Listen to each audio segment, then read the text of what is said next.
Spoon gonna tell you what is happening in Liberia.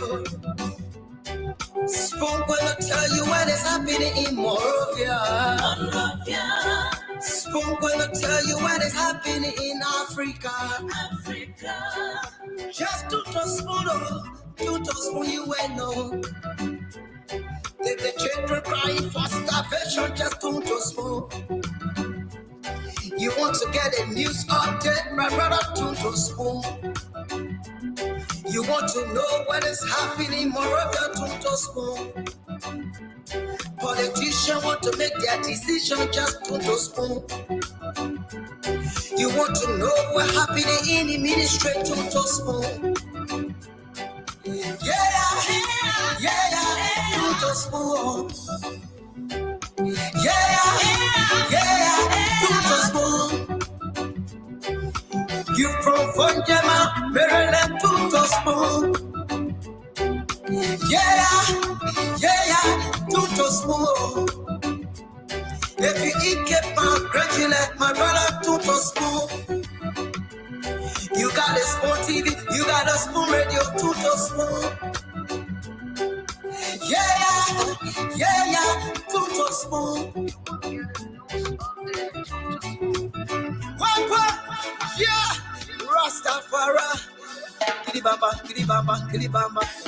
Kilibamba, kilibamba, kilibamba. What I want? This one you got today. Spoon TV. This one you got today.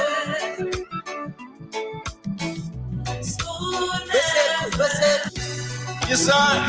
A special one from the CEO, Stanton with the spoon.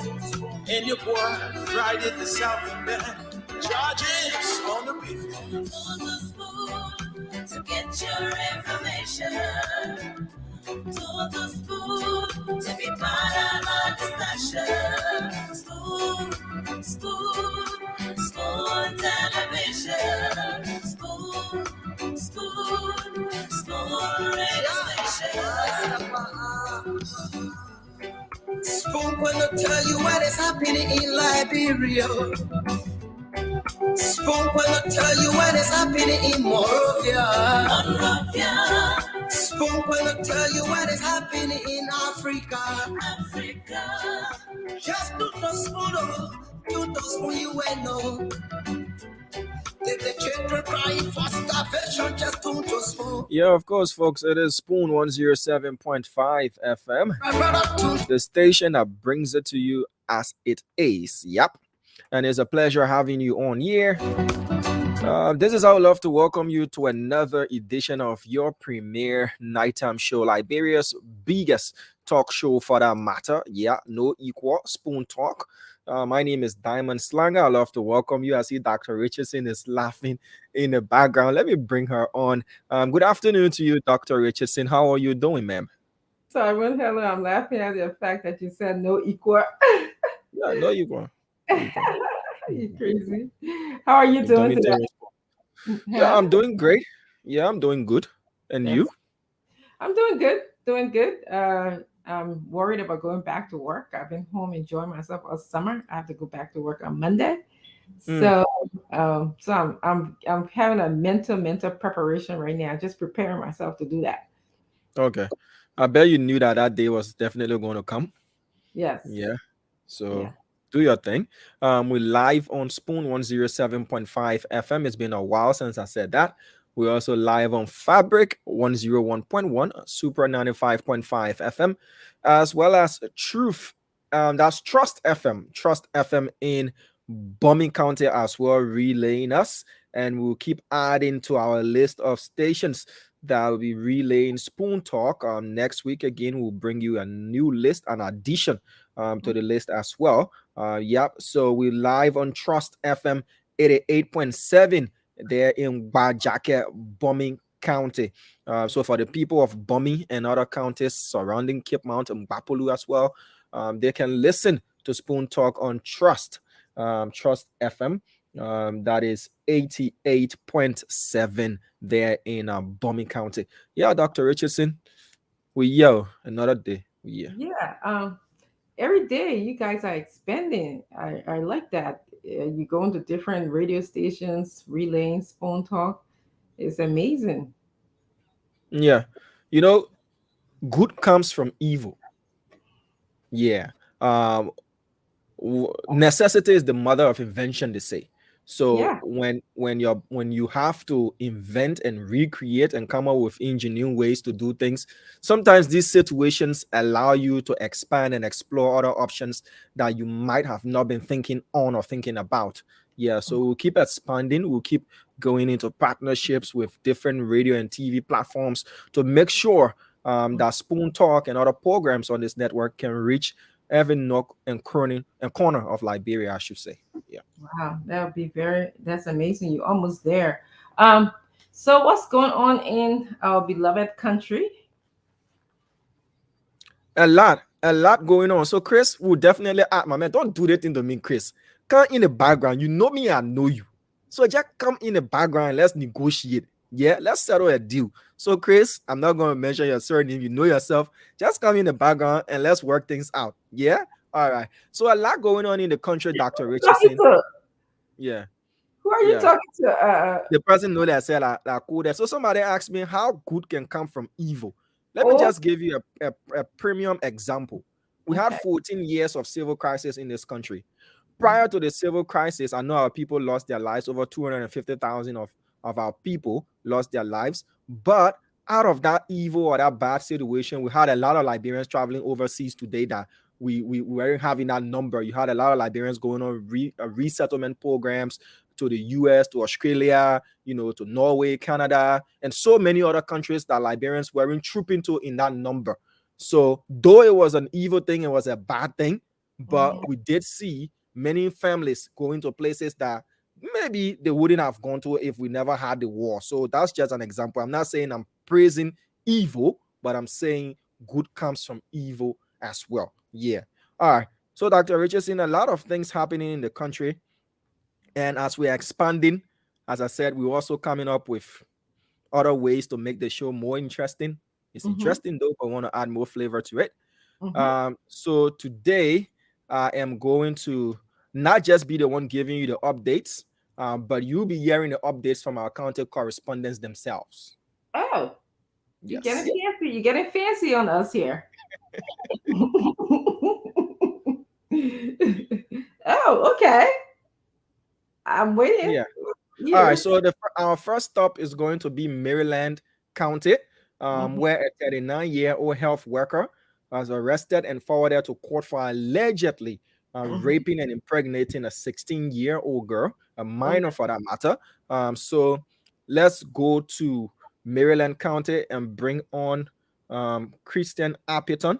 He is our man there in Maryland. So we'll get him on the line to give us details as to how that happened and to give us more as well. All right. So let's connect with Christian Appleton to bring us the details of that particular situation, that development there in Maryland County. And from Maryland, we'll go to Bombing, we'll go to Grand Bassa, we'll also go to Nimba. Hello, Christian. How are you doing? Okay, we lost Christian there. Let's see if we can reconnect with him. All right. And bring him on the show. So today you'll be hearing from the counter correspondents. We'll just give you the lead of the story, and they in turn will be giving you the details, as well as we'll bring you updates from across Liberia, what's happening, what's trending in the country as well. So Christian is out of coverage area, so we'll have to switch. Once he's got network connectivity, we'll definitely bring him on. So from Maryland, we'll go to Grand Bassa County, where according to our correspondent in our county, there's been very massive, large-scale vandalism going on in Grand Bassa County. Aspirants, candidates, have reported, that their campaign material, ranging from billboards, to posters and flyers and the like, they have been vandalized, by unknown individuals as well. So let's see if we can get King Brown, who's our man there in Grand Bassa County. Good evening to you, King. How are you doing? Well, good evening to you, Damasanga, and let me say I'm fine this evening. It's good to be back on the platform. Yes, so you're on the nation's biggest platform, Spoon Talk for that matter. You know, stranger to being on the radio. What are we hearing coming from Grand Bassa County that Moravia opened it, Grand Bassa take it? You know, after we had casket being carried in Montserrado, we saw CPP billboards being vandalized and reported in Montserrado County. Now we're hearing that Grand Bassa County is now the hottest spot for vandalism of campaign materials. What's going on? Well, since my officially declared campaign activities open across the country, there has been some reports from some of the candidates participating in the October 10 presidential legislative elections that most of their partners that were prepared for this process have been tuned up by unknown individuals. And so, according to them, some of those bandits, they spend about $60 US to face one of them. Some of them, they spend about $100 US to face one of them. And some of them prepare like 70 pieces. Some of them prepare like 60 pieces. But to the utmost surprise, when their supporters went from one place to another and placed the banners along the streets, when they woke up the next day, they realized that most of the banners, some were down, some have been tuned up by unknown individuals, some were taken away. And so they raised the concerns, and some of them even went as far as letting the police know about the situation. And the police commander of Grand Bassa County, William Johnson, confirmed on one of the local community radio stations here that politicians have filed official complaint about their banner being tuned up by unknown individuals. And if anyone caught doing that, that person will be arrested and will be charged for theft. So let's go back to King. Sorry, pardon my interruption. You said some. Can you give me a list of some of those candidates who have reported that their campaign materials have been vandalized by unknown individuals in Grand Bassa? Well, one of the persons we are talking about here is senatorial candidate Maradine Harriet of Grand Bassa County raised a concern. In fact, she accused supporters of the former superintendent, now senatorial candidate, Janche Bagbe, who is contesting on the ticket of the CDC, the ruling party. She accused his supporter of being the one that has been going around, destroying her partner, her flyers. Though Honorable Bagbe has not come official to clarify or debunk the allegation being leveled against his supporters and him. And the incumbent Senator Jonathan Carpet also raised the same concern about how most of his partners have been destroyed. And of course, Honorable Vincent Willie from Electoral District number 5 as well raised the same concerns. Even some guys were arrested by the police there in Electoral District 4, West Territory District, and they are currently going on investigation. And many of them has been raising the concern, like in Electoral District 2, Ansel Ross also raised a concern, Jeremy Ross also raised a concern, Madam Mira Kawe, who is also on the ticket of the CDC, also raised a concern. And many of them have been talking about the issue. Madam Julia Donkey Cassell, who is also a representative aspirant of Electoral District 3, also raised the same concern. So most of those who are participating in this process, they all have been raising concern about how people have been taking down their flyers from the different walls that they were placed on. Some of their partners have been torn along the street, and it just been reported almost all part of the county. Okay. The worst one there is Damo. They have not arrested anyone so far except for Electoral District 4, where we got a report that they arrested about 3 persons who were caught taking down the banners of Representative Vincent Willie. All right. So just before I let you go, King, since the police commander there in Grand Bassa made that pronouncement that whomever is caught in such an act is going to be dealt with by the full wave of the law, have you seen a decrease in such vandalism activities there in Grand Bassa County? What we noticed since that pronouncement was made somewhere around Monday, we have not observed that so far, or no one have reported that there was additional, massive destroying of banners and flyers. But what happened is all of those different banners that were destroyed, they are still to the same areas where they are. And of course, some of them have said that they will be sure to reproduce some of the banners and the flyers, like one of the representative candidates of Electoral District number 3, Gas Basigia, who also raised the alarm about how most of the flyers being destroyed, but Okay. he said that he will make sure to produce additional. All right, King. Thank you. I have to let you go right there. Thank you so much for updating us there from Grand Bassa County. Thank you, Dama. It was a pleasure. So King Brown there reporting from Grand Bassa County. Massive, large-scale vandalism ongoing there in the county. Not just 1, 2, but at least he mentioned 6 different candidates who have complained of their, their campaign materials being vandalized there. So from Grand Bassa County, Dr. Richardson, let's go to Maryland County quickly and talk to Christian Appeton. He's our man in Maryland, where this story, despicable act of rape, reported again from Maryland County.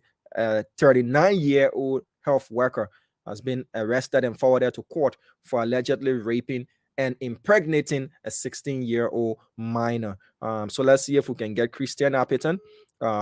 Getting to him is a tough one because there's some issue with network there, but let's see if we can get him on the line. If not, we'll move to Bombing County. The news coming from Bombing, not easy. Yeah, but let's go to Maryland. Hello, Christian, how are you? Hello? Yes, Mr. Appeton, how are you? Okay, I'm doing extremely well, all in control, How is Maryland County, sir? Maryland County is doing pretty well. No confusion as it stands. Everybody is doing his or normal thing. Okay. As it stands.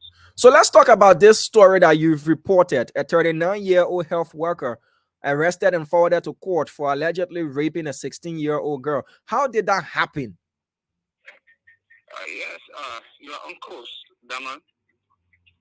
A 39-year-old health worker has been incarcerated for impregnating minor 16 in Maryland County.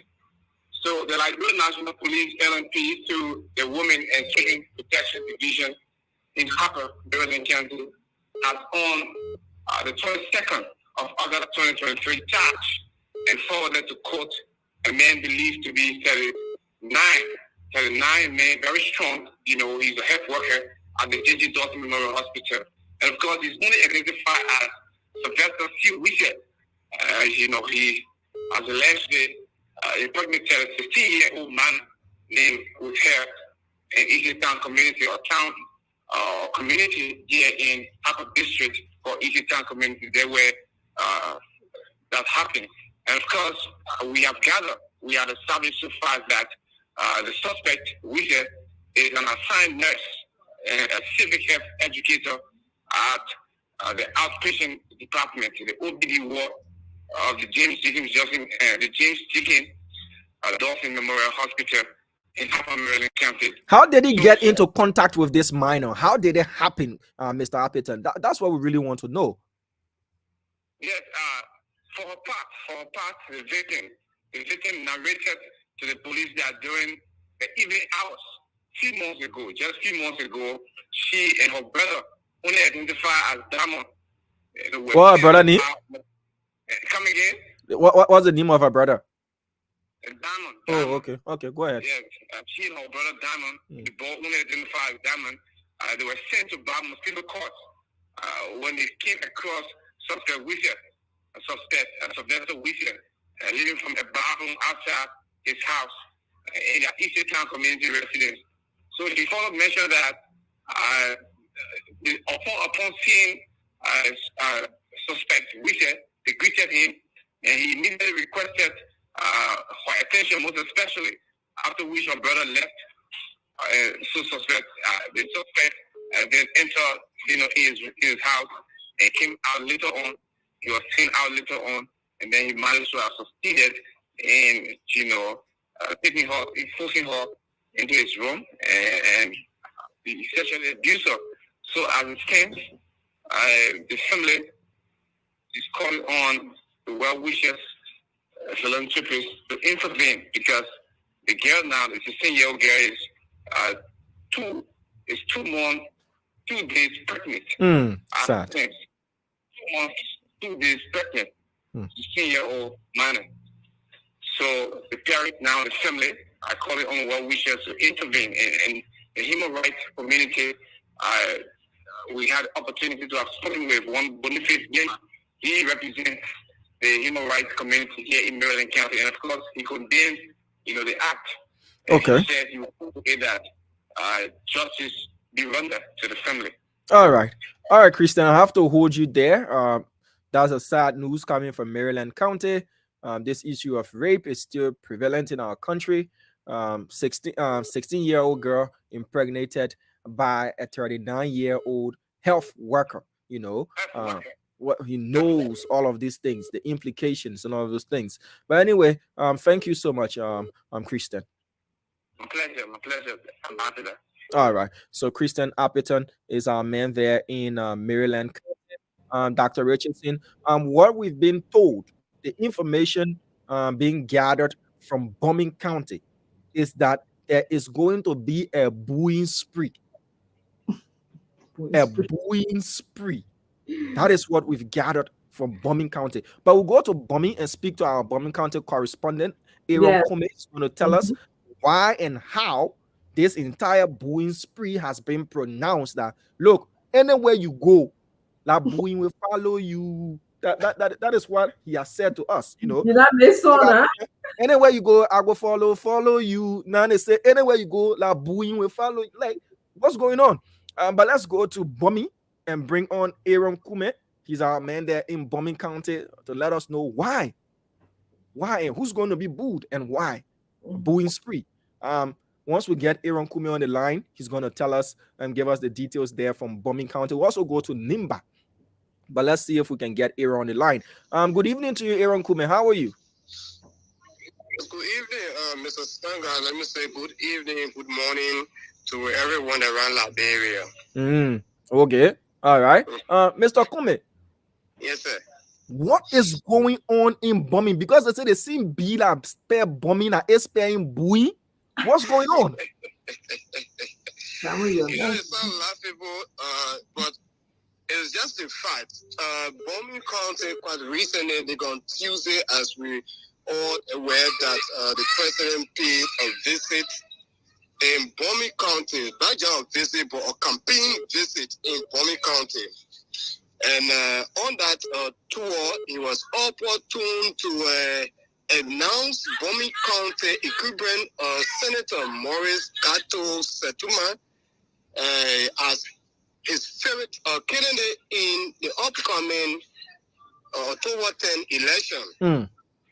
Yeah, and upon doing that, there was a huge crowd from the background that booed at the Senator Morris Gato Setuma and start to call him all sort of names. Don't call the Nina yet, No. All sort of names, people start referring to him. But it's not the first time to be on record. It's not the first time for such disgrace to meet him as a senator of Bombing County.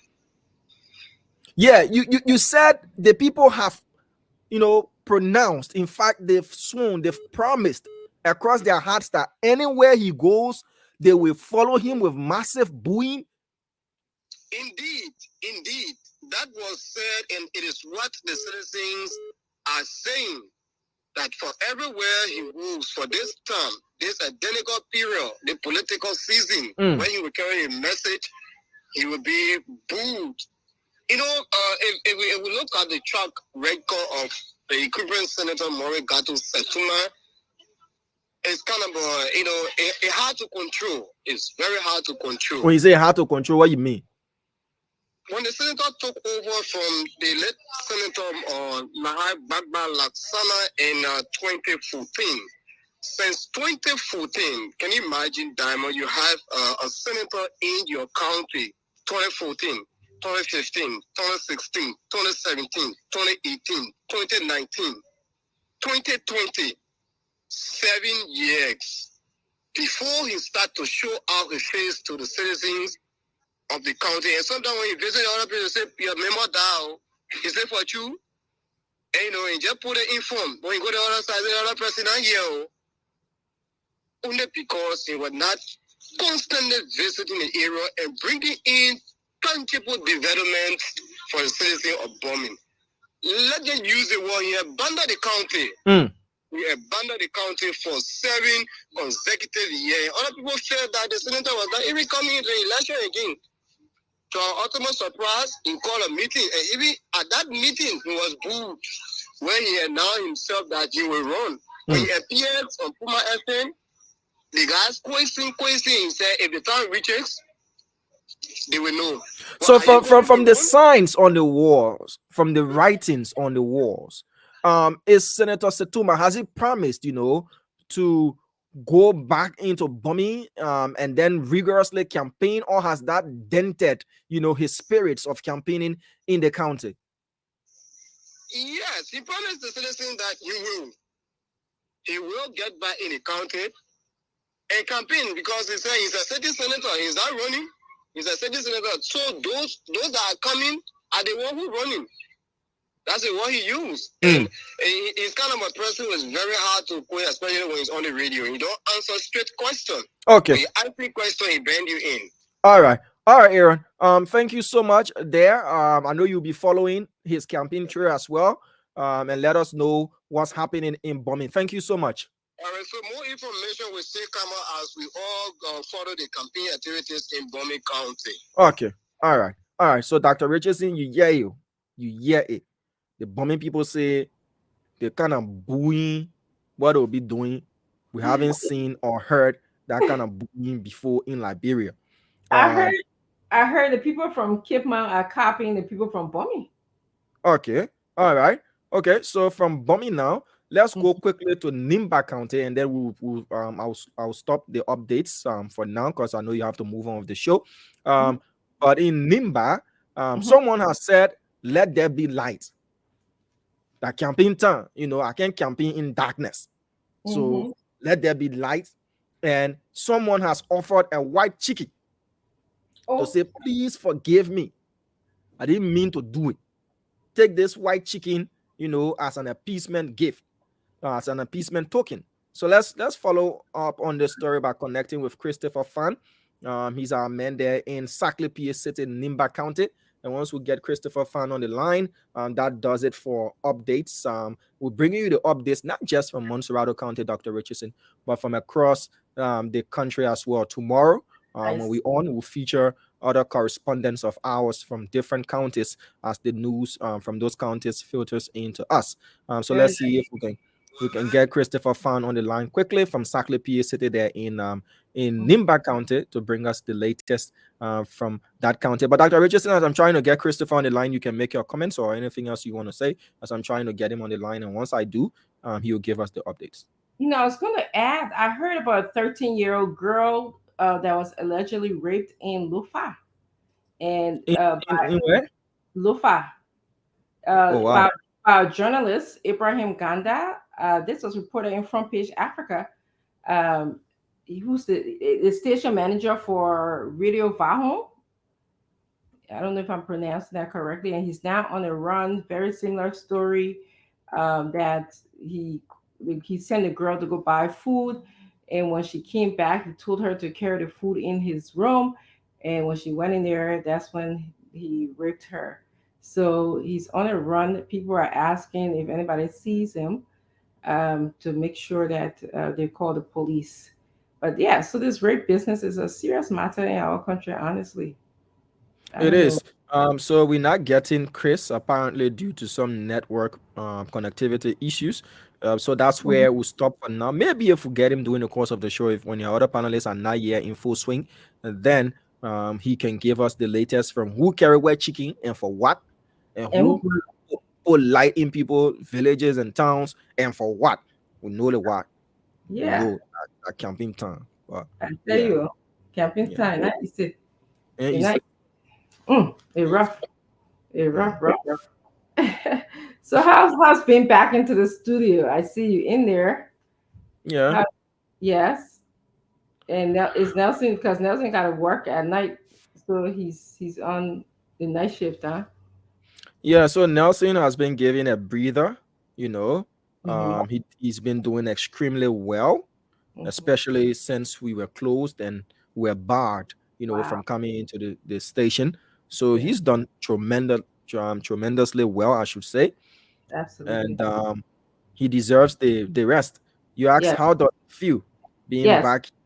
Yeah, Yeah. it's a feeling of nostalgia, I should tell you. I wasn't here that morning when the station was shut down.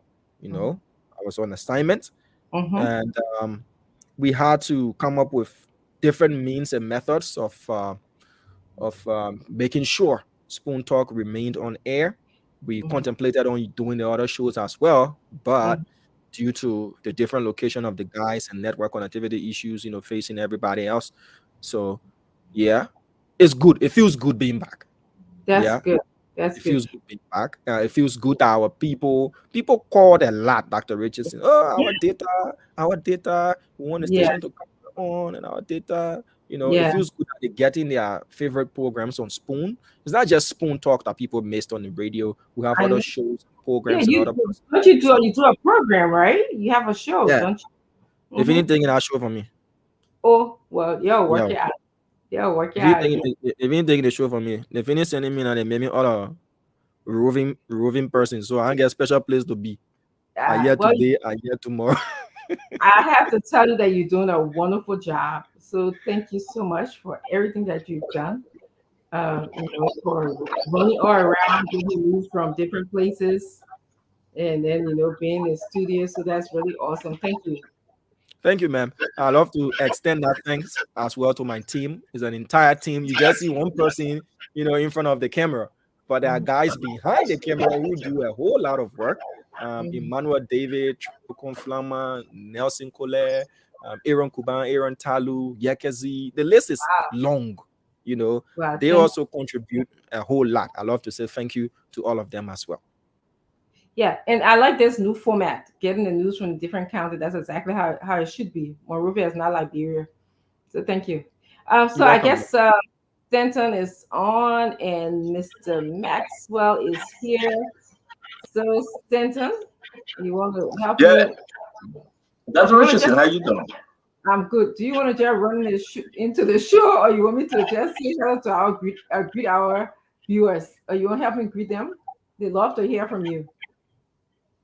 Yeah, sure. I greet them. They are good people. They are. A lot of good people. Yes, we have great viewers. Yeah, hello. How you doing? Keep it as it is.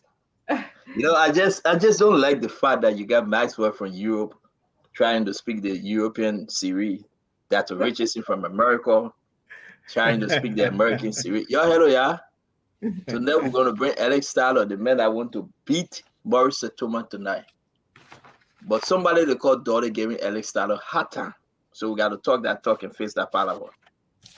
I also want to say to every one of you, thank you for joining us. Just share the program. Understand that we are one people. Yeah, they say our people, one people. Your hello, you tell your friend, you tell your children, you tell your grandchildren that Stanton say hello, yeah, we stay alive. Yeah, they're wishing us the worst, but God is wishing us and giving us his grace. So just share this program, invite your friends. We're going to have a wonderful show tonight, a beautiful show. If I don't call your name, it means that I'm making plan with you because the cash out was up and you didn't say anything. So if you want me to call your name, call out who Balehan. Balehan, how you doing? Vanin Kabal, Vasti Ure. Vasti always follow us. Always follow us. Constant listener and follow our Spoon. I want to say something about the people holding me back. I really want to say what I want to say. I know before the show over, I would say it. Yeah. I really want to say it, but they're holding me back. They say, don't say it yet. Master, you really want to talk, right?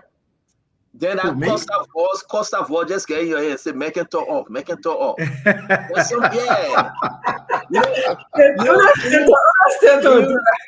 That's why I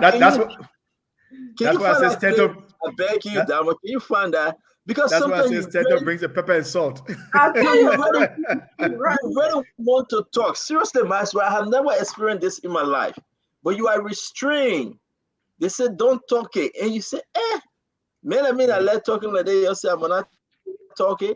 Then the Costa voice just come in your head. Yeah, I wonder how many of you out there just understand that making talk, oh, man, that Costa when it is, echo, making talk, oh, making boycott, making talk, oh. Sometimes I want to talk, oh. I do. Making talk, oh. Tomorrow. But quickly, Stanton, let me just run over my greetings from both, because as I said always, this is a privilege of me to be on Spoon TV. It is not a right. Stanton and his team has given all the political parties a privilege to be here.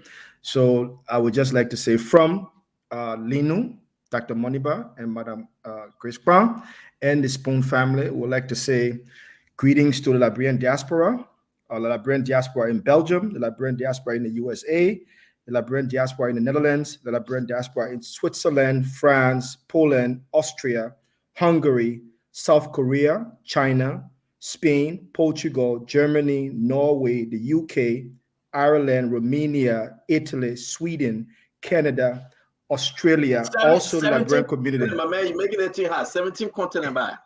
Also, the Liberian community, the Liberian diaspora in Africa and the Middle East. We'd like to say welcome to Spoon TV. I don't know all of your names, so I just basically put that there. I'm sorry, I'm hungry. By the way, I got to eat Chinese food. I got to order Chinese food tonight. I'm sorry, Maxwell. It's okay.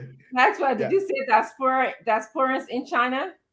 The diaspora in China as well, yes. And he immediately said, "You will eat Chinese food." Yeah. I want to eat Chinese food. So yeah. So and we just like to say welcome to the show. If you are there, we'd like to say thank you for taking care of your family back home. We know that you've been sending a lot of money. The data is there. We know that you've been supporting. In fact, the Pro agenda is you, because it has failed in Liberia. So thank you for keeping your people alive and well. And as Stanton said, we're going to be having an amazing show today. As you know, I don't hold back. I come here and I say what's on my mind, and I bring the facts. So I will turn it over back to Stanton to move on. The reason why, thank you very much, Maxwell. You know, I do appreciate you on this show. Now, you got Dr. Richardson, and you come on time. The rest of the guys come on the show late, and all they want to do is just talk tabata. You can come to church late and you want the preacher to re-preach the sermon. You can come to church late and you tell the teacher, say, oh, can you start from the beginning? All these guys there, you got Mo Ali, Fagon, and what's the lady named Memped, and Don the Ghost Fadika. You know, they come into class late and then they say, well, see you, let me talk. Stanton, let me talk. No. I have a plan for them tonight, Dama. I do. I will do everything in my power to make sure that I shut them down. Oh. Yes. Especially Fagon. Because while Fagon planning about Joe, we had traveled to Bapadu County and told all the journalists and you turn your phone off. Oh. Joe, we had a meeting last night. Yeah. Making to the man had a meeting last night. Man said, if the people boo me again, I will never go on the campaign trail. He said, if these people boo me, you're going to find yourself another candidate to run your campaign. He said, you'll carry Joel Howard Taylor. But the person will boo Joel. My own enter Joel, they will boo her. You know what? Listen. We're going to start the show because we have our own former speaker, Alex Tyler, coming on. I see that he was in the back, but he went off. So we'll wait for him. Once he come back on, we'll bring him on because you know the internet. But Dama. I thought yesterday was Flair Day, Dama. You come with a beef flare on your chest. Oh. I'll see you. Also, Stanton, I realized that you're religious. I also realized that you're a religious man, so I put this together for Spoon TV. To the religious community in Liberia and to the prayer and fasting people that have always prayed for Liberia and are praying for Liberia in these elections. To the traditional chiefs and elders, we say, I know some of you are listening and some of you are not listening, but we recognize you. Spoon TV recognizes you, and we'd like to thank you for your prayers. We'd like to thank you for standing up for the country, and we'd like to thank you for being a part. I, representing Linu and Dr. Monipa, we say thank you also for upholding Liberia through these difficult times. Thank you very much. Something we usually don't do. That's why I'm going to keep you. You know, that's why you're going to be around. You're going to be around for the very. I know you'll be the press secretary for Leno, or maybe you will be the information minister. You're doing good.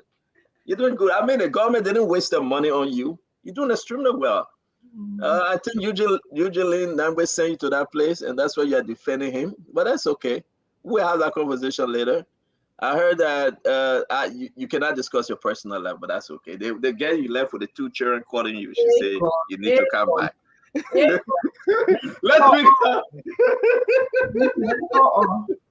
Let's bring the former speaker Alex Starter. I mean, listen, we all past that. Don't get fair. I'm gonna say I left too. No. Don't worry. Don't worry. I'm gonna say I left. It's okay. I want all the Unity Party people to talk about it. I want the Unity Party to talk about it. It's okay. No, but they got texted me. She said I'm Maxwell X. Oh, don't worry. You know, I got two kids by him. She's a very strong true? woman. So the person texted me that true? Of course, my children's mother is in Liberia. Don't worry about it. I Okay, cannot deny her. you. I cannot deny her. Thank you. Look, we got a speaker on. We got. As a matter of fact, her name is Julia Cooper. She's in Liberia. So I know her name. I know her name, but that's okay. When the speaker leave, we'll have that conversation. I like the conversation. You're a truthful man. We're gonna ask Tyler, welcome. Yeah. The honorable J. Alex Tado, former speaker. Welcome to the Spoon Talk, my brother. How you doing? Fine, Stephen. I'm doing very great. Thank you. And good afternoon or good evening from my side to all of you in studio. Thank you. It's a pleasure to be here. Thank you very much. We got the doctor in-house, Dr. Francine Chinua Richardson. I know you will extend your greeting to her. We have Prince Maxwell, Eugene Lamin Fagon will be joining us. Mo Ali will be joining us. We're going to have the rest of the team, Fadika, and everyone will come. Jerry Gibson. Oh, I see Abula Mame is coming on. We're going to give you some tough time. We're going to beat you with questions. We want to know about bombing. We want to know about the situation, national issue on Liberia. The last time you were on our show, it was whether you were going to break away from the CDC, the Congress of Democratic Change, how you saw every way you may call them. You were in Ghana. You spoke on Spoon by way of the phone, and you were not too sure. Now we're going to ask you about your position, and the president visited your backyard, and he was boo. We heard that he will be boo again in Bapodua in Cape Mount because of Western Cluster. But again, welcome to the Spoon Talk. The former speaker, Alex Starter. Thank you, Stanton. Yes, sir. This is being relayed. Sorry for that, sir. This is relayed on Trust FM, right? Is that your radio station? Trust FM, yes. So, folks in Bombing, we have your son, Alex Starter. The program will be relayed on Trust FM. Though you are hearing Spoon, but if you're having problem, just turn on to Trust FM. We'll be making our relay in Bombing, capturing the entire Bombing. Okay, because we want the message to go. So your son going to be speaking to you tonight. We hope you can be glued to your radio or your network. Thank you very much. Dr. Richardson. Yeah, I read somewhere, Mr. Tyler, that you said you no longer support President Weah. Is there a reason for that? Can you please share your thoughts with us on that? Yeah, you started ball rolling already. Yeah. I thought you were going to bring him in to give him 2 minutes to give his intro. Dr. Richardson, you got wow. Yeah, but we can start from there. I thought you had that under control. I thought you were running the show. That's why. Anyway, Cyrus, Mr. Tyler, please introduce yourself. Tell us a little bit about yourself, and then we'll ask you questions. I'm so sorry. You got my first question anyway. You can just roll that in. Don't worry, I'll be brief. My name is Jerica Alex Tyler, a Liberian from the Western region, from a district called Terre in Bowman County. It was part of Clay District. Now it's Terre District in Bowman County. Was elected in 2005 on the ticket of the Liberian Action Party. In 2010, we merged with the Unity Party and was elected again by the people of District Number 2, Bowman County. And I served the people of Bowman Clay District for 12 consecutive years. 9.5 of which I serve as the Speaker of the House of Representatives, both in the 52nd and 53rd legislature. And so far, I think that's good. I will start with that brief introduction and go straight to that Richardson question. Why did I leave the CDC? For the record, let me state that I resigned my position as political leader of the Liberia People Democratic Party,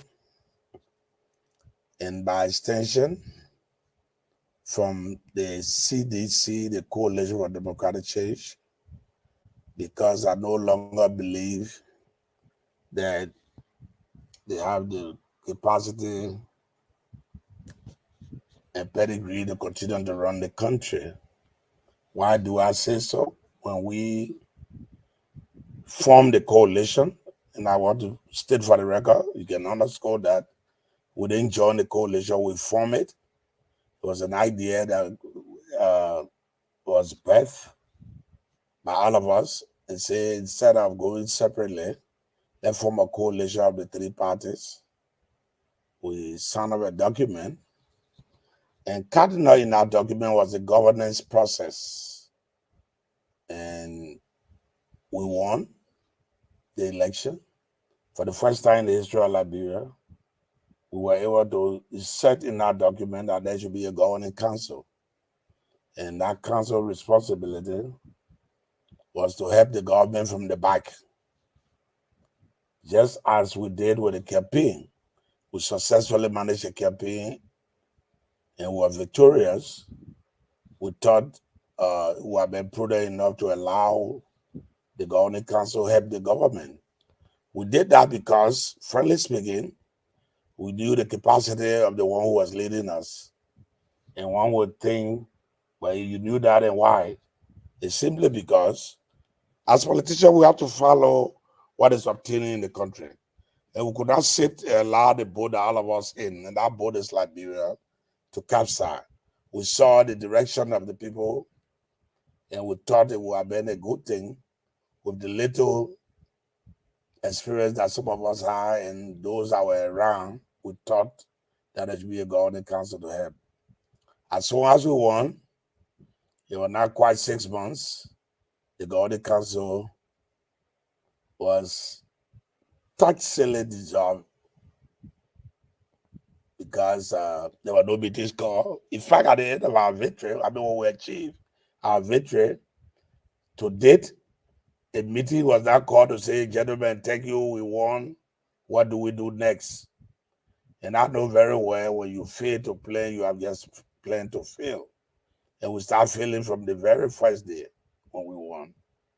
Because even the formation of the team, the transitional team, that's where we started failing, because it might be a bunch of professionals and experienced people, not novices, especially the government. That's why we have a problem. I'm not sure we got all the 10 award notes that we should have had from the different ministries and agencies. Was there jumping to it? And as God could have it in the process. I don't know what I could attribute to God directing us. I'm one of those who said to him, I want to go to the private sector, and they want a job for now. And going fast forward, things start falling apart immediately. You remember the story, the situation about the $16 billion to the $25 million mop-up exercise. And then from one problem to another, almost every other month, there was a problem, to the extent that with our experience in the legislature, we were experiencing problems even from that angle of the government, because nobody was consulting anymore. The people have arrived, and we didn't mean anything to them again. And I can say to you, Barnes to us, Nathaniel Barnes, who was a part of this process, to us, when you are leaving, gentlemen, we're going to win the election. But we have problem governing the country. And I do agree with him. we have problems from day one. Tomorrow say, hey, we us been around with our experience. But again, we were pushed aside, and then they went on and on and on and on. And we are where we are today.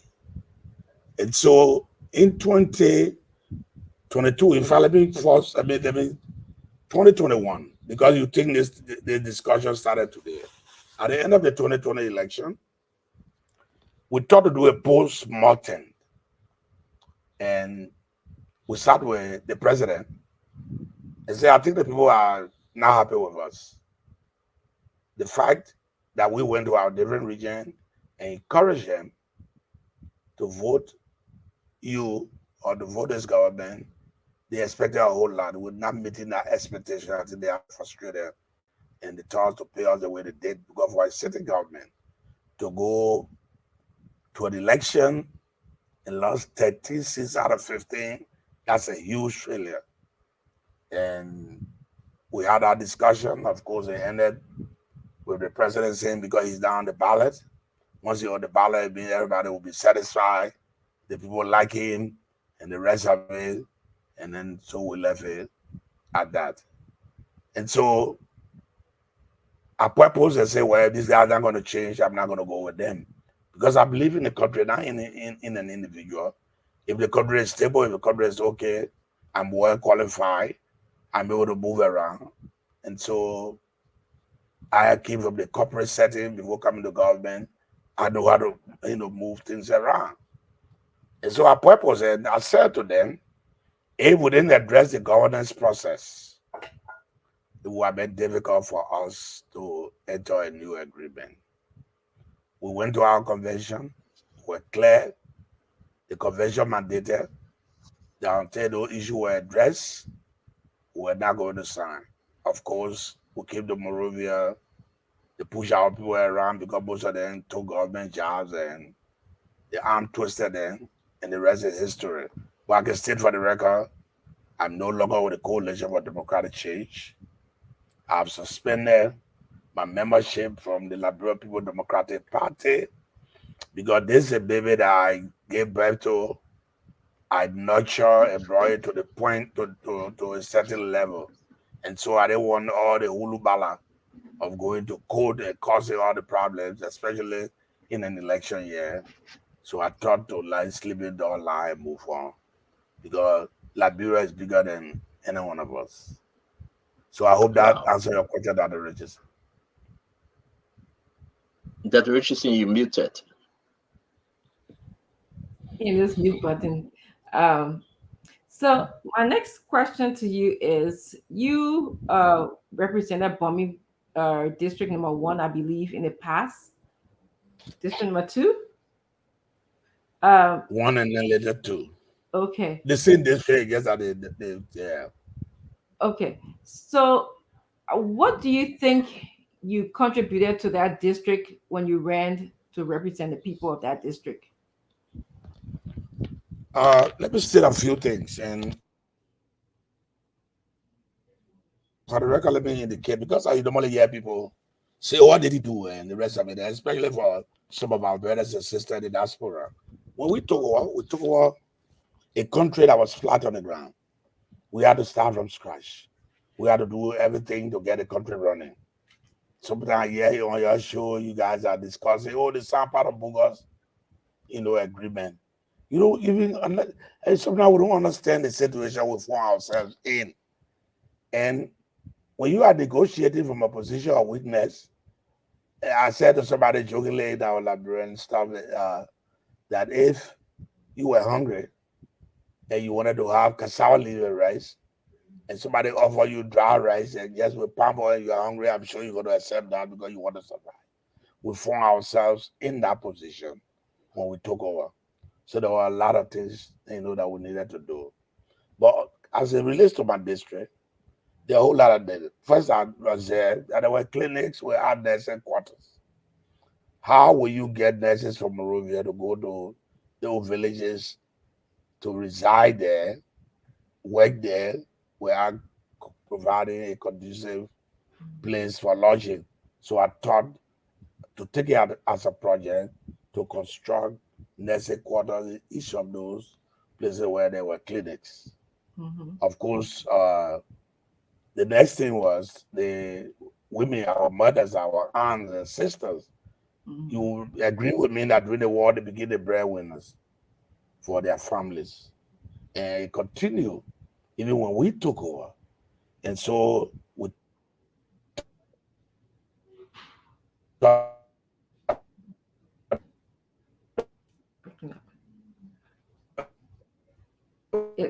Is he breaking up? Is it me? I'm not hearing. Yeah, no, that's the internet from their end.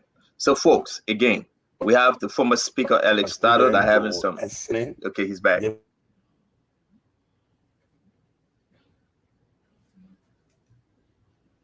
You understand at 9 p.m. Yeah. Go ahead, Speaker Tyler. We're just losing you. Go ahead. Yeah, we'll fund some money, give it to them client by client to at least do some little petty business to be able to take care of their families. Up to date, some of them are still doing well with it. Some of them were able to carry on some projects from that money because for that money to pay me back, it was just empower them, which I did. And the reason I did that was the way the people live on this side, is that they go to the market, purchase their food for the whole week, and then they go back the following week.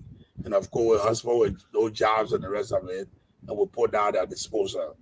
The other thing we did for this county was we showed that we started the first community college in Liberia as far as the government is concerned, the Bomey Community College. Even before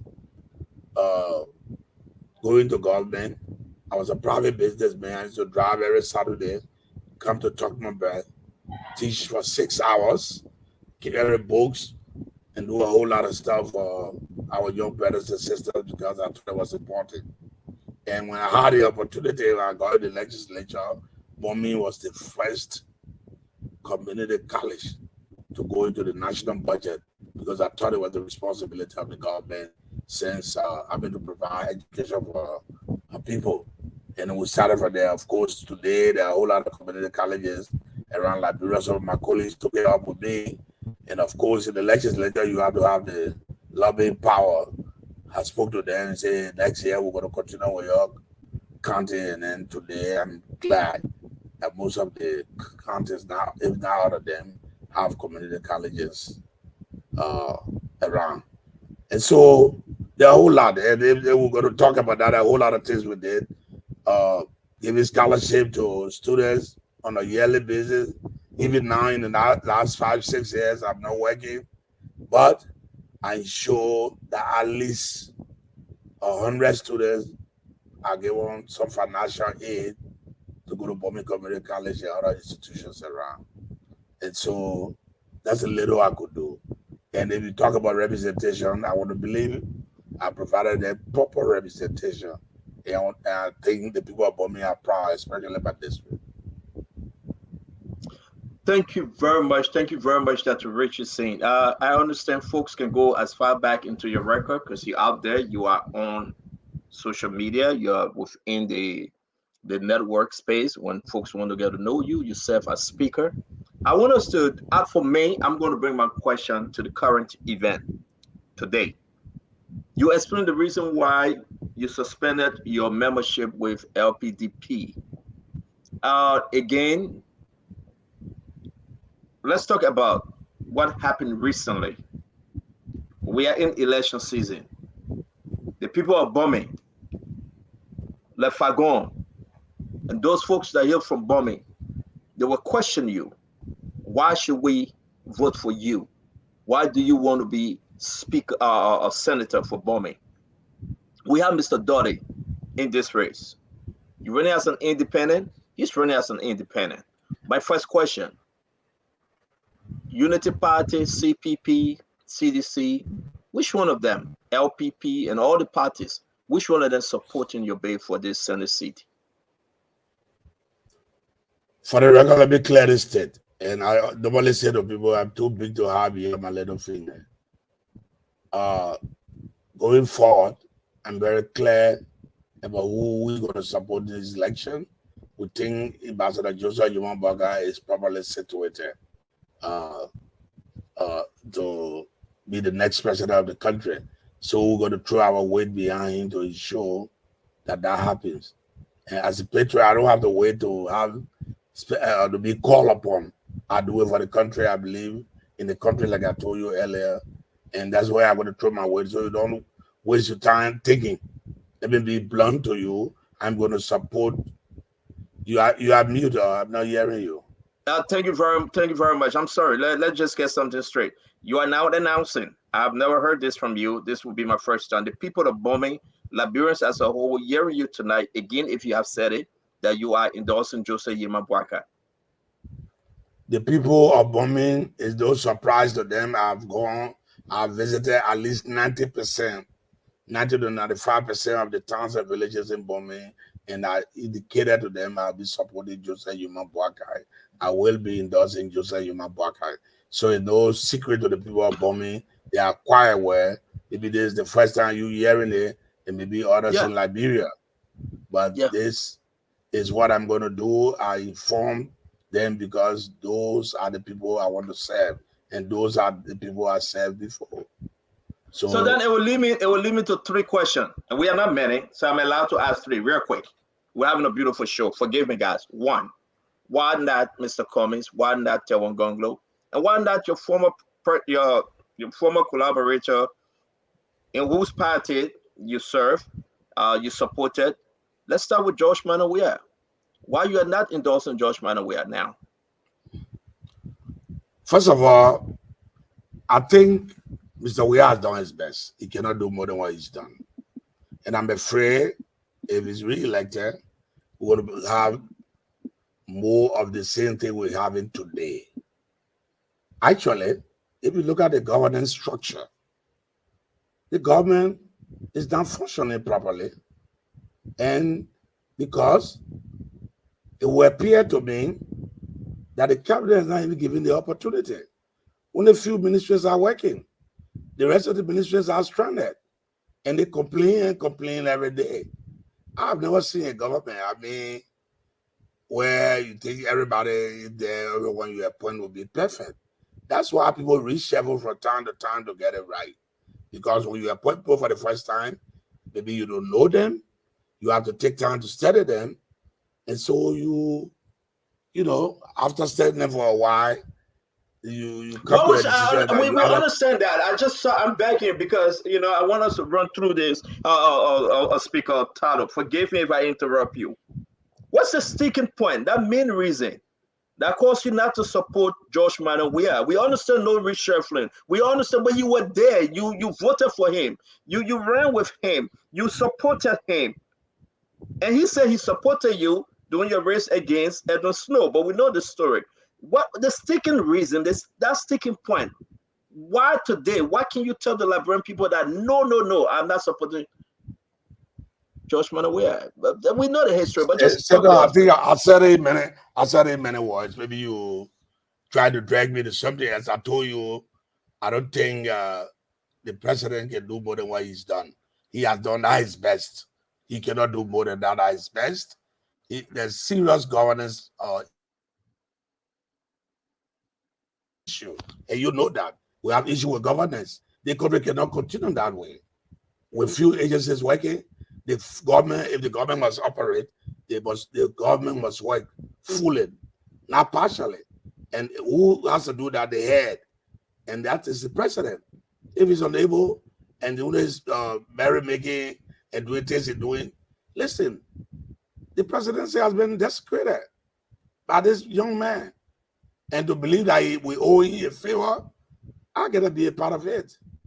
And honestly speaking, the presidency have been desecrated. You are saying that the president, George, will have desecrated the office, the highest office of the land. Of the land, he desecrated it. He made it to look like nothing. He made it look like nothing. He thought because he became president, anybody can be anything. And that's not true. When you're president, you have a whole lot of people to work with you. If you occupy a certain position, you have yourself to make it work. If you are a president, you have people to work along with you, and even with little experience, and if you listen and follow properly, you can serve. It will make you thank you. Because before we bring in Maestro, I asked my last question. I said 3, but I will make this the last because we'll come back. Speaker Tado, The president was booed. He went into your backyard. And this is very important. You had Senator Snow, Vice President Joel Howard Taylor, Setoma, current Senator Maurice Setoma. Yet, above it all, the boo President George Manabuya. We are receiving information that he said yesterday in the closed-door meeting that was held last night. If he is booed again in any county, he's out of the campaign trail. And the people saying they will boo him. What can you tell us about your people from Bomi? Why they boo Mr. President and Setoma and Snow and Vice President Joel Howard Taylor? Why your people openly boo the president? Talk to us on that for a little bit, sir. Listen, let me say to you, Captain, stand on the issue here. As I understand it, the president was attempting to endorse Setoma, and the people said no.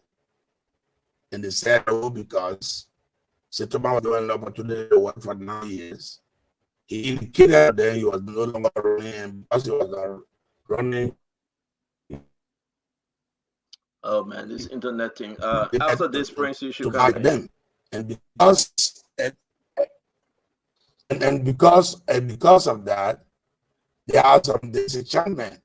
And I believe once he asked them to support the government and they said no, there was another way to put it as the leader of the country. If you ask the people slavery, we've been done with slavery ever since. If you ask the people to do something and said no, and he spoke the way he did, he exacerbated everything. Told the people, I don't care for your no. If you don't elect Setoma and myself, none of you will exist. I don't know whether he misspoke. None of you will exist. I take it as a front to say people without because they said no to somebody you were supporting. None of them will exist. I'm surprised about now the Ministry of Information or the press secretary are now look at that claim to say something. Yeah, what the element, the board bombing will not be subjected to that. Sorry, folks, we are having an internet problem. Honorable, can we make some form of adjustment? We are not hearing you. It's getting worse. You were pretty good first when you started the program, but it is going downhill. If you want to get out and try to, you want to get up and try to join again. Are you hearing now? Hello? Hello? Can you hear us? No, it stayed the same. Yes, Speaker Tata. It stayed the same, Speaker Tata. Okay, maybe I need to reconnect. Speaker Tata, hold on 1 minute. Just can you hold on 1 minute? Don't you leave. You can just mute your speaker. And let me see we do this. Mute your speaker on your computer. You okay to stay on, just mute your speaker. I'm calling you on the cell phone and talk to us through the cell phone while you're on with us. Are you hearing us? Yes, I'm hearing you. Hello? Yeah, I'm hearing you. Okay, so you could just stay on while yes, we can hear you. You could just stay on while we mute your volume on your device. That was going to be better. But we hope you can come back when it is all well. Let's talk, Maxwell. Let me bring you in because while we're having the internet problem, let me bring you in, Maxwell. Yes, Maxwell, are you there? I'm right here, Stanton. Yes, go ahead, sir. Let me bring you in. Thank you very much. Honorable Tyler, how do you do today, sir? I'm fine. Thank you, Maxwell. Thank you. I thank you first and foremost for your service to country. And I thank you again for your patriotism. I just want to also inform you that I represent Dr. Clarence Moniba and the Linus Party. And also to let you and the Liberian people know that Dr. Moniba has been doing well in the rural counties. He's back from Lofa. He has been to, today he went to Grand Bassa County to support a candidate there, and he's on his way back. You spoke genuinely about the lack of and the downside of the governance process Honor President Weah. You spoke about the institutional breakdown. You spoke about the desecration of the presidency and the limitation of President Weah's presidency to deal with the things that the Liberian people really need.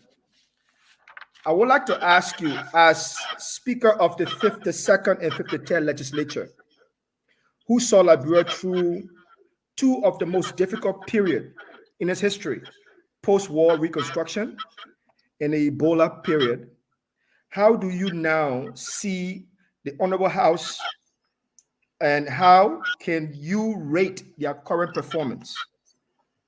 My second question is, you have time. Let him go ahead. Let him go ahead. Oh, You'll okay. come here and get Maxwell, please. Yeah. Oh, wonderful, wonderful. Yeah. So, as Speaker who served Liberia during the two difficult period post-war reconstruction and the Ebola time, how do you now see the performance? How can you rate the performance of the Honorable House in this present time?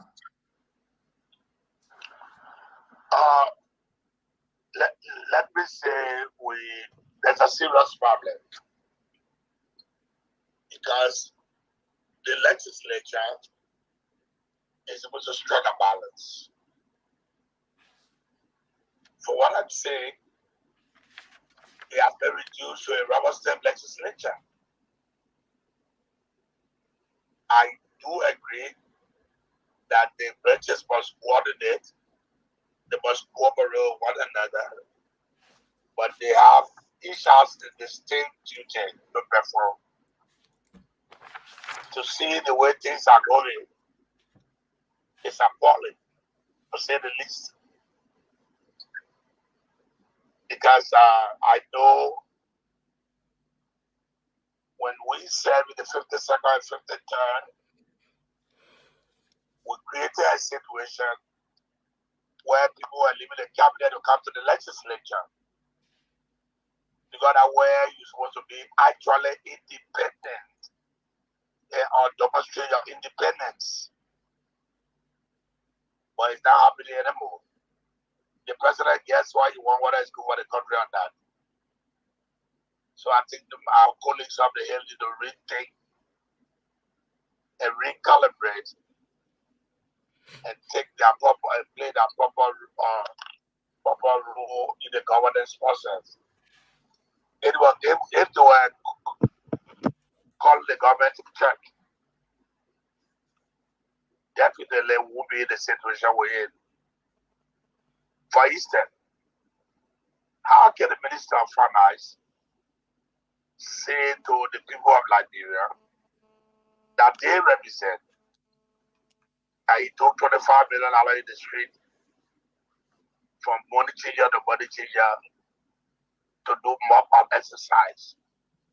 Tell me, for God's sake, the guy's an economist. And nobody was there to question him. So if I have to rate them, I think they are underperforming. Okay. And they need to step up to their game. My second question, Honorable Tyler, thank you for that response you gave to my first question. My second question has to do with the balance of power, the separation of power. As Speaker, I believe you serve to protect the separation of power of the branches of government. Do you think this current executive branch has abused and violated the separation of power?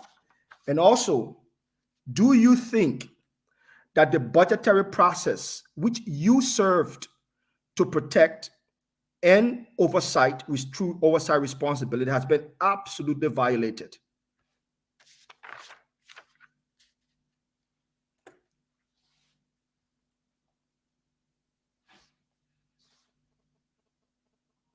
Stanton is mute. You guys hear him? Oh, you good? Go ahead. You good? I'm saying in the balance of power, each branch must perform its role. What is happening is that the executive gets what she wants. And so what she wants from the legislature gets, whether it's good for the country or not, And what you want for the judiciary, she gets. Whether it's good for the country or not. So as far as I'm concerned, that's not the democracy we're talking about. That's not the governance of the country we're talking about. And so I would think the government has failed miserably, and the performance is so desperate that is to sugarcoat. Are you hearing me? Yes, we are hearing you. Are you hearing me? Yes, we are hearing you. Yeah. The Liberian people are hearing you as well. What was the second part of your question? The second part of the question was, do you think that the present government has abused the budgetary process and that the current House of Representatives has overlooked the oversight responsibility as it pertains to the budget? I think the legislature has overlooked its responsibility. And hello, are you hearing me? You're good. You're good. Go ahead. And when we on our watch, the process was different. We brought people to defend their budget, and it took a month or two to go through the entire process, and where necessary, adjustments were made before it was passed. And the records are there. What is happening is, and every now and then there's confusion in the House or in the legislature that the budget comes and what the president wants to avoid, he gets. That shouldn't be the way. I think that has been abused. Each president must be given a chance. Yes, it's the president's budget. He prepares it, send it to the legislature. People should be given the opportunity to scrutinize it. That is the job of the legislature. Scrutinize it. I know in the process there are compromises here and there. There's give and take. But at the end of the day, the budget must serve the people. And so I think that is very abused as well. If that is the answer to your question. Are you hearing me? We are hearing you, sir. We just wanted you to finalize your thoughts, but thank you very much. We're going to bring in our brother Abula Mame. Good to be with you, former Speaker Tyler. I'm from Bombing County, also from Bapolu. My father is from Besau. My mother is from Konela in Bapolu County. So I'm a Western region man. Definitely. Yeah, I'm a Western region man. So when I speak about the Western region issue, I come to it with, more personal attachment than just, as a panelist. You are contesting the election. I wanted to know what has changed. 2005, you got 1,910 votes. 2011, you got 3,000. 2020, with George, we had the president's support. You were still defeated with 8,000. Going towards the 2023 election, how strong are you to defeat your opponents? Besides being strong, if we speak about your strength, what has changed between 2020 to 2023 that the people who are bombing now see you as the favorite to represent them in the Senate? I just wanted to understand that, and then I will ask you my next question. I don't know where you got your start from. I hope is correct. I think the one for 2011, you agree that in 2005, our entire population, almost everyone was in Maserati. And so those who were counted were the ones that voted. And we won the election when I mean the country. I was in Ghana because I had an alien son and I had to take it to Ghana. And I was in the district or in the country when we won.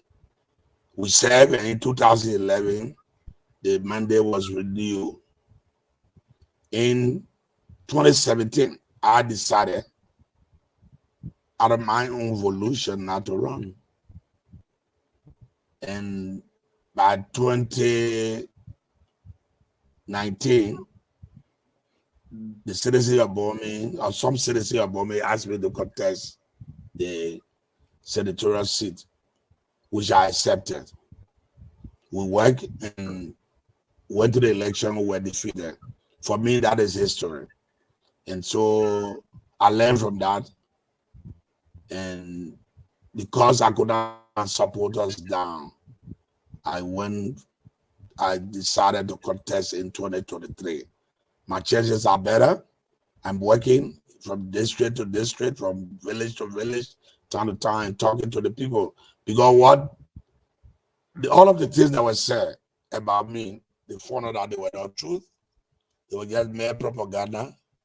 And at the end of the day, they do not understand that we provided better leadership when we were there. So I thought where you have gone, Mambe, was the one now, what new are you bringing? I see there's leadership deficit in Bomi County as far as the legislature is concerned. Because things are happening now. And I'm sure you will have interest being a citizen of Bomi County or the Western region will have interest in that. The deficit coming from the current senator serving as chairman of Ways and Means for Richton, even the Bomi Community College cannot get her allotment, even though he deals with the Ministry of Finance. On top of that, I can state for the records that even the 2.5 million, and I heard this on Spoon Talk, you got took time to deal with it. The 2.5 million I was being paid to Bomi. I don't know about the other counties, but let me speak specifically to Bomi. That money was converted to Liberian dollars and given at the rate of 160 Liberian dollar to $1 US. Today the rate is 190. If you do your calculation, multiply 160 by 2.5, that's 400 million Liberian dollars. And if you convert that by 190, the county has lost 400,000. The senator is a student of number. Is dead finance. He cannot tell me he doesn't know about inflationary adjustment. Even when you're doing contracts, you expect that tomorrow the prices will be otherwise. And he accepted that. Not that he doesn't know, but he doesn't care.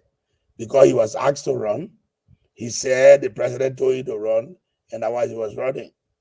But for me, that's not the issue. The issue is, I think the people are tired, and they have seen that they made an error. They have said that to me, and it's about time that we'll come back to serve. I think we still got more to offer. I still have a lot of ideas and a lot to bring to the table. Thank you, Mr. Speaker. It was interesting to know that you broke on news that the government actually paid less than what they promised to pay using exchange rate fluctuations to take from the people of Bomi. That's a breaking news. But back on that, I wanted to disagree a little bit with you and then ask you a question. When you say we negotiate from a point of weakness, that has been the foundation of our problem when we do natural resource negotiation in Liberia. We always feel as a country that we are negotiating from the point of weakness. We are not negotiating from the point of weakness. We have the resources. The investors are coming to maximize profit from our resources. If we don't budge into the agreement, they wouldn't make the profit they make. The taxes we collect from these concessions are far less than the profit they make. So we're not negotiating from a position of weakness. It is our mindset that makes us believe we are negotiating from a position of weakness. And it is that mindset that transferred into the agreement that was recently signed. My question to you is, and it is that weakness that made us to waive several $1 million to sign an MOU instead of sticking with the Mineral Development Agreement. The Mineral Development Agreement says, Section 15, that before the company is awarded the Class A license, the company must present a job and skill development plan that will tell the country how many jobs they will create over the period of time and how the people in the Western region will be trained and move across the ladder towards getting those jobs. It says, Section 5.7 says, there must be an environmental restoration plan, and the resources for restoration must be deposited so that when there are environmental issues, you don't have to run behind the company. You can just move to those resources and address the environmental problem. It also said there must be a project linkage plan and a lot of other preconditions they lay before the government can issue Class A license to Western Cluster. Western Cluster decided to bypass those agreements. I beg you, Mame, can you get to the question? Because, you know, we're running with time. I beg you, Mame. I understand what you're trying to lay the basics is good, but let's just respect our 2 minutes. Your second question, sir. So my second question, Western Cluster decided to bypass all these good provisions in the MDA and reverted to the MOU. You are contesting to be speaker. What is your position on Western Cluster operating under an MOU that does not meet the condition for Class A license under the MDA? What is your position? What's your promise to the people of Bomi? Yeah, but even before I come to that, let me correct something very quickly. I did not say we are negotiating.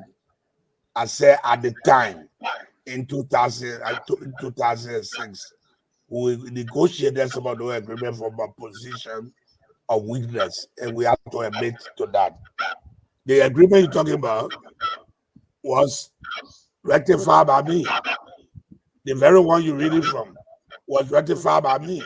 We put all the same guys in there, even though sometimes it is referred to as bookers, but we put all the same guys in there. And I can promise you, to answer your question, that the Western Cluster Agreement needs to be revisited. It needs to be rectified because there have been changes. Some material changes took place, and so it must be rectified. For instance, and we made a suggestion to the caucus and to the company. Even the way they are transporting the ore is dangerous.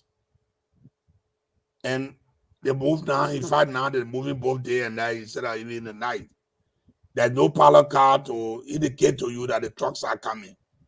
And I suggested, at least from my minute experience, is at least you have a minimum of 3 cars, 3 pilot cars, one in ahead to inform the motorists that the trucks are coming, one in the middle to alert them that the trucks are still on the way, and one at the end to say to them, yeah, the trucks are passing now, you can continue.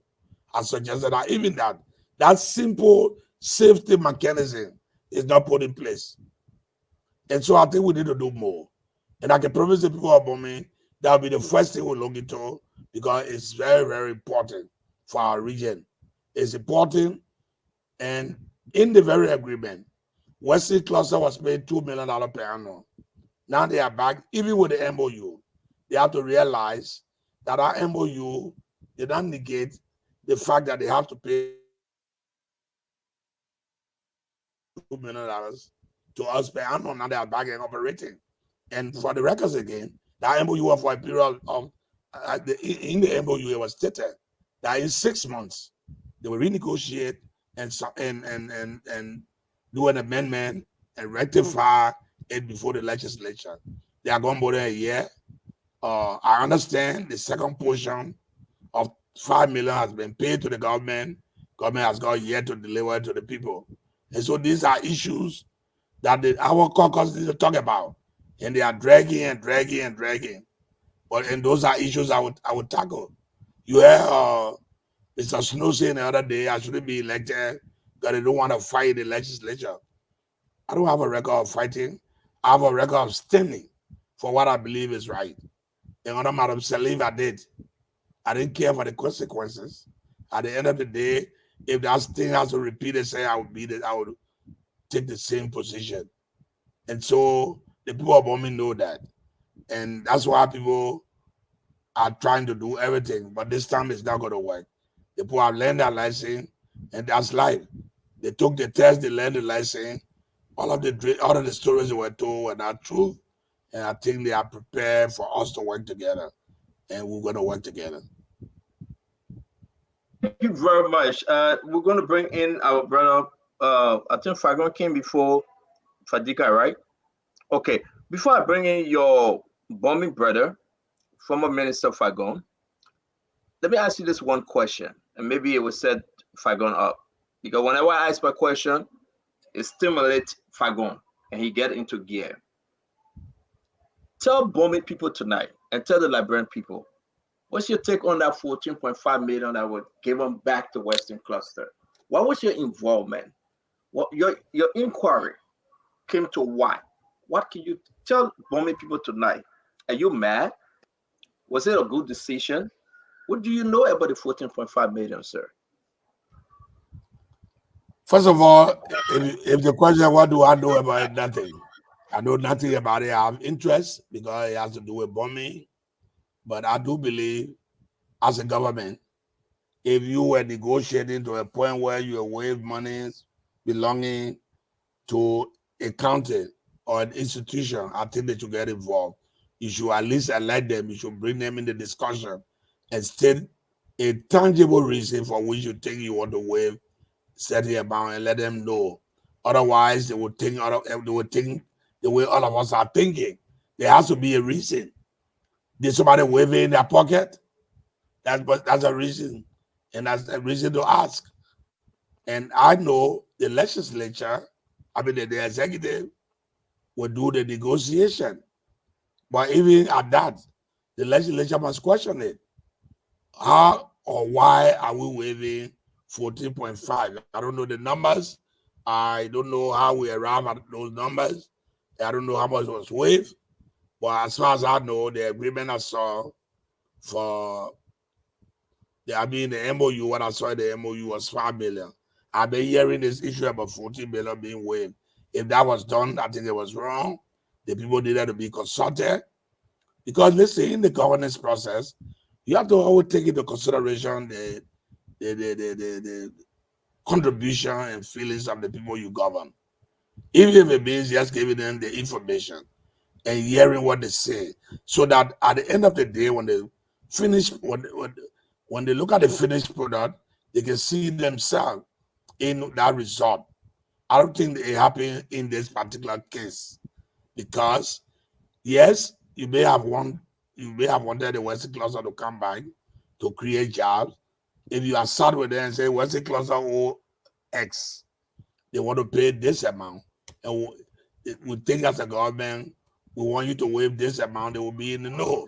You can't come negotiate everything and say because you are the government, we waive this amount, the Western Cluster can come and start to operate. I think you from Bomi. I'm sorry to interrupt you. From Bomi, you are free to ask Snow. You are free to ask Maurice Toma. You are free to ask those folks up there, Finaboi, Lasana, and the rest of them. Did you ask them? Not only did we ask, we raised the question in the bigger meeting. And I'm saying to you, until the issue came out, I only knew that there was 5 million in the MOU that would be paid the bombing. Of course, when the issue was raised, when the people got up and said, hey, we're going to stand for our right, another 5 million came from somewhere else. That's why I made it 10 million. So I'm confused with the numbers, because at one point I've been hearing about the 14 million, but as a student of law, anything I do, I want to have the facts and the evidence before I speak, to it. But I don't think you don't. I beg you for forgive me if I go. I beg you check your cash app. Forgive me, because that's the only way you will forgive me. I beg you, representative. On a very serious note, though, up to today, you are saying you don't know whether it was 14.5 million, and you don't know the correct. It means that you show no concern. We've been beating on Snow. We've been beating on Maurice Toma for almost a year. For you to come out on Spoon and say, I don't know the exact figure, something is just not certain right to me. Then we can now go to Fagono if he answers that. But instead, it means each of us have not play our role, because your role, or as the media, is to provide the information as you have it. You know they will not give me the information if they don't want to. All right. I'm saying I heard it was raised, it was discussed about 40 million. I don't know how we arrived at 40 million. I'm not suggesting that it was that wave. I'm not saying that, but I'm not saying that particular document, because I see the document to that effect. I'll be able to speak to it even more. That I'm not concerned. I'm very, very concerned. I'm even concerned about the 2.5 that was converted. We lost 400,000. So I won't be concerned about 40 million. I'm very, very concerned. I'm very concerned. And a public record, if it's somewhere, I know I will see it. One day I'll find it and see it, and I'll raise the issue. And it's never too late to raise it. So if you haven't said it, I will love you send it to me. I should be asking you for a former speaker. I should be asking for it. By the way, let us go to Eugene Fagono. We'll come back. And we have it. I'm going to send it to you. Just told the guys to get it ready. But it's shocking to me that up to today you don't have it. I'm just surprised. Honorable Fagon, please. I've been asking for it. I don't have it. Honorable Fagon, please. Good evening, Brother Alex Tyler. How are you? I'm fine, thank you. Okay. For the records, the 14 billion was mentioned in the MOU. It's clearly written there in the MDA and MOU, and that's why they reached that agreement. It's part of the agreement, and that's why we went to court. Having said that, today is one of those days we got to pull our family ties, because the people need to know the truth, the whole truth, and nothing but the truth. So my first question will be, in your estimation, you are a son of Bomi, not just a son, but someone who has served our people. How much, in your estimation, how much in iron ore is the Western Cluster taking from us weekly or monthly? What do you know? You see those trucks passing. As a citizen of Bomi, it is your right to know how much iron ore are they taking in terms of dollars? A week, a month? It's up to you. My information is that they have about 100 trucks, plus amount of 100 trucks, and each of them take about 30 to 35 tons of ore. And if you multiply 100 by 35, you talk about 3,500 tons or so per trip. If they make 2 trips, you're talking about 7,000 tons a day. And if they work for 25 days, if you multiply 7 by 25, you talk about pretty big number. You got to calculate that. I don't have one there, man. I'm not that smart to calculate. I think they're taking a whole lot of ore. And what is happening is that there's something called the DSO, the direct shipment ore. So this doesn't need to be processed. All they do, take it, crush it. There's something. I think we have both hematite and magnetite ore. So they get crush it and ship it. So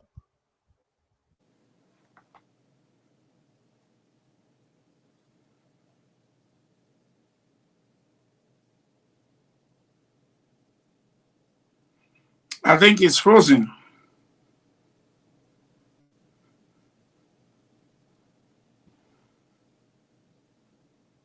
There could be tons.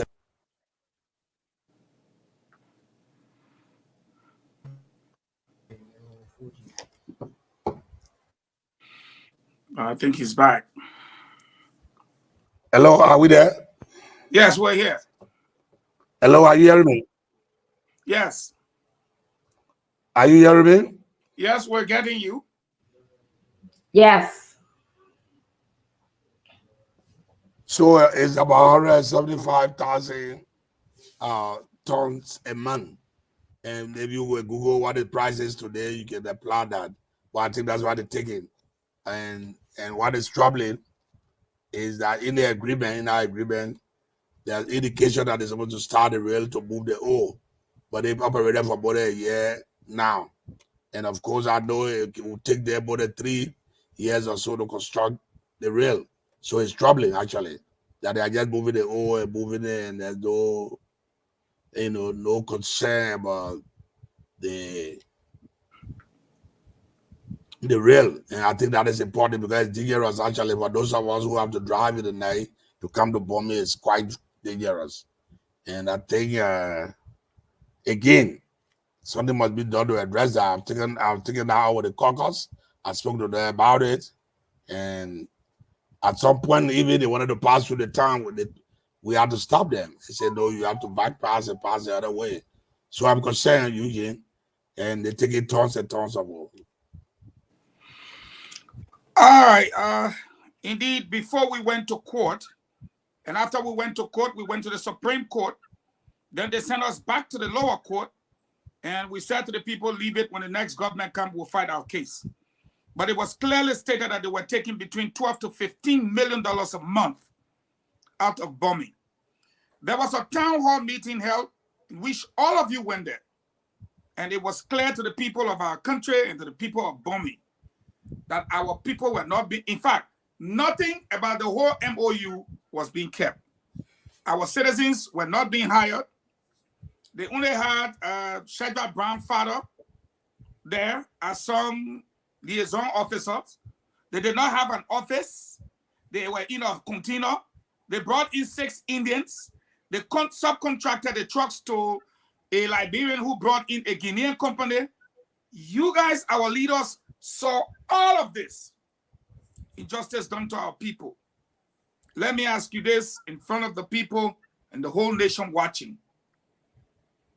Do you think the MOU or MDA or whatever they're operating on, do you think it is legal? What they're doing to the people of Bomi, is illegal? Let me answer your question this way.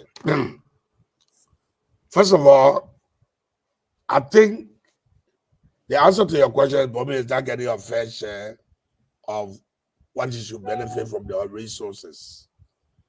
Because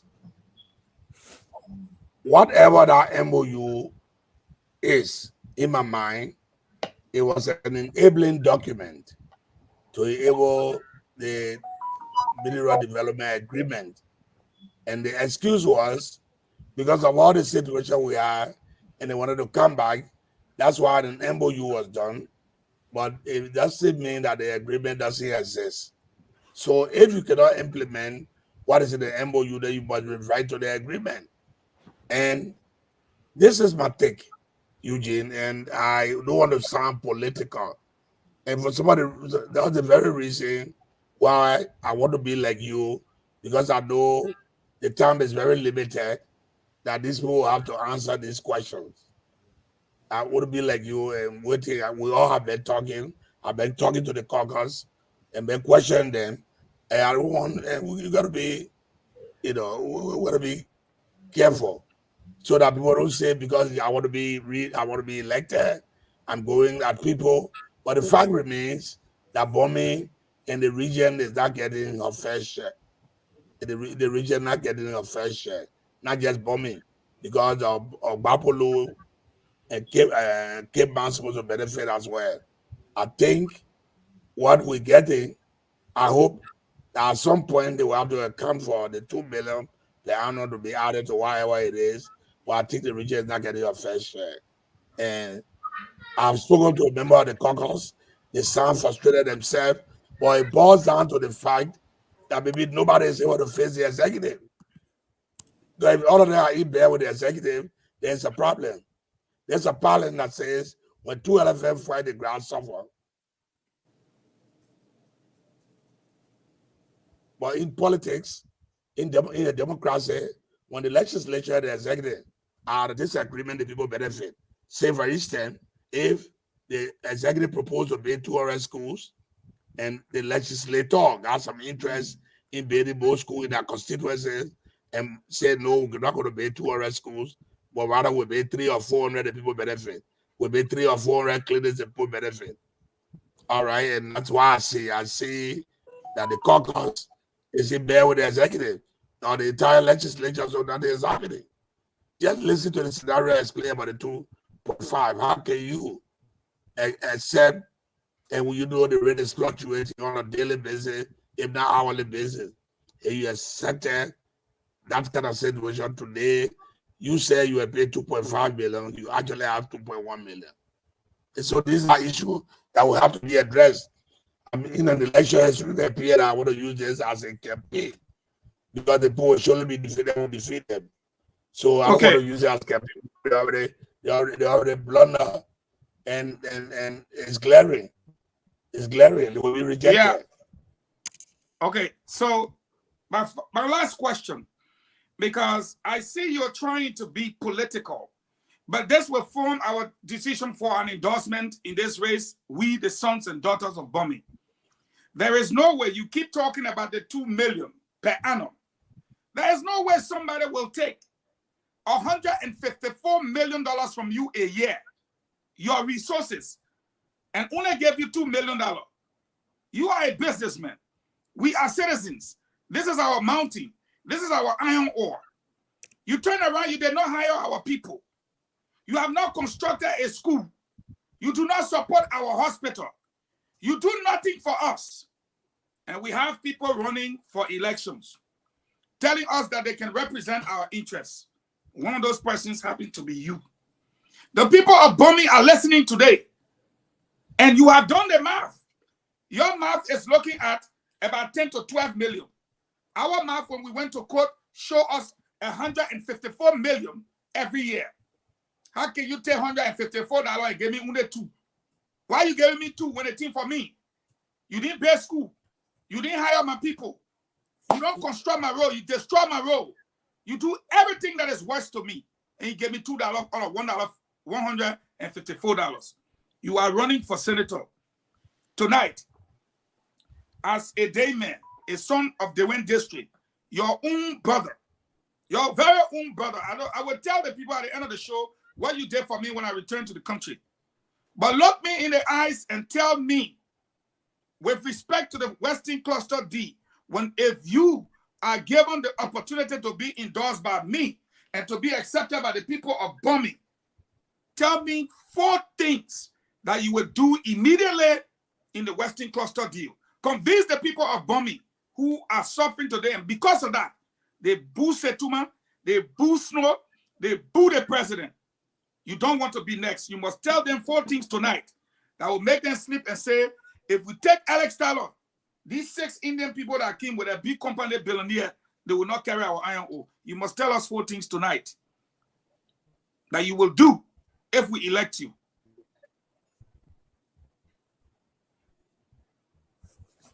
It's frozen. Have you let it? Yeah. Yes. Go ahead, if sir. we decide to follow you, what 4 or 5 things you will do? I got my pen. That will we can accept. You just stop being political politicians. Stop being political. Let me answer. Let me take you back. The agreement Mambe was reading, the mineral development agreement Mambe was reading, was on my watch. And we put a lot of the safeguards there. We put even the construction of a road from Tottenham Bay to Mana River in our agreement.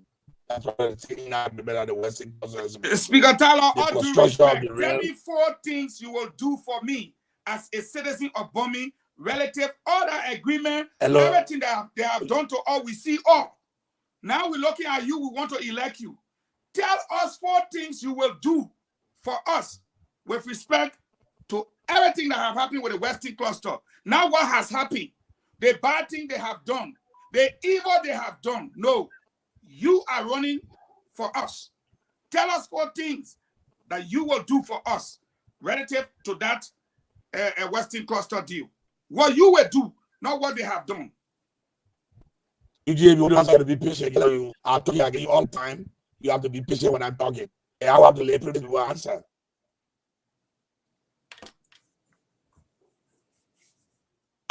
So you get maybe the answering. I said to you the agreement was watch the interest of the people because we all receive gas in there. And they would say $2 million as you make it to appear. There are a whole lot of other responsibilities and opportunities and things in our agreement that accrue to the government and the people of Liberia and the Western region. So don't make it to appear that our agreement won't carry $2 million because I stated that you need to read the full agreement. But to answer the question, the first thing I would do is to bring sanctity to the caucus. Because if the caucus is not strong, from what I say, they control by one or two individuals, and when they say so say one, so say all, then there's a problem. Because they bring to the table, so I would not be a part of such caucus. Everything must be discussed, debated, and agreed before we take it to the people or we go on the floor. Number one. The second thing is, I would try to eliminate the deficit we have now in there, all right, and restore the dignity of our people. One of the reasons we get the resources out was to create jobs. I will show that those jobs we talk about and that they are provided. Nobody going to outsource any job and say well, they outsource it to another company unless there is a full agreement that they take responsibility. Because when those companies leave, if they're not taking responsibility, they'll probably left in the cold. More than that, one of the problems we're facing in bombing is health issue. I'm sure it's all around the country. No drugs, you got structures around. We have to address the health issue. We have to address the educational issue in the county. And those are things that I think the leaders of the county must be concerned about. And those are issues we address. And so you want me to count a lot of things that I'm going to do in order of priority, the health issue, the education issue, the employment issue. Those are issues of the Western cluster that must be addressed. I'm not going to answer the question with me the way you want me to answer it. I'm going to answer the way I know how to answer. And so we are in election. I know very well that people want to say as soon as I take over, the employment issue will be solved. I want to. That's for me. Then I'm politicking with people. I know it can be addressed, and I can assure them that the job that should be provided will be provided to the citizens.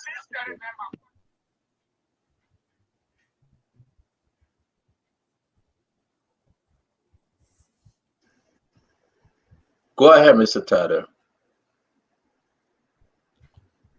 Are you hearing me now? Yes, sir. So health, education, employment, those are issues that we address because that's where we are now. Those are burning issues for our country. All right. And of course, right. employment So, as far as the Western cluster is concerned, that's what we address. Thank you. So we'll be bringing in our brother Fadika, but just real quick, Fadika, let me piggyback of something Fagon said.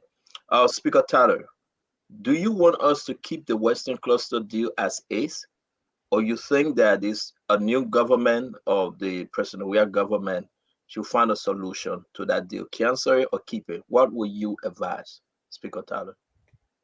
No, that agreement cannot be kept. Even if you revert to the MDA, there are a whole lot of material that changes in there. I mean, there are a lot of things have happened.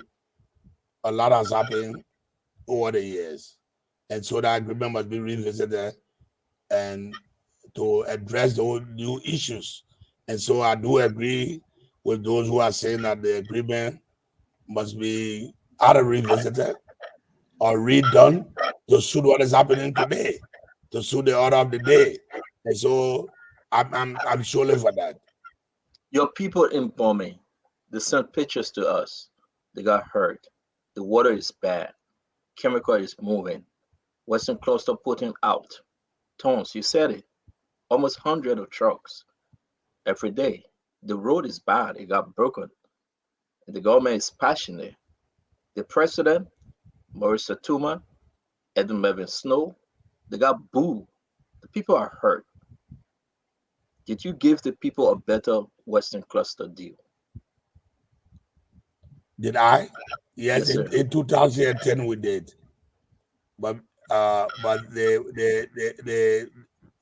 company is not living up to the MOU. I think that's a problem, and so you keep revising. You keep coming back to the question. I do not agree with what they are doing, and I think it must be revisited.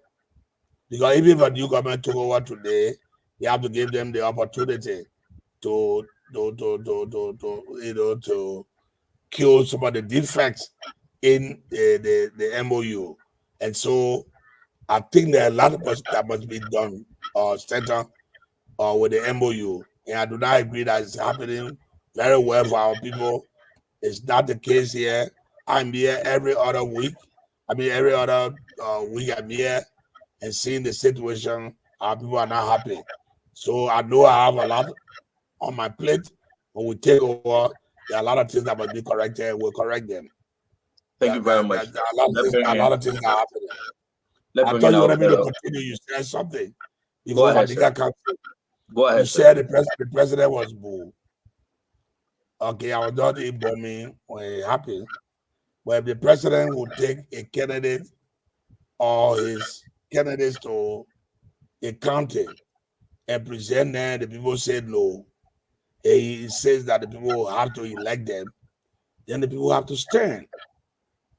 And there are other issues have to go along with discuss, concerning the president visiting the bombing and some of the things he said that must be addressed. But let me give you all the opportunity to ask your questions.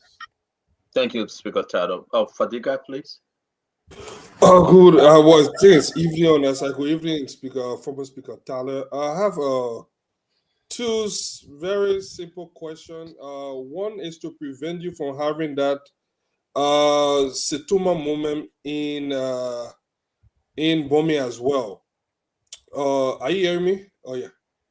A couple of years ago, during the 53rd legislature, you were impeached by your colleague for allegation of corruption. That went down to several series of allegations. I won't go through everything. One with the death of Michael Allison. A lot of people attributed his death to you, even though it was never proven in the code of law.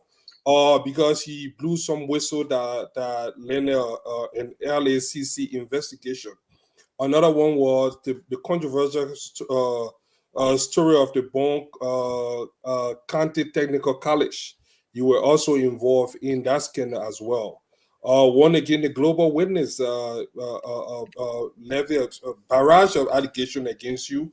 Because of time, I won't want to go into the specific of those things. Those are just few of the different allegations of corruption that have been levied against you. And at one point, even the Front Page Africa had a story that named you Corruption King Kong. Having said that, do you have any regret? If so, what are some of the mistakes that you think you made in the past, and how can you correct that? Moving forward. Thank you. First of all, I have no regrets. And it's really unfortunate that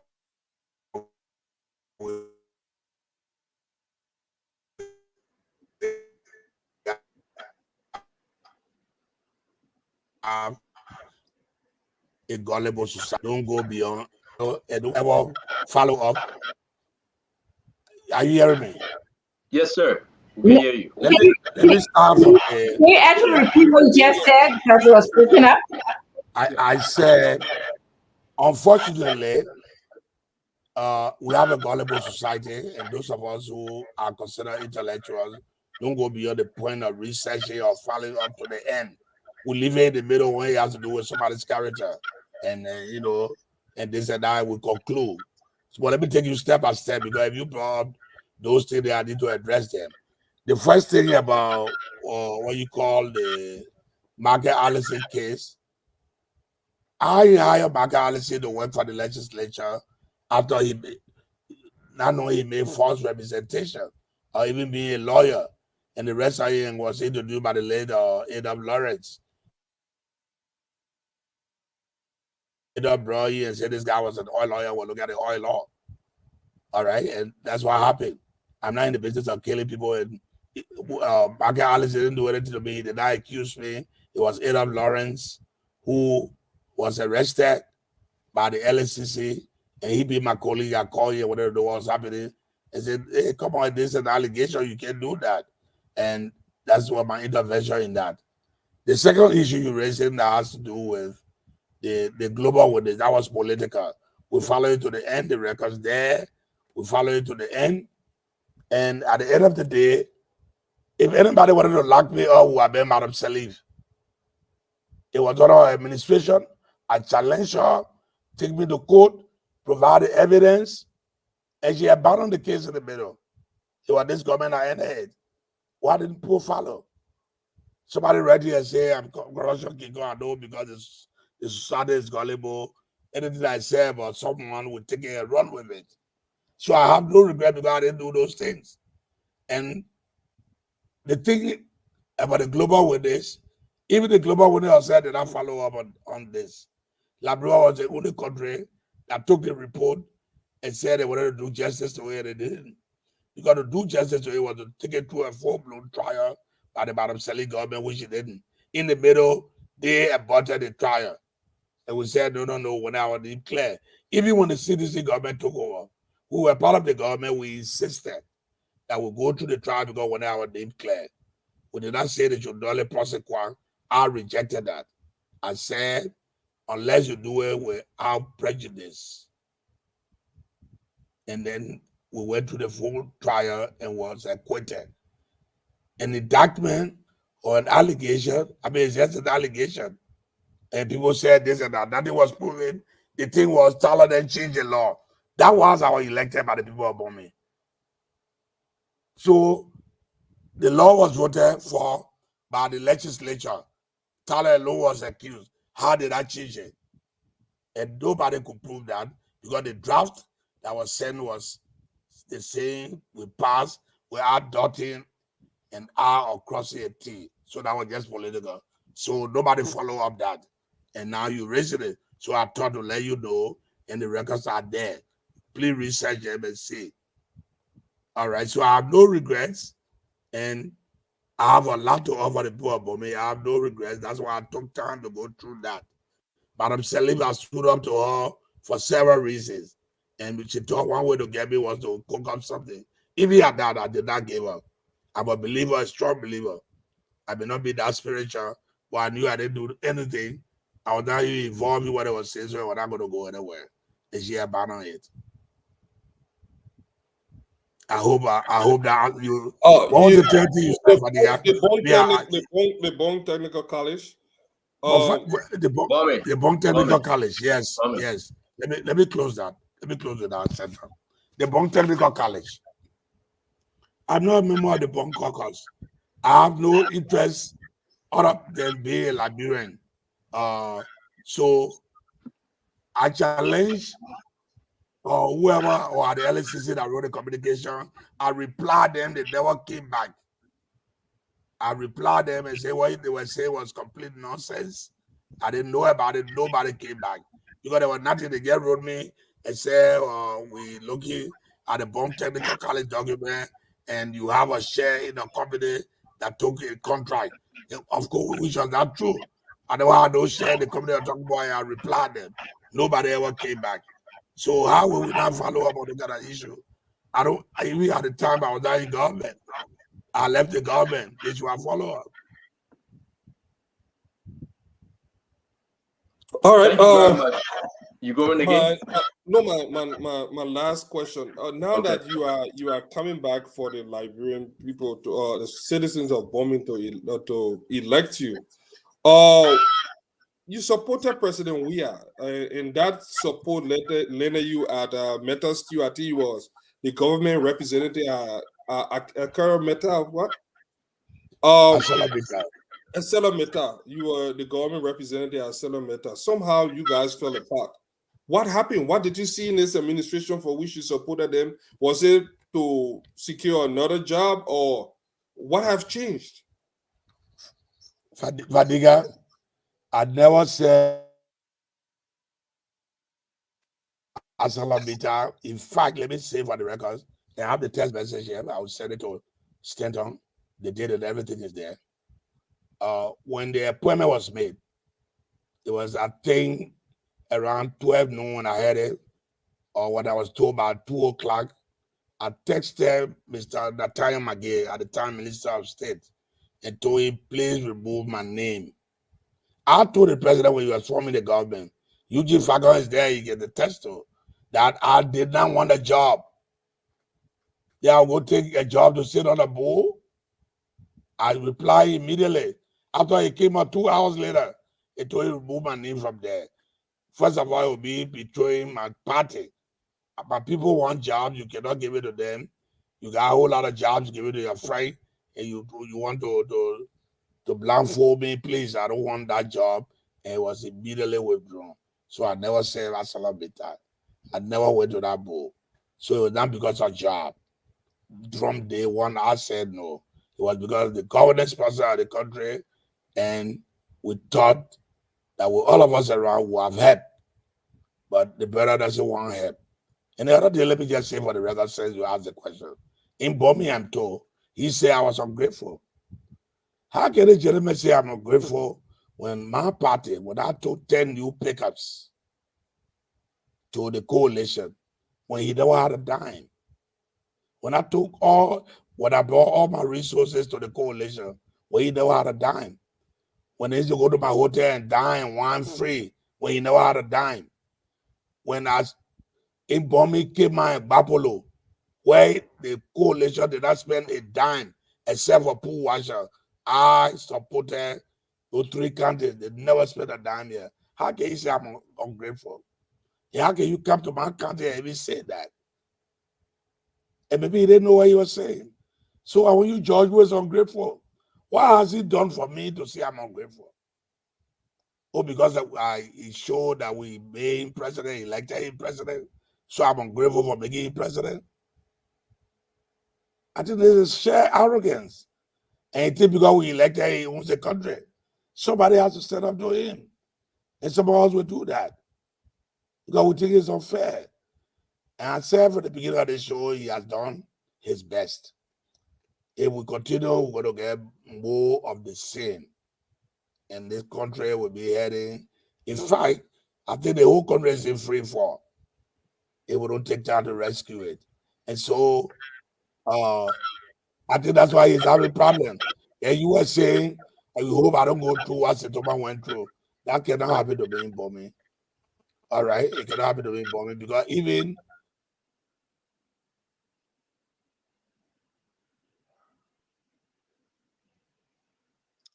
okay, so let's see if the senator when I was not elected,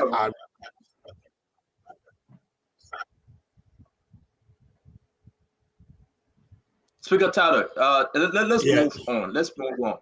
Let's move on. Fadiga, thank you very much. Speaker Tyler, let's play this because I think that's exactly what you're talking about, the president, whether he was referring to you. Most people believe that he was referring to you. So let's just play this part of the clip. Dama, are you there? And one of those people is Setuma. I'm saying, I'm not. Listen, I don't care your no. I don't care. You can take your no. I don't care. I'm speaking to the true seditious, the Wiashans that will support the party. Or Setuma will be supported. So, Speaker Tyler, though, I'm speaking to the true sedition and reaction. I don't care about your no. You don't not exist. He said, no, you don't exist at all because you are not reaction and you're not sedition. In Bomi County, you supported him. He won Bomi 2017. But now he's not talking about Liberians, though. He's only now in that bracket, sedition and reaction on it. He cares less about those of you that are hanging around. Can you address that for the sake of the folks that listen to you from Bomi today? I think it's unfortunate that we all you will come to Bomi and make the kind of statement he made. Maybe he has forgotten that gone are the days of slavery. He came to ask the people to elect his candidates that he more or less has endorsed for this election. And the people said no. And for him, as far as he's concerned, he was elected by sedition, or what he called we are. I don't know what he meant we are. Because if it's we are, there, it can be we action. Because there's no SH there. It cannot be we action. So I don't know what you are actually referring to. But the fact remains that that was an irresponsible statement to be made. That's why I say the presidency has been desecrated. To be made by somebody who is supposed to serve the people. They are not his subject. They are the electorates. If you went to them and asked them and they were disenchanted, you have to tell them you come back, you talk to them. You have to change your tune. You can say you don't care. And the people up on me him. I'm sorry, Speaker. Because it's my own two questions. I want to push you a little bit. And exactly what you said. You said, I want to play this again. Because you are the man running. You run it against Morris Setoma. So I got to push this again. And let me reserve that two questions. I don't care. He said, I don't care. I really don't care about you guys. So let's agree it's $14.5 million. You are mad with Setoma. I don't care. Let's agree that your children are getting sick every day. Your grandparents are sick. No hospital. I don't care. Let's just agree that people are bombing. Agree today. That there's no, children are going to school. The president said, I don't care. The roads are so terrible. The president said, I don't care. And I want Liberians to listen to this because it's the voice of a dictator. Somebody that's saying that if you give me another 6 years, I will rule you with iron hand. And you have Enter Joa Howard Taylor, the vice president, sitting there. Edwin Mervyn Snow, he was sitting there. Morris Setoma, he was standing up with the president. If you were in that forum, you think it was going to be wise enough for you to have another press conference the next day to try to clarify the president's statement? It's hurting the people of bombing. We're receiving a lot of calls that the president has forgotten. He has turned his back on us. And he said he doesn't care about us. So, okay, would you have taken another press conference and said, no, let's clarify this? I don't think. So talk to us. Talk to us, Mr. Speaker. I think that is dictatorial for the president of a country to tell the citizens, I don't care. Yeah, he was in bombing. And maybe he was speaking directly to the people of bombing, but you are referring to the Liberian people. He doesn't care. He doesn't care because he has arrived. He doesn't care because he made 23 houses in less than 6 months. He doesn't care because he's just doing whatever he can do. He doesn't care because he thinks the country is for him. He doesn't care because he doesn't know the difference between his money and the country's money. He doesn't care because he's talking to his slaves. But that's not going to work in Bomi or Liberia. Liberia has passed that level. And he must understand that. The reason why we are where we are, because those around him, and that's where he could not encourage someone else to be around. Because for people like us, we're telling the truth. We disagree and say there's not how to do it. I mean, with the rest of the people you named that were sitting there, you don't think it was prudent enough about now there should be a retraction of that statement that the president misspoke?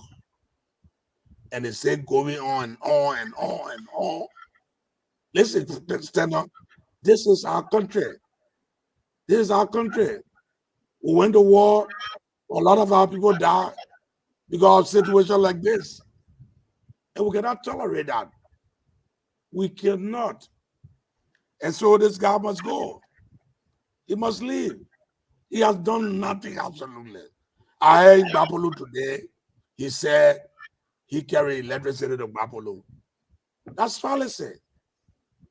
Those are the agreement for electricity for Gbapolo, for bombing and Kidman, not Gbapolo, because he made a statement in Gbapolo. For bombing and Kidman, those agreements were done in 2016 when you were nowhere around. Implementation started 2017. How can you go and with a bold-faced lie and say he carried electricity there? I mean, I mean, it's appalling. Let's face it, to say the least. That's why I say he desecrated the presidency. He made it to a PL nothing. Whoever takes over has to rise up to the occasion and give the presidency its dignity. That's a fact. No one respect our president around here. None of the leaders around here. Because the way he carry himself. Let's talk about your local politics. My last question, and then Dr. Richardson, Maxwell, and the guys will come in. Let's talk about your local politics, though. If it is not Maurice Toma, you got Mr. Doty. Talk to us about Mr. Doty. Does he stand a chance? Are you afraid of him? And let's talk about Finabody Lassana as well, from another district. We are hearing that Edwin Snow is now supporting Dolly because he wants Dolly to support Fina Lassana, the representative. What say you, sir? As a matter of fact, Dolly is not strange to this game. Dolly participated in the last election, and I think he was fourth.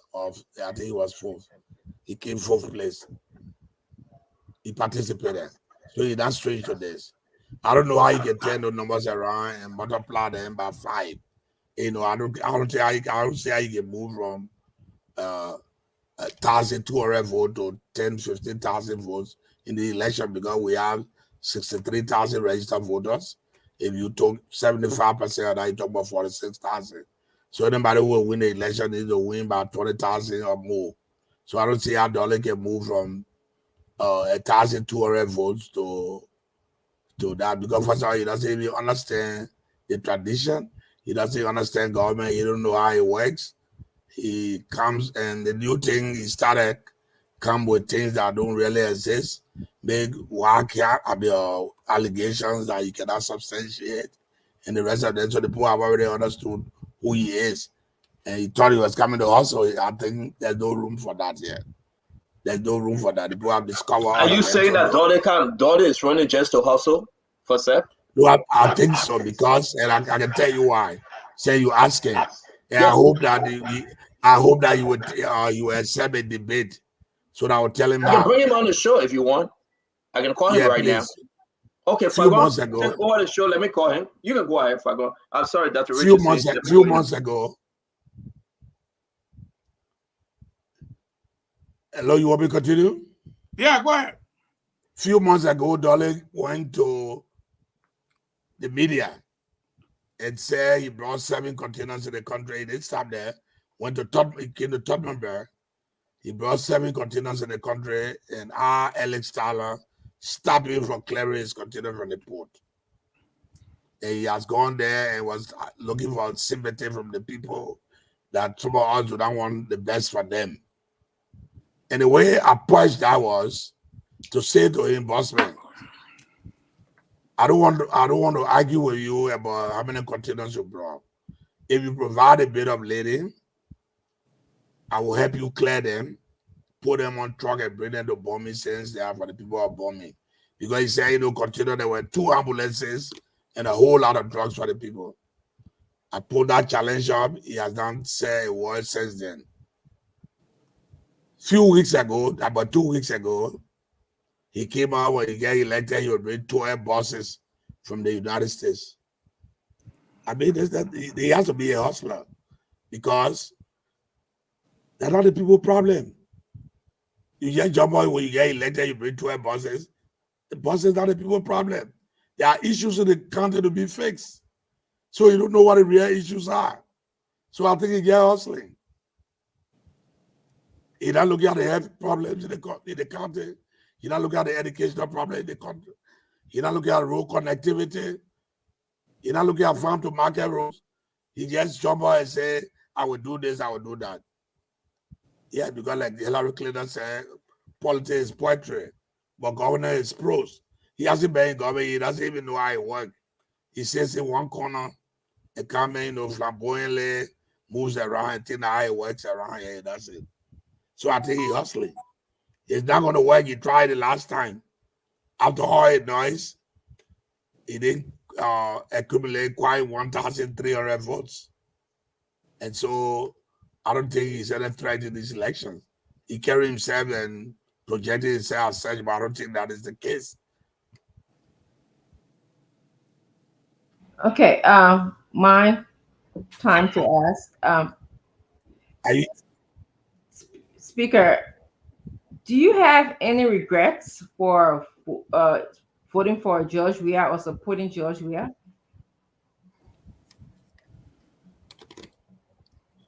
Yes, and our regret is to have made him president, because, and let me tell you what went into our decision at the time.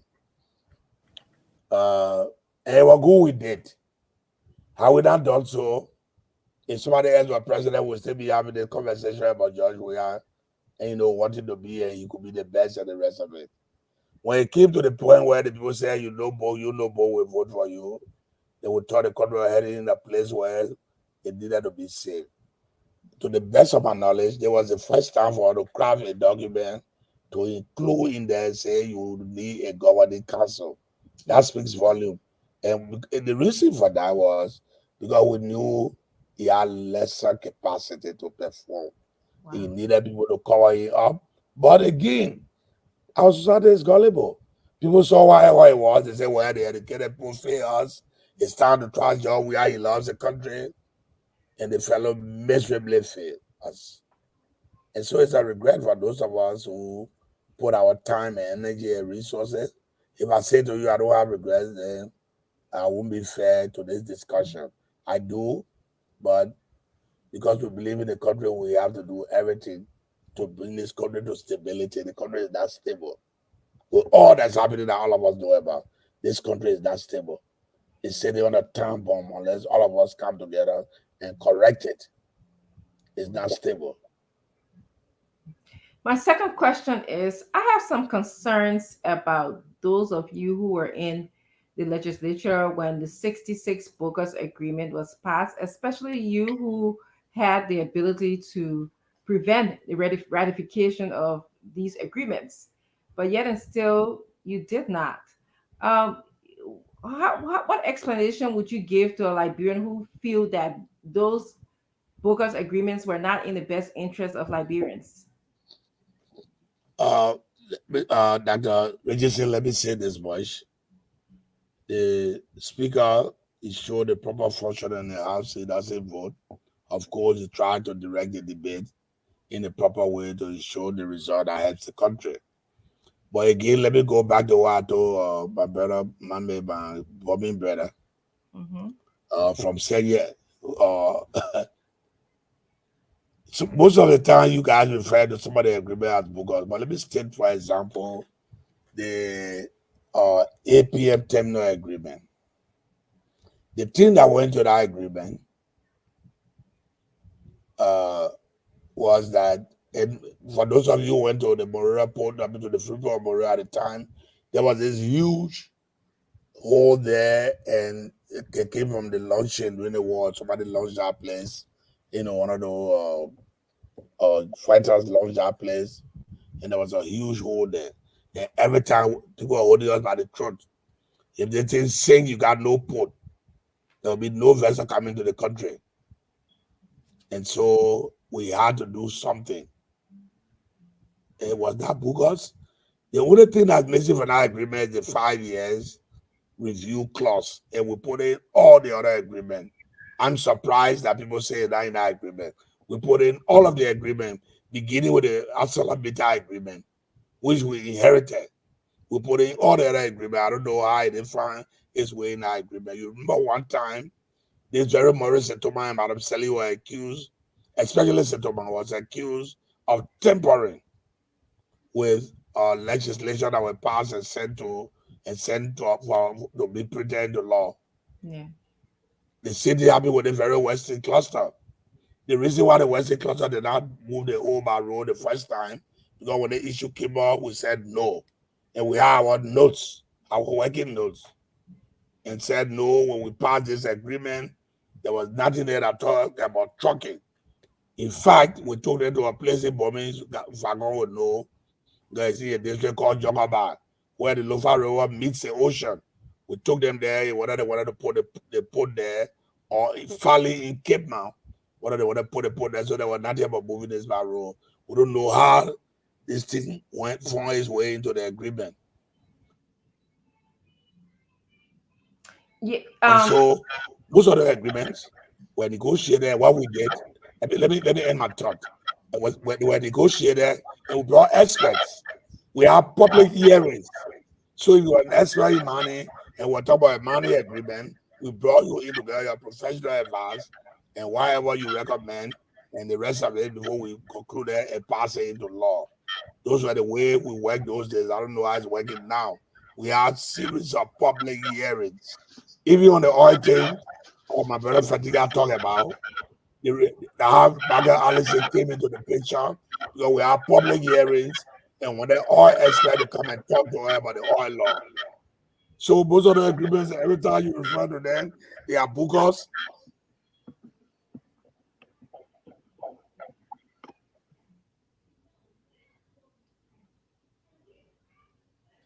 And let me. You're breaking in. Can you repeat yourself? I said I wanted to differentiate between the agreement passed by the legislature and those that are done at the National Investment Commission, because all you put together is a bogus agreement. Our law is that when an agreement, what we met there was when the agreement is $10 million, maybe below $10 million, it goes to the NRC. They negotiate, takes care of that. If it's above 10 million, then it goes to the legislature. And so we amended our law to say when it's 20 million, then it goes to the legislature. When it's below 20 million, it goes to the National Investment Commission. And the rationale behind that was to open the door for investment. So now really investment will go to the legislature and go through all of the rigorous scrutiny. That's why we did that. So some of the agreements you talk about, every time you talk about 66 agreement, I wonder. But some of the agreements you talk about, agreements that maybe went through the National Investment Commission. Most of the agreements we took care of, we have public hearings, we discuss them, and ensure that the proper people were brought, the questions were asked, and of course, the agreement normally comes from the executive. We bring in people to question them, and at the end of the day, when we are satisfied, we go ahead and pass them. And so I hear people talk about bookers because that's what I told my brother Bambe. Some of the agreement that they want to talk about the APN terminal, we were definitely in a position of weakness. The port was sinking, and some of us went, we drove there to see, and we saw this huge hole. And I'm not expecting that, even though I went around the port for a while. But somebody say if they put sing you out no port, it's something to look at quickly. And that's why it forms some of the decision. Speaker, I'm just going to make a comment for you to think about. The thing that allowed many people to feel that the agreements were bogus were that you guys didn't utilize the procurement laws, number one. Number two, or didn't go through the procurement laws. Number two, the people who lands that you are using for, like, for example, the oil palm Farallon, I think the name is Farallon Company in the Cape Mount area, the people weren't informed, that you are going to use their land. This is what many of the readings that I find. So that's why they call it like bogus agreement. Something for you to think about. But lastly, I just have one more question for you. Are you in favor of this $30,000 in the legislature? Which 30,000? The 30,000 legislative engagement money. Are you in favor of that if you were to get elected and you go there? No. And let me tell you why. When we propose to then Madam Salif $1 million for each electoral district, it was intended to get the people involved in the development process of the country. Because we passed a budget, and I was informed, because I went to tour the country, I went to all the 15 political subdivisions of the country, and I noticed that other people were shortchanged, or the cabinet or those responsible are not telling us the truth. That they said they made 200 clinics or 200 schools. I went around, didn't really see them. And I proposed at the time that it would be better for the people to take part in the process, where we could place $1 million in the budget per electoral district. That would be 73 million, and the people will make the decision as to what they want. We didn't want to leave it at that. We made it sectorial. We kept it and said in the area of health, in the area of education and infrastructure. So we didn't just leave it loose. It was fought, of course, but eventually, Madam Sally and us agreed the first amount we placed in the budget was 50% of that, which was $36.5 million. Of course, when the Ebola came, again, we had an emergency. We went there and took $20 million and placed it to our international partners as seed money to get them to help us. And then we started from the 16.5 million. That's how we started with the legislative project. So I don't know what they call legislative engagement. The legislature should always be able to engage the people during vacation. So I don't see the need for legislative engagement. When you have all the vacation they have now spread over the period, the vacation is used to engage the people. So engagement doesn't necessarily mean money, in my understanding. And so if they are kept the legislative project going, they'll be able to do projects within their districts or within their counties, and the projects will be visible for people to see. Thank you. Thank you very much, Mr. Tyler. We're going to do one round of questions. I want us to open the line. Bombing people want to call in. Again, folks, we called Mr. Soko Dode. He didn't answer. He's not answering his phone. We thought he could have the time to contribute tonight as been requested by Speaker Tyler. But Speaker Tyler, let me ask you a question, though. It is important to know that you see Mr. Dode to be very, very a serious person in this race. You spoke about him. Can you talk to us about Finda Lassana, who is now serving as a representative and running again? Are you going to endorse her in this race? Are you telling folks to vote for her? Have she performed well to represent District Number 2 again? I believe it's District Number 2, right? So in the first place, let me answer like this. I'm supporting a candidate in District 1, and that candidate is not Finda Lassana. That candidate is Ja Pakpa Obadiah Vani. He's the candidate I'm supporting in there. All right, and I'm not in the representative race. So it's Finda and Ja Pakpa that's supposed to be debating about the representative race. So if I have to endorse anybody, which I've done already, is Obadiah Vani. I already endorsed a candidate in District 1, and that candidate is Obadiah Vani. Okay, are you in talk with Edwin Snow? Have he given you his support? No, I have not asked for it. I've not asked for it. He has not given it to me. I've not asked for it. I don't think if the people above me want to elect me, I need to ask for the support of an individual that's exclusively within their domain to decide who to elect. Have he performed well to you, Mr. Speaker? A son of Bomi. Edwin Snow is not a son of Bomi. Have he served your people right? Those that elected him. Well, it will be left with the people to judge, because as far as I'm concerned, all of the things he listed, he will have done. They are still looking forward to him doing them. So let them judge him. As a matter of fact, we ran and he won. Let the people be the one to judge him. They elected him. They will judge him at the end of the day to see whether he has performed. It will be biased on my part to say he has or hasn't. You're a son of Bomi. You live in Bomi. You represented the people of Bomi. Have Edwin Snow performed well to the desire of you? That if you're going to cast your vote for Edwin Snow, if you're not in the race, will you support him? I'm a son of Bomi, but I'm not qualified to answer that question, because Edwin Snow and I ran the same election he won. He was preferred. So that question must be answered by the people of Bomi. if a son and daughter come to you asking you whether they should vote for Edwin Snow, what would be your advice to them? And as the same question you ask him, has he performed?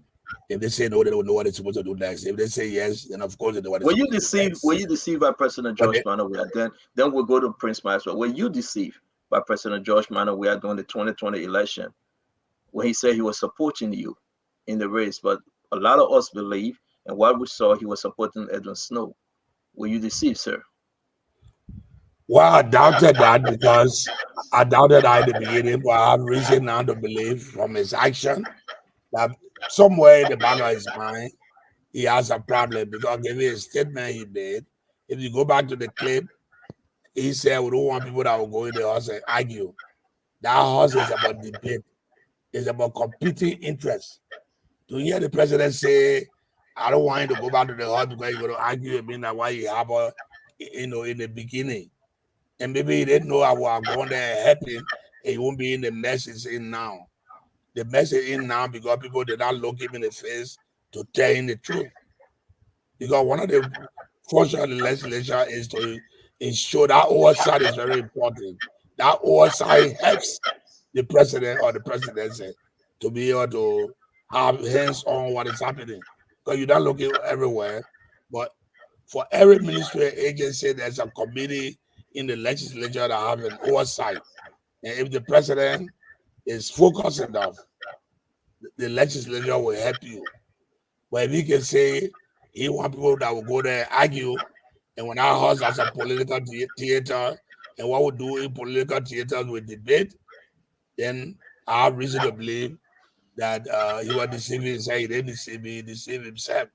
And I believe this is the time.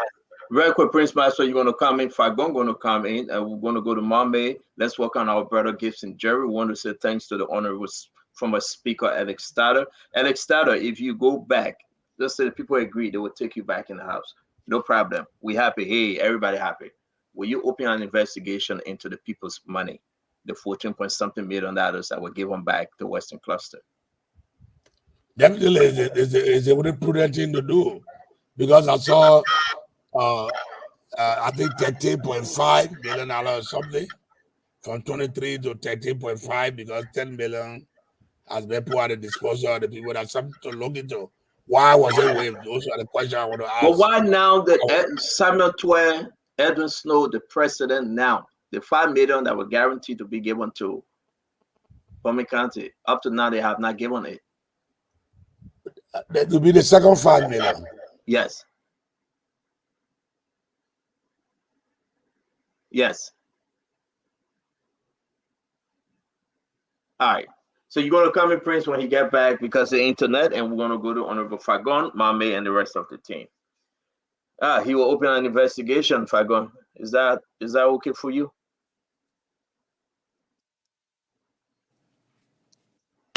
He says he's going to open an investigation into the 14 million. That's an investigation into the 14 million. Yes. What we want is the holistic investigation into the whole thing. How did it happen? Hello, sorry, I went off. Yeah, go ahead, sir. Did you hear the question? Because we got to run with the rest of the question. My question. Okay, I don't want to take the time because it's 6:40. One of them going to ask the question probably. Then go to Prince Maxwell. Prince, ask your question, and we're going to go to the round table. Thank you, sir. All right, Honorable Tyler, once again, thank you for thank you for all of your questions, all of the answers you've given to my splendid colleagues' answers here today. Really do appreciate that, and I think that the Liberian people are learning a lot as it pertains to some of the details that were brought up. But I would like to shift your mind a little bit, because we've been much more on concessionary issues. So I want to bring you to, as we said, I've been realizing people are talking about the bread and butter issue, but I like to call it the pocket book issue in Liberia, the economy of Liberia. You sitting as the 52nd and 53rd Speaker of Liberia, you were a key member of crafting or helping to craft economic policies in Liberia that would have shifted Liberia going forward. We know 6 years after that, based on all of the statistics that are coming out right now for this under this government, Liberia economic prospect looks dismal. And ordinary Liberians that should be in a very comfortable position at this point are now struggling tremendously. So my question to you is, where do you see the next 5 years or 6 years if we do not do the right thing in terms of the government going forward?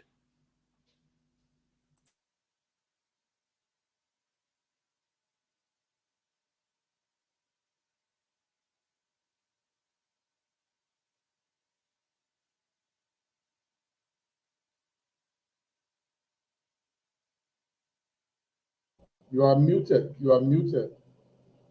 Thank you, Gibson. Again, we want to say thank you very much, Gibson. If I go to you, Prince, keep your question. We're going to call him also, or you want to speak, address some of the issue. But my question went to Fagon. Fagon, you from Bombay, that's why I'm pushing you on Bombay. The investigation issue you were talking about, can you unmute and talk to us? You cannot investigate 14 million out of the whole deal. We're discussing an MDA, which is the Mineral Development Agreement. Now, what you saw is on the side of what had happened. That is the Memorandum of Understanding.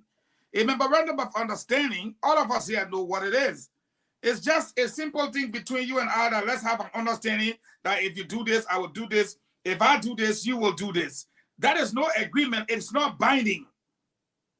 Until it becomes signed, at least it's an understanding. The court will look at it. What we want and what we will get. This is not for former Speaker Tyler to decide. We haven't hit the ground. The people of the Western region will decide. We already started the process. We went to court. The court said, hey, this is an agreement between the government of Liberia and these people. We were the affected party. We went to the Supreme Court to took an appeal. The Supreme Court said, no, the lower court can look into your stuff. And when they make a ruling and you're not satisfied, then of course you will come. But this is no ruling. They can't say you are not part when you are the affected group. So you're going to let them hear the case. We decided, no, we're not hear the case. Since they started dragging us around, we'll wait where justice will be served. So we don't need a partial investigation into the 14 million. Stanton, you will agree with me that what is not done rightfully at the beginning is not done at all. So how can you go to 14 million? Oh, sorry, gentlemen. I went off. Did they hire our people? Did they cheat us right? Hello? Are they stealing? Yes, yes. Come in. You were saying something before you left, and we just continue. Yeah. Did you get a question, sir?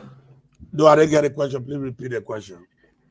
Yeah, I stated that as a permanent member of the 52nd and 53rd legislature, I believe that one of your responsibility was to help the executive branch of government shape and reshape the economic policy of Liberia, which is to help guide the current, the former administration.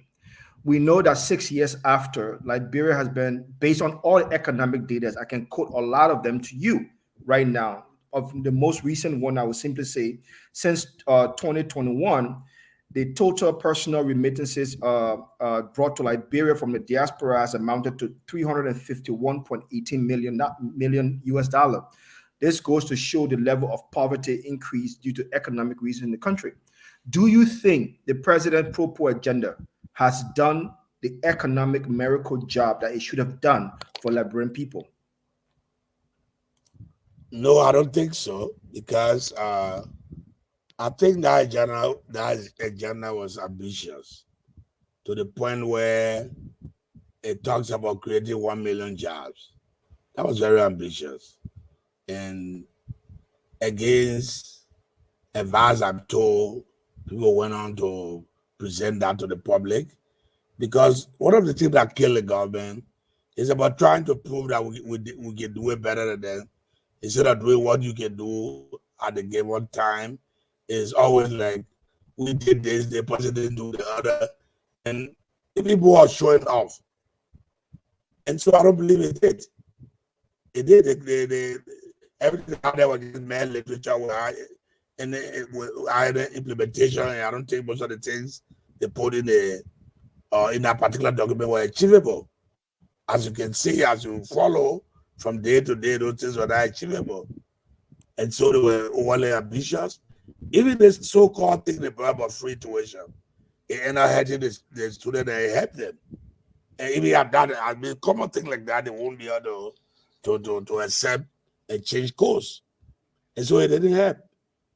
It didn't help because I don't know whether there's an economic team there. Maybe let me say, I don't know who's advising the president. I don't know. I tried to think it through. I don't know who's advising. And so I don't think, to answer your question, I don't think it did. So lastly from my side. Yeah. So lastly from my side, with that being said, and with this knowledge being in our minds, in the perception of Liberian people, do you think the next 6 years under George Weah it will be any different from that which the Liberian people are experiencing, or will even be far worse in an economic sense, where based on the current poverty rate of 50.9%, we would have a double digit coming soon? I think I agree with you, Maxwell, that will be worse. And I said at the beginning in my intro, that will be more of the same. And if the Liberian people don't listen, they will come back to understand it will be more of the same. It's going to be worse. Because nothing is working. Nothing is really working. Because for the government to function, the entire government must work. Whether it's education, whether it's health, whether it's the Ministry of Public Works and Road Construction, that's a total of everything that makes up the government. It cannot be a partial functioning of the government to make it work. And so, whether he understands these things or whether people are telling him, that's why we have to think about, or whether he's listening, because I think people say, oh, the man listen, he doesn't listen. And most of the guys around are afraid to tell him for fear that they will not have their jobs and the rest of it. And I think, that's the situation we find ourselves in. So I don't want to believe the Liberian people will make that mistake. I don't think so. The Liberian people will not make that mistake. Thank you, sir. Him.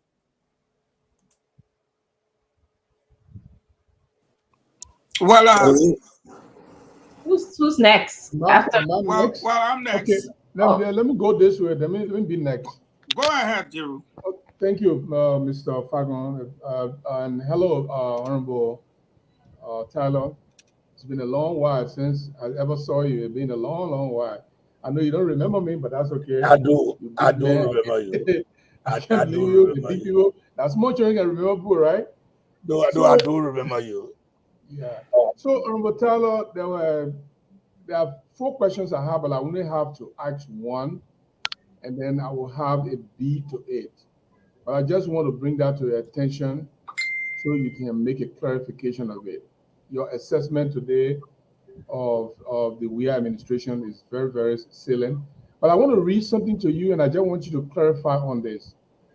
In 2010, August 25th, the Global Witness accused you and others,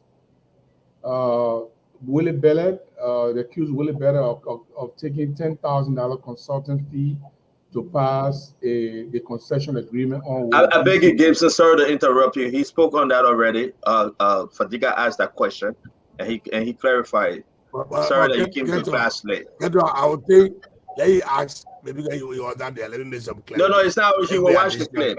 No. He will watch the clip, Speaker Tyler. Speaker Tyler, we do not forgive. We do not forgive who forget. So I beg you. Now, he's our older brother. Yeah. He came to class late. We got to move. There are several ways we can ask questions, but I will let it go. Thank you, sir. I will not contest that. But the question I wanted to ask Honorable Tyler, I just want you to, in your own words, have you come across the front page publication that describe you as the corruption King Kong? Why do you think they describe you that way? I really want you to clarify on this. I think the whole thing came from the Global Witness case. And I just said when you were not here, those of us that consider ourselves as intellectuals will only start and don't follow it to the end. Because our society is gullible, so when one is accused, people take it and run with it. The very Global Witness report, you talk about Willie Belle. During the trial, it was determined that the time the report said Willie Belle was in the country, he was in the United States.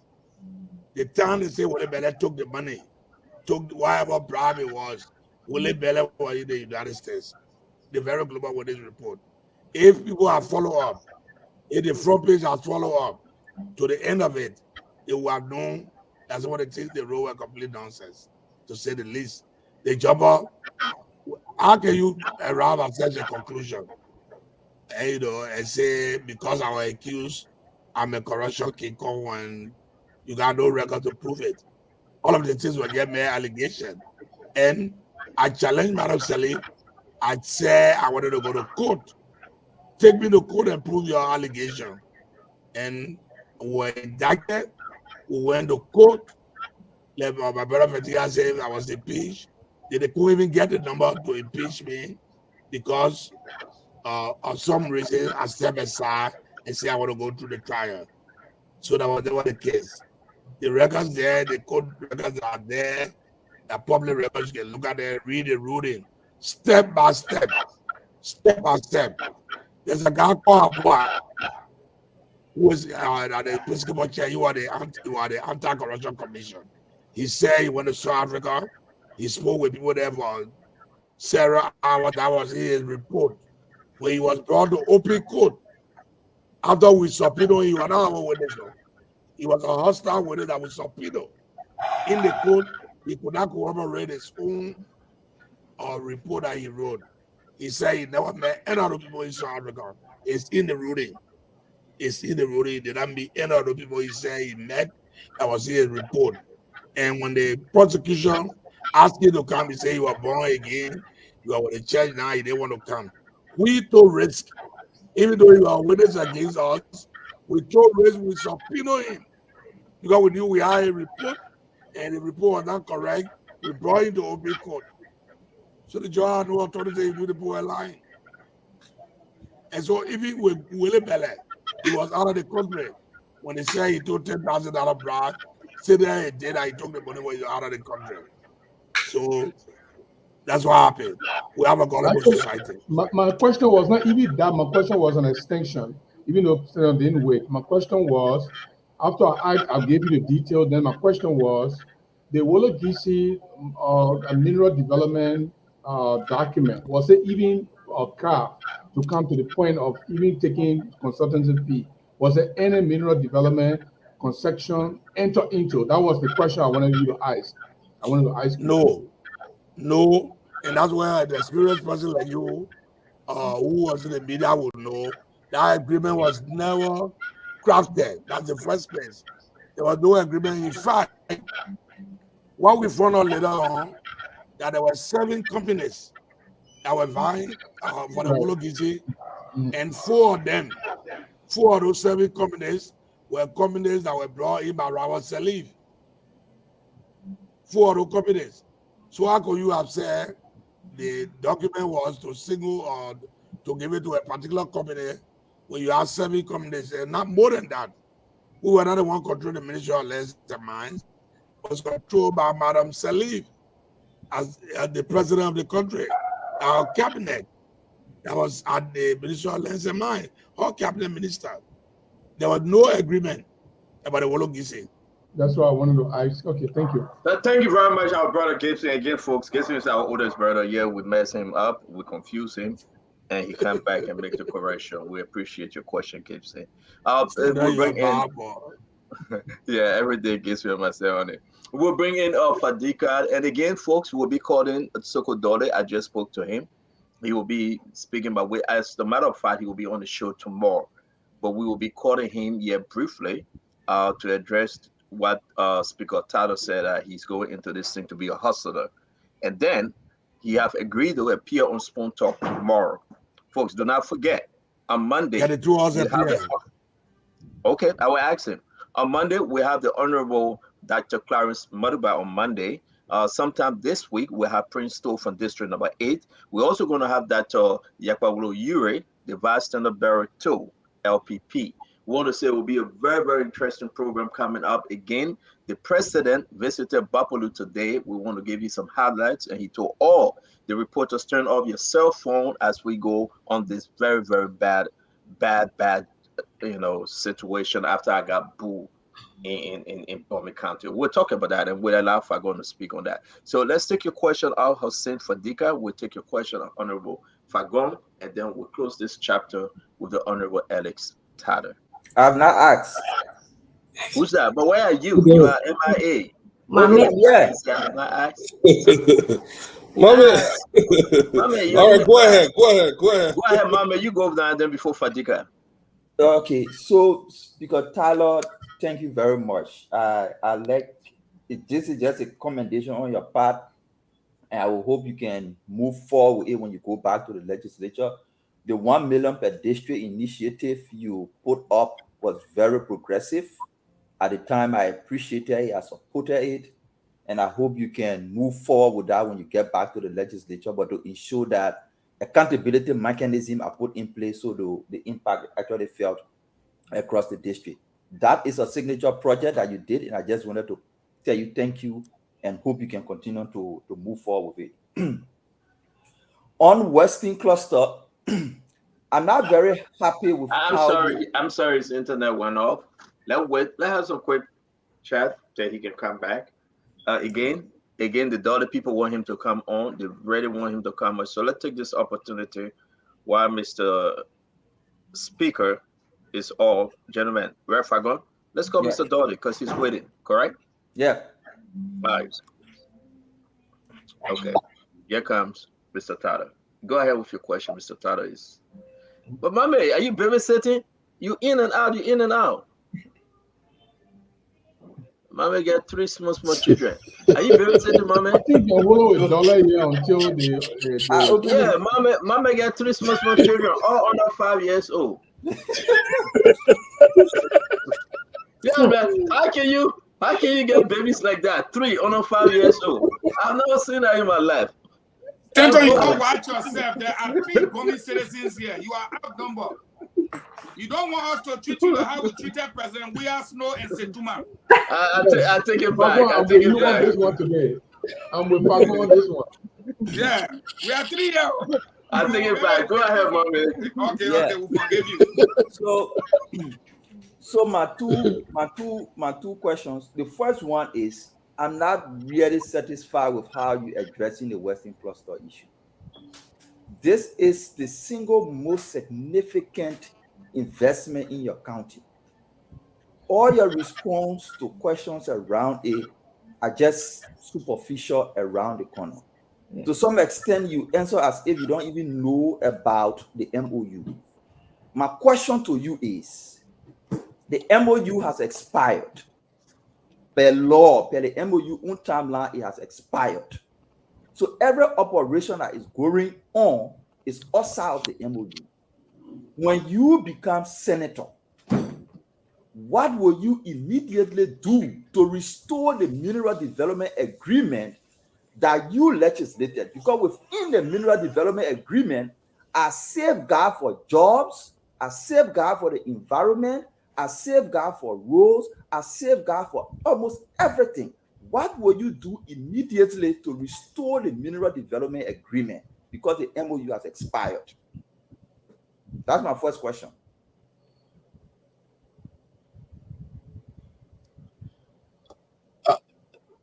Yeah, let me answer that.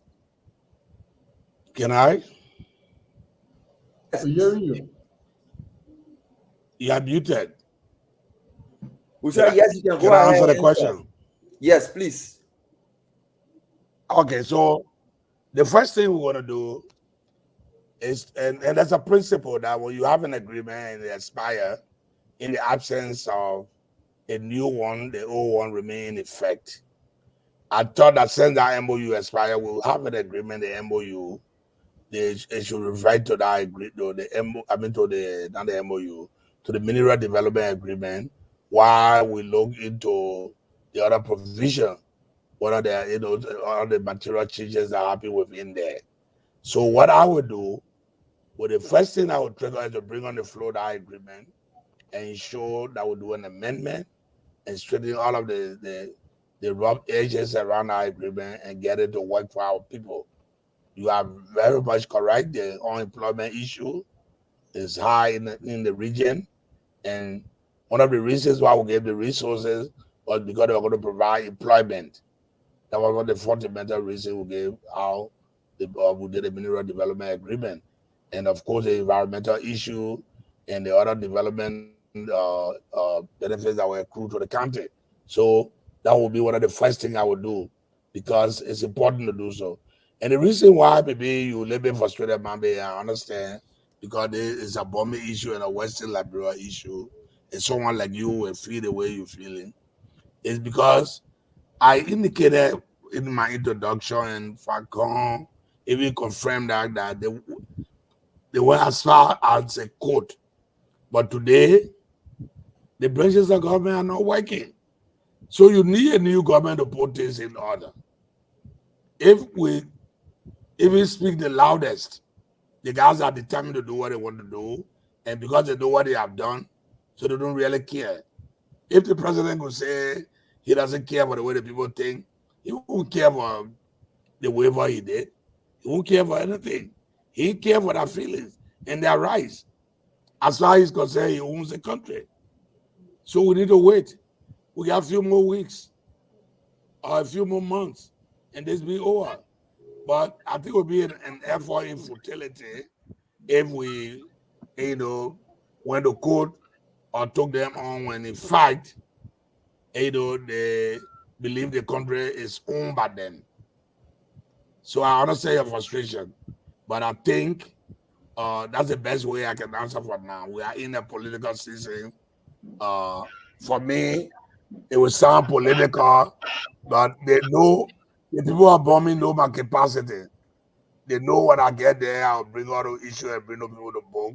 We'll look into all of those issues and we'll get them right. I can promise you that.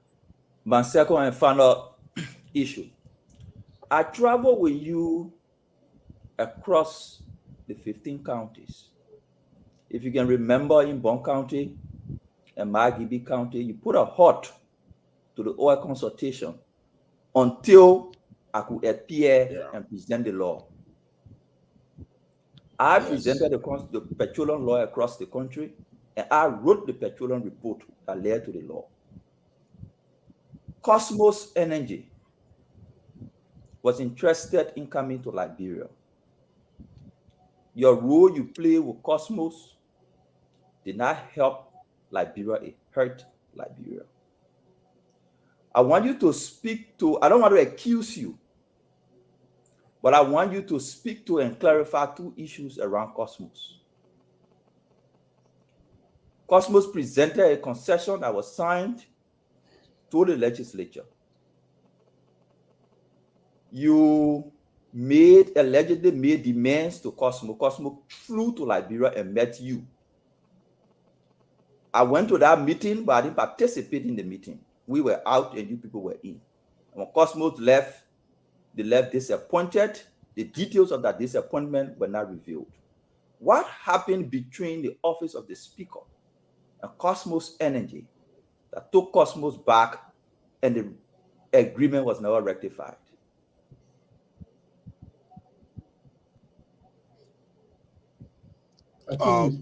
First of all, I'll let you bring the document to prove that. Cosmos never had an agreement before the legislature. That's not true. That is not true. If I'm not mistaken, you're talking about Block 6 and 7. Block 6 and 7 were given to a Chinese company before we took over. I want you to reflect. And that agreement, they were went for ratification. Cosmos wanted Block 6 and 7. If I'm not mistaken, I think I got them right. Block 6 and 7. The first attempt Madam Salif made was to get us to go to Texas, if you can recall. She asked Besoga Philly and myself to accompany her to Texas. In the last minute, I refused. Because if I'm supposed to look at a document that's supposed to come from the executive, how do I follow her to Texas to go and talk in Texas? I did not go. I gave her an excuse that I had to see how to do my medical. I could not go. She carried the late Hans Bashu with her. My deputy, he came to me and said, Madam, say, as you go. I said, but I cannot go. Honestly speaking, I had no medical to attend. Well, I could not go because it didn't make sense to me that the document that would come before me, I had to follow it up. When they went there, they had their discussion. They came back. Yes, it's true that Cosmo came to Liberia. Mambe, I'm your brother. I'm on record. I did not meet Cosmos. Clarence Massacre did. He's today in the legislature. You can call him and confirm that. Madam Sally called me and said the people of Cosmos were in town and they wanted to come and see me. I told her they could come. And I called Clarence Massacre, and the reason for that was he was the chairman on the Public Concession and Procurement Commission at the time. He was the committee. He was the committee chair, and I spoke to him that they were coming. And when they came, I was not in that meeting. At the end of the meeting, Madam Sally was very coming. Oh, they made it to come. You were not in the meeting at all. The House works through committees, and there was a committee that met a Clarence Massacre is alive. Asking, I never met the Cosmos who have known them. If you know them, please confirm the ever met Ellis Tyler. They never. The records are there. Call Clarence Massacre. You can ask him. Send him, you get Clarence Massacre number. You can try it now. You call him while we're on and ask him. I never met the Cosmos who told him that was a committee you be with. I had no interest in meeting them. I had no interest whatsoever in meeting them. And not because they were. I knew Cosmos the Jubilee fee, if I'm not mistaken, or something in Ghana. All right. But what they were presenting to us was not proper. I did not even meet them. So I could not have asked them for anything. That's the things that people carry around. Never met them. I don't even know how they look like, the Cosmos people. I agree that they come to my office. I was not there when they came. Clarence Massacre and his committee met them. Clarence is alive. I'm sure steady on my heart, Clarence, and you can call him to confirm that. So that I never met them. Thank you very much. Let's bring the last person for tonight, Hussein, and Fagon will take us home. Thank you very much, sir. Thank you for coming, Speaker Tyler. It was a great show. I have two quick questions. One of them will be very quick. What did you see in this president, then senator, for which you supported him? You felt he would be a great president for Liberia. Say that again? I didn't get your question. What did you see in Senator Weah, for which you endorsed him and supported him to become president? What did you see in him? Fadiga, I'm sure you follow Liberian politics and history. There were a lot of conflicting signals from Madam Salif. Let me put it this way to you. The way she ran the country, especially your second term, at the end of the day, pushed the people towards Weah. And everybody was going in that direction. And we thought it would be better. To that lie happened, I'm sure it would not be there at the beginning, it would have been worse than now. And we thought, let's do everything to save the country. It's looking like this, everybody, especially our young people are following this gentleman. Let's make sure we do X, Y, Z. We didn't do it because he had money. We didn't do it because he paid us anything to do so. No, I'm talking about as far as competence. But I just told you that's why we formed the governing council. You didn't hear the people say you don't boy with over here. They say now Baga or young with over here. They said so. And so ours was to see how we could come in and stabilize the situation. Unfortunately, it went the way it went. It didn't start yesterday. It started immediately after we declared winners. In 2-3 months, start going downhill. Because after 2-3 months, I'm sorry, Mr. Speaker. I'm sorry. I have Representative Clarence Massacre to the question from Mame. He want to answer. Can you please Welcome to the show, Representative Massaquoi. This is Spoon Talk. We have the former Speaker, Alex Stoddard. He's our guest. Cosmo visited Liberia, and they asked to visit the Speaker's office. Mr. Speaker, Alex Stoddard is saying he didn't meet them. Can you help us understand whether he met them or not? He wanted us to ask you. Well, thank you for having me. Let me say hi to once a speaker is always a speaker. So, Mr. Speaker, how are you? It's an honor to have you. To the question, in the 50th legislature, I was chairman on the House's Committee on Contracts, Public Procurement and Concessions. So as chair on concessions or as chair on contracts on our committee, the speaker has said that he was requested to have a meeting.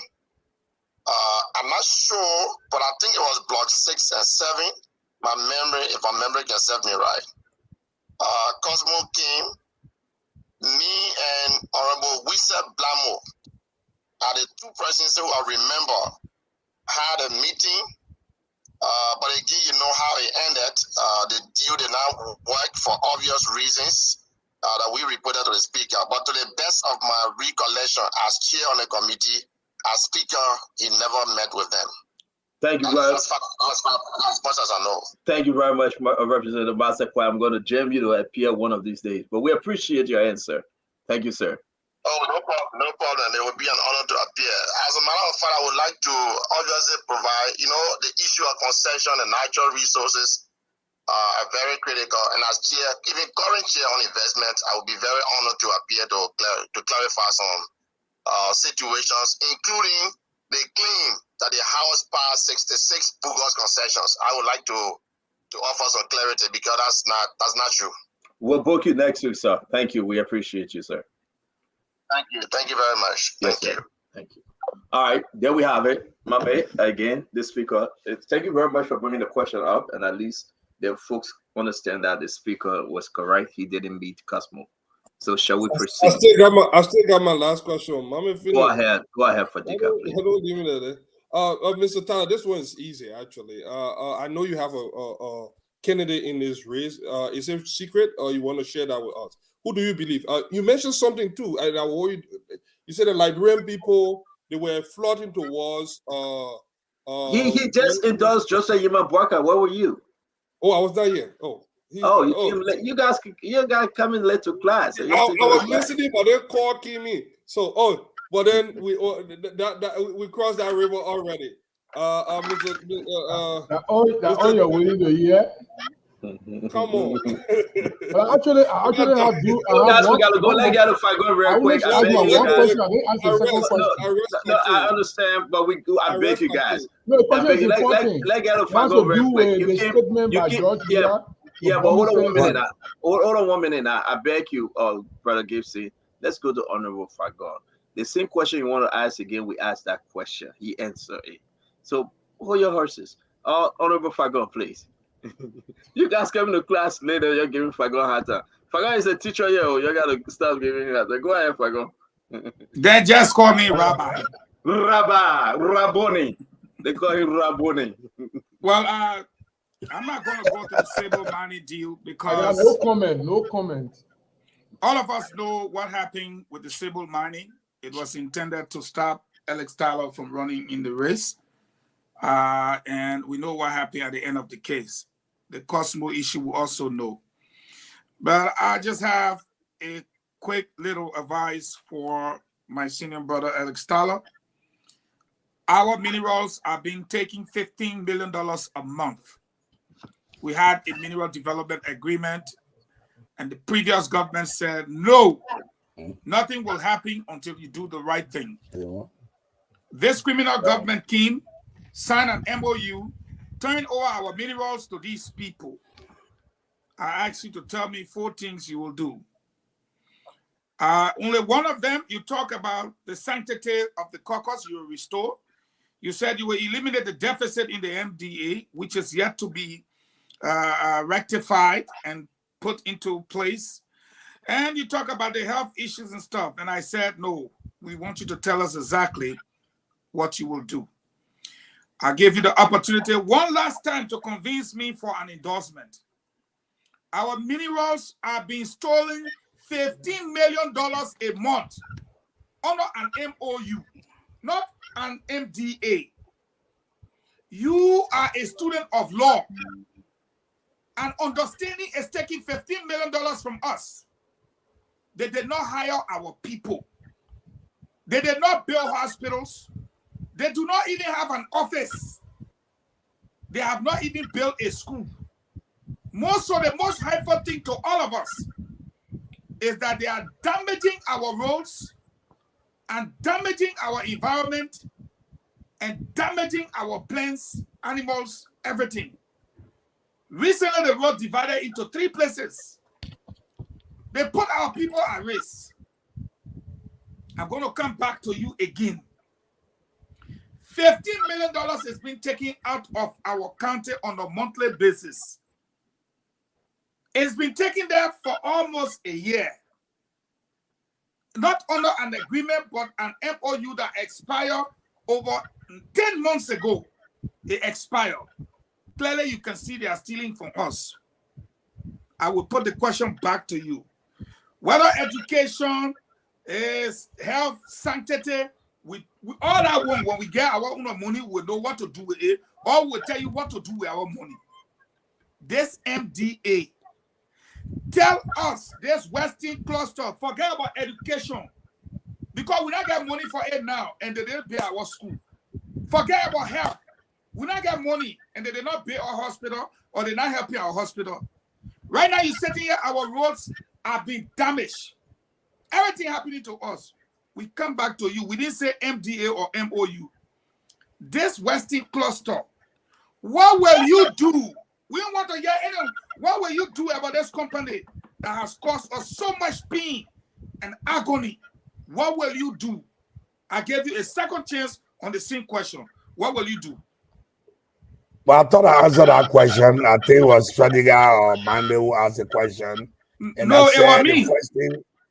Okay, I said the first thing we'll do is we're going to review that MD. We're going to go back to the MDA because they have some lapses, even the MDA has, and we're going to strengthen it.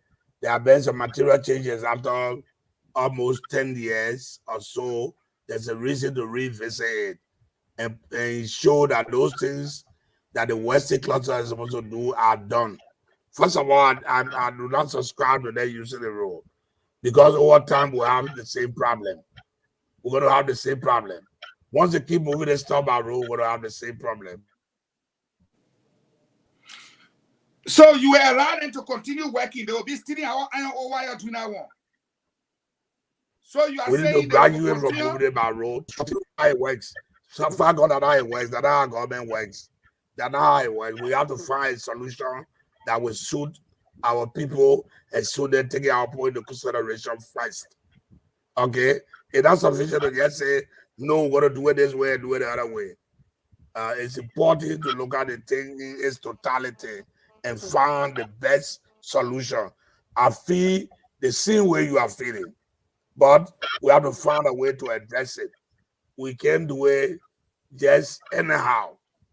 We'll find the best way that will bring some sanctity to the agreement, that will restore what is for the people and show that they will get the best out of it. That I can promise, that representation I will provide.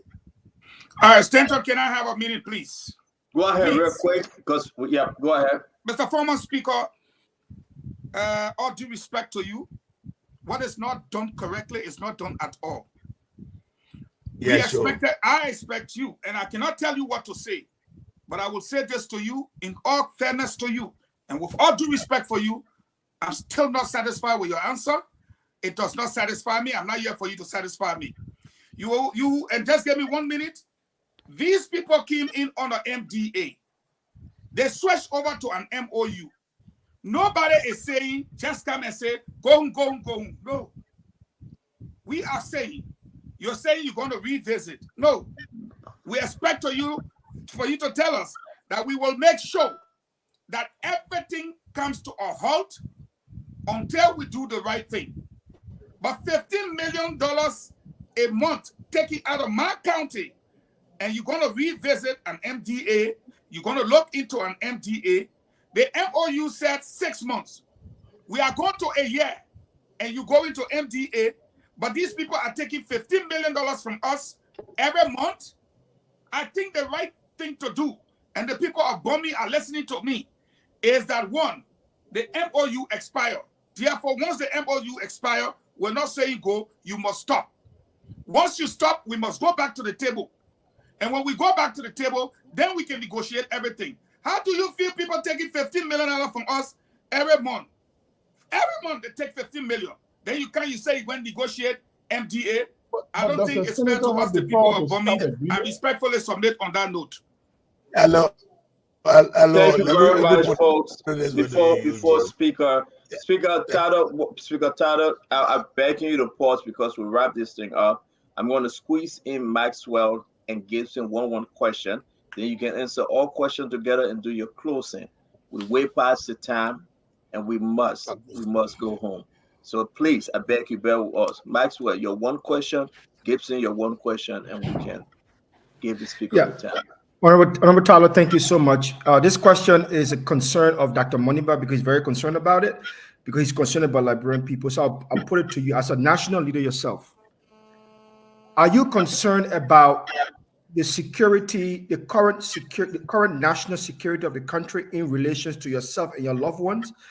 And should the Liberian people be very concerned about national security of the country owing to the fact that you got illegal small arms coming into the country? And if you were in the position as speaker, what will you be doing to remedy this particular situation that Liberian people are facing right now in terms of that security? Thank you very much, Maxwell. Brother Gibson, can you shoot with the last question for tonight? Gibson, you were saying? Actually, I don't want to ask a question. The question I want to ask is based on Fagon's question right now. You want Alex Tyler or former Speaker Alex Tyler to put a halt to an agreement. I mean, Mr. Tyler, is it possible that a senator, in your capacity as a senator, can you put a halt to an agreement? Is it within the power of the Senate? The agreement was never rectified, so it's not enforced. No. Let me answer. The question is in 2-4. Whether the agreement was finished, whether the senator has the power to even stop the work of Western Cluster. We just want to get clarification because we don't want our listener to go with misinformation or misimpression that the senator can go tomorrow morning and stop the operation of any company. Man, that's not what we're insinuating, man. Stop. Okay, guys. So guys, we have the senator. We have the former speaker. Former speaker Tada. Can you please address Fagon? Fagon, hold on 1 minute. Let me please address the concern of the three gentlemen, please. Let me start with Mr. Chiru and then end with my brother Fagon. First of all, he's right. You can get job and say stop. But that's why I said, no, I want Fagon to understand. That's why I said you have to review. When you review, then you raise all of the issues you need to raise. And those issues will lead you to the table for discussion. That after your revision, you say, listen, these were not done. They have to be done. We're going to do X, Y, Z. Then you go to the table and negotiate. I know I feel the way he feels, and I understand. But Eugene, I'm going to show you we'll do everything possible to review and take it back to the table and get our people the best. To Prince Maxwell, my brother, the first, I put it into the fundamental responsibility of a government is to protect its people. The first. And the last is to protect its people. As we speak, there's security problems. If you see a lot of young people all in the street on drugs, disadvantaged youth, they call them, and other people refer to them as so-called, that's serious security risk. And they seem to be multiplied by the days. And we cannot do anything to address it. I understand one night even on this show that money that was put aside to rehabilitate them, and that our international friends are trying to help cannot be accounted for, and the rest of it is troubling. So we have a serious security problem. 100 come into the country and people have to, that's a serious security problem. Maybe that one was the only one that we discovered. How many more that passed without seeing them who have a serious security problem that need to be addressed? And I think those issues are issues that the electors will have to look at and make a decision, a determination. Because this is about our future. This is about the country that all of us so dearly love. And so, like I said, I have a serious problem with that. And the way to address that, the legislature must call those that are responsible for the book, beginning with the security apparatus, to talk to them what is happening and provide the kind of oversight they need to provide. And then to have a discussion with the president to step up his game. It's not happening. Things are wrapping up. It's not happening. So I agree with you. We have a serious security problem in the country, serious national security problem. Because if the youth are going the way they're going, it means the country has no future. It means the country has no future, and something must be done to address that. Thank you very much, Honorable Speaker. Tada, we want to say it's good to have you. You can wrap up, though. Yeah. You want to do your closing, sir? Yes, that's what I'm trying to do. Yeah. Let me wrap on this note. For the record, let me say that I started with the beginning of this show that research has shown that the electricity that was brought to bombing and to Cape Mount are not the workings of Mr. Weah. That was done under Madam Ellen Johnson's salary. There's not a single thing here the president can point out to that he has done. Our role is damaged, completely damaged. It's difficult to drive on it. The electricity, there's not one thing he can point out to here. But lastly, to come to bombing and want to subject our people to what they do not want, I don't think it's possible. It's not going to happen. We're going to resist it and show that he doesn't do any part of this country. Because injury to one is injury to all. I said that statement when I wanted to bomb me. The president doesn't care for the rest of the people. He doesn't care. He thinks he owns the country and the electors can do whatever they want to do. He's going to be president. Now it won't be possible. It won't be possible this time around. All of us need to rise up to the occasion because it's important that we save our country. We need to put politics aside. The fact is the fact. The brother has failed, period. He's not going to go beyond that. The other day, they had something called We Are Thank You. Brought people, I heard my friend Barney discussing it yesterday. Brought people from Maryland, River G, Grand Jide, other places that had to use Ivory Coast to come, had to go to Ivory Coast to come to Monrovia to come and tell him thank you for electing him. What a shame. I think the guy doesn't get it. And so all of us, whether you're the diaspora or you're in Liberia, there's the time to stand up and show that we make this guy to kiss this thing goodbye. Thank you. Thank you very much, the Honorable former Speaker, J. Alex. Well, let me say one thing. Let me say one thing. I'm sorry. Yes, sir. Yes, sir. If you want to bring please talk to Mr. Dolly. I would prefer coming with him so that we solve the issues right there. Wow. If you agree, I want to appear with him. If you agree. If he now. said tomorrow I'll be there, anytime he has said I'll be there. I'm going to call him right now. I can assure you he said he expecting to appear on Spoon, but we should call him. We want to say thank you very much, J. Alex Tada. We appreciate your time on Spoon Talk. And again, thank you for relaying our program on your Trust FM. Again, Mr. Tada saying that we will be relaying bombing. We're going to capture the entire bombing, both with Spoon, Fabric, Super, and that of Trust FM regularly from Monday through Saturday. Spoon Talk will be on his network. Again, as you see, we are on Paramount, Fabric, Super, everything. We want to say thank you very much, folks. We still got the forces. They are still trying. Like Fagon can say, don't tempt the tempted, or you shall be tempted yourself. I will say this to everyone listening to us. There's a message online, Mr. Speaker. I want you to hear it. Maybe they want me to address it or not. We did the due diligence according to the court. We'll address it. We address it. Well, and the court they are coming back and saying, oh, you know what, we cannot. The government is influencing the insurance company now to say we are reneging on our bond that was paid for. So therefore, the court should not accept the bond. Okay. Again, as much as we are doing this, I want to hold my peace because I know, and personally, I know, like you said, Mr. Speaker. No, I think we can discuss that one. We can discuss that one. That's fini. There is no way the Liberian people will stand for this. And above all else, the Liberian people will speak. We didn't ask them to boo the president in your county.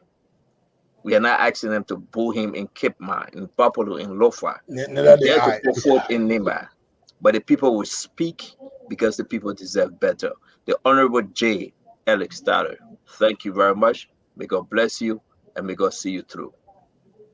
Thank you to every one of you for the blessed evening. You do have a nice evening. Thank you. Thank you so much. Yes, sir.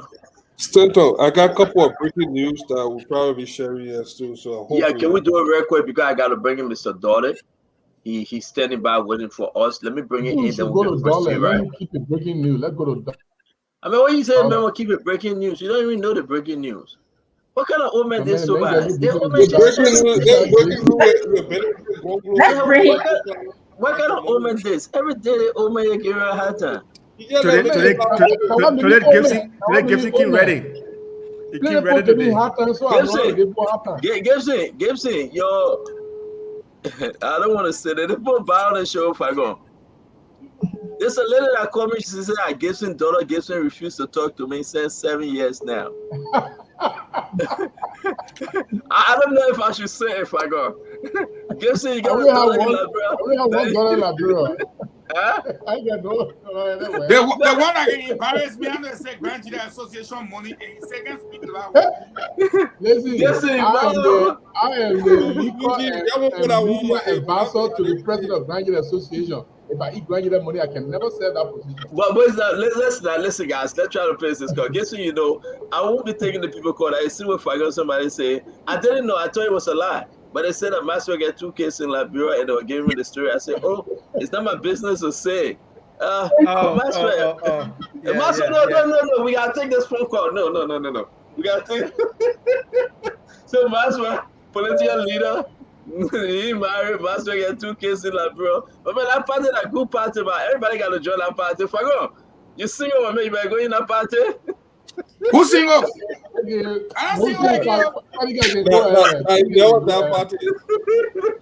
Trying using me as a conduit to get to using me as a conduit to get to your issues. You'll come direct. That party got a lot of things I'm telling you. You'll come direct. Don't twist it. You're saying that we should say Madam Excellency, serious girl. The aspirant Mr. Soko Dolly is on the phone. Ladies and gentlemen, we want to welcome you to the Spoon Talk. It's good to have you. So I know you will be appearing next week. But this is your first time and you're trying to go ahead and beat Maurice Satoma. But you got a gentleman on your way, J. Alex Starter, former speaker. He's saying you must go through him as you are nothing. But he make a statement here on the show tonight. He said you are just into this thing as a hustler. Welcome to Spoon Talk. Talk to us. You are live, sir. Yeah, Stanton. First, let me correct you. I'm not an aspiring. I'm a candidate.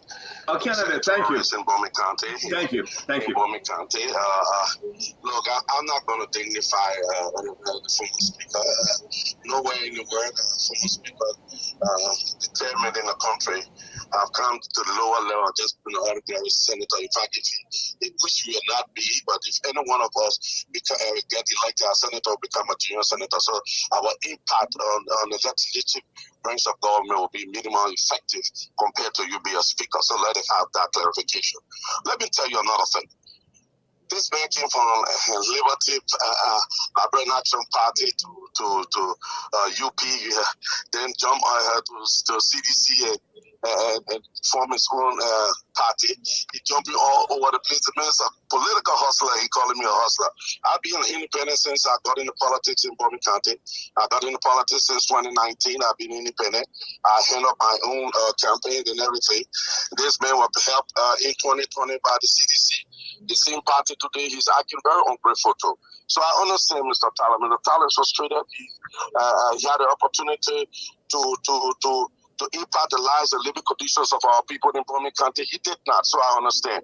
He wanted to argue and say I'm a hustler. Yes, I hustled in America to come and bring medicine to our clinic because Mr. Tyler is a field leadership as speaker. The 26th clinic in Bowman County, Mr. Dolly, is the only person in Bowman County history that has supplied the 26th clinic with medicine for the last 2 years. In fact, the only referral hospital after we lost the election in 2020, we gave $5,000 US worth of medicine to the only referral hospital. We had a speaker, we had a president here from Bowman County. He had instilled our hospital, our medical facility in the county completely is zero. It's seriously challenged, that county. Mr. Tyler, Speaker, I don't even want to debate. I'm not going to dignify Mr. Tyler to debate Sugar Dolly. Come on. I'll be giving a platform that he does not deserve. The people giving that authority, they trusted him 12 years, 10 years as Speaker. He failed to do anything in Bowman County. Let us have a developmental approach to how we can impact the life of our country. Look,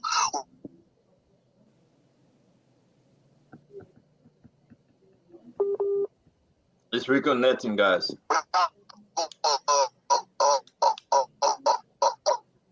On the poorest county in the Republic of Liberia. That tells you something. It tells you a lot about the leadership the county have experienced for the last 12 years. Again, this county is so rich. We contribute a large portion of our resources to the national government. Yet to see our people living at your poverty beyond imagination. I really didn't listen to the show, but one of my team member called me and told me, Mr. Tyler, can't even say anything that can on Western Cluster because he's one of the major contributors to the drafting and signing of that MOU. And he stood there. He was part of the groundbreaking ceremony where everything rose with he and the CDC government. So what can Mr. Tyler say, Lord? Central, in Bowman County, hello? Yes, we are. You are live. Talk to us. Yeah. In Bowman County, if you want to bring up Dolly in Bowman County, first they're going to contribute to Mr. Dolly. Mr. Dolly is the only candidate in Bowman County history that has supplied the clinic with medicine. We have injected huge, about $10 million worth of worth of our investment into agriculture. Those tools and equipment and seeds completely for our poor people, try to get them out of poverty. We invested something into village saving. We the only candidate in Bowman County history that said no, don't give scholarship to our people, give them financial aid, because there's a thin line, a big difference between scholarship and financial aid, because scholarship carry conditions.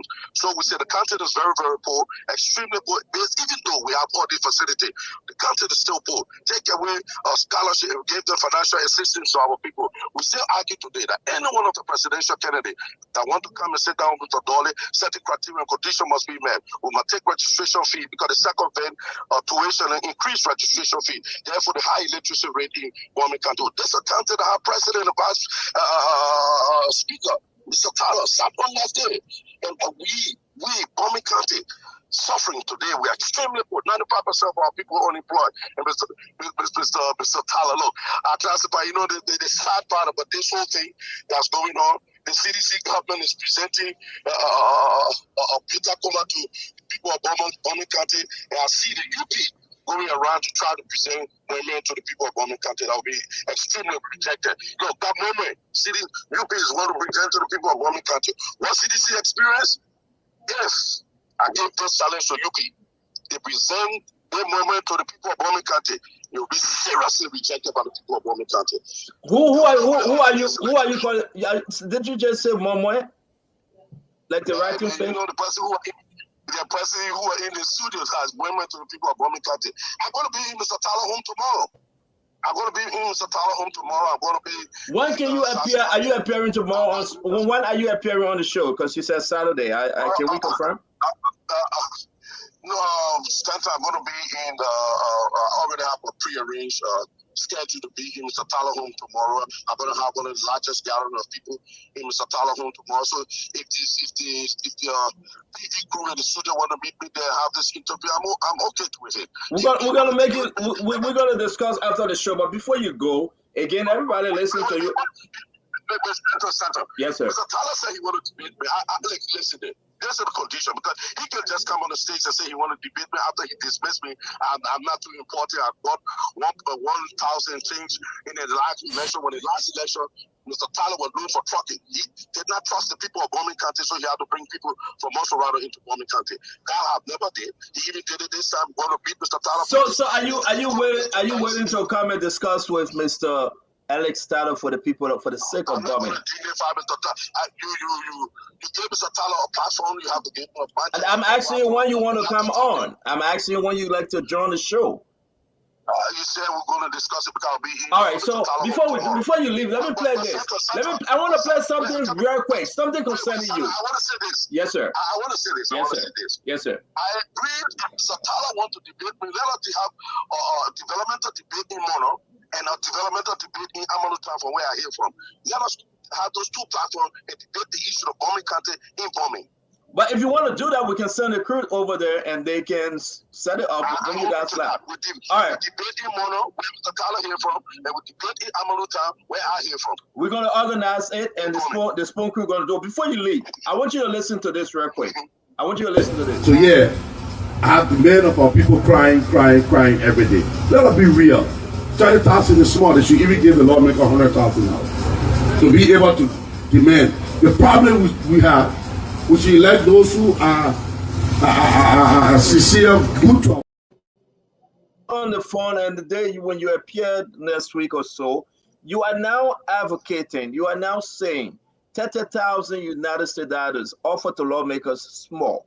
You are now requesting for 100,000.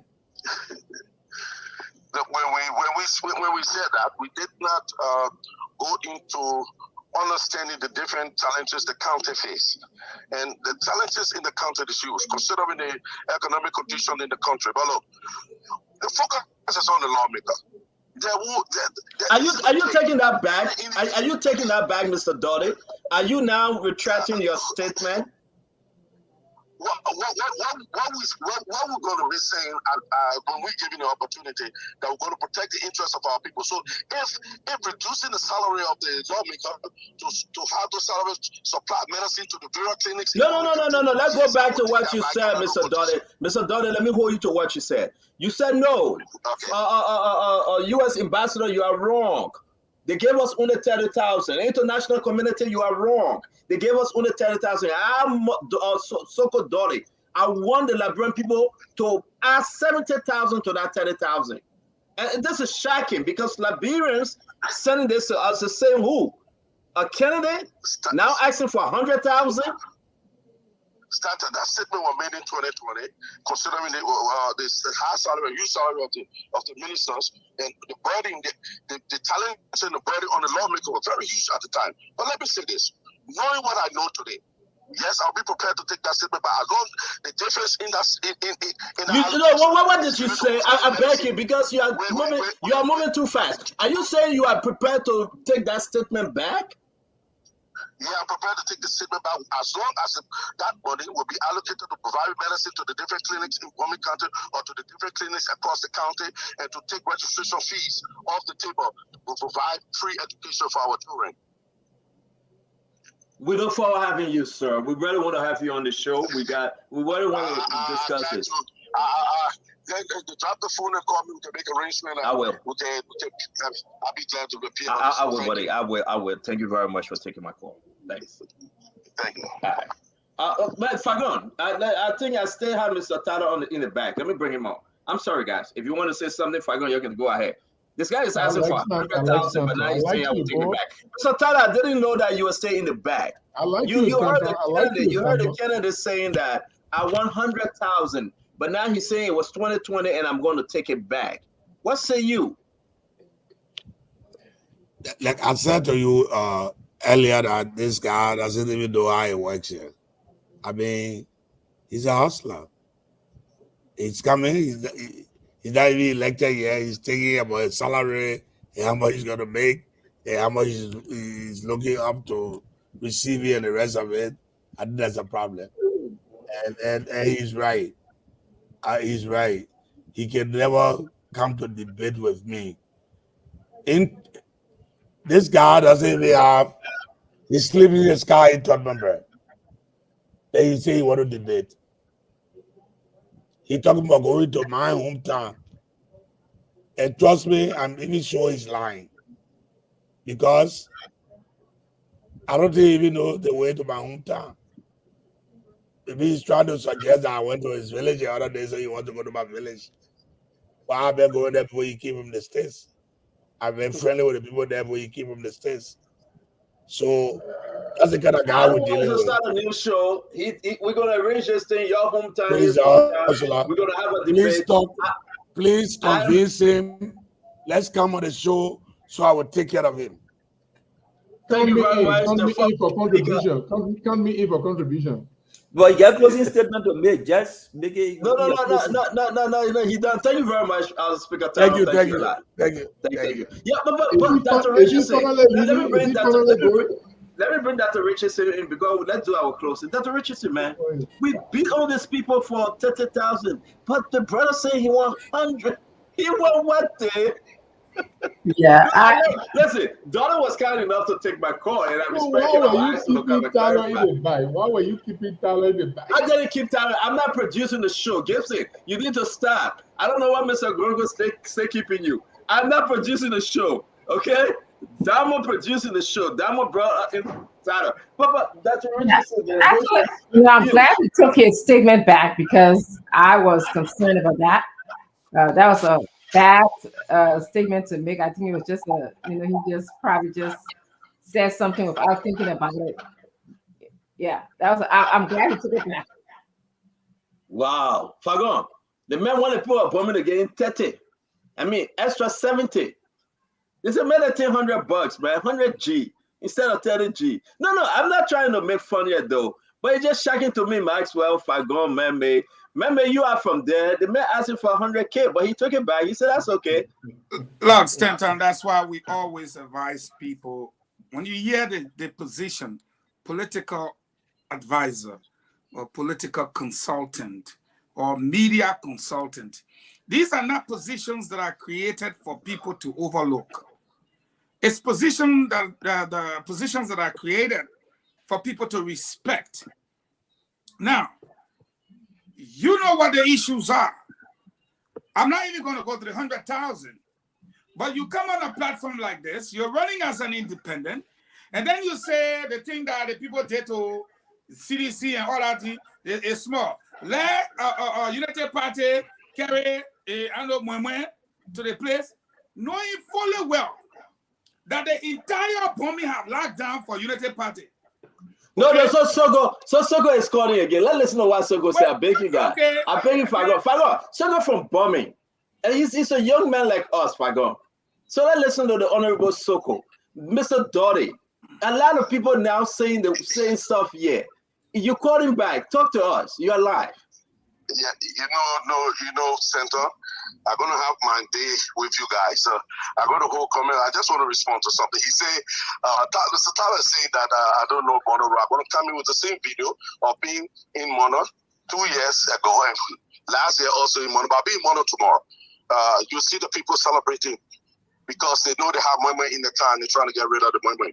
But anyway, I will be on the show and I'll respond to Mr. Tyler appropriately, and I will not dignify Mr. Tyler and myself on the same stage unless he agreed to appear with me in Mono and Amono Town.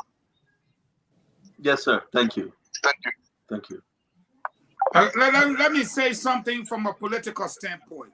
Like I said, I'm not going to play you can't be running for election, and everybody will agree with me on this platform that the United Party is the most favorite party in Bomi County. And then you say, if the United Party, you disagree?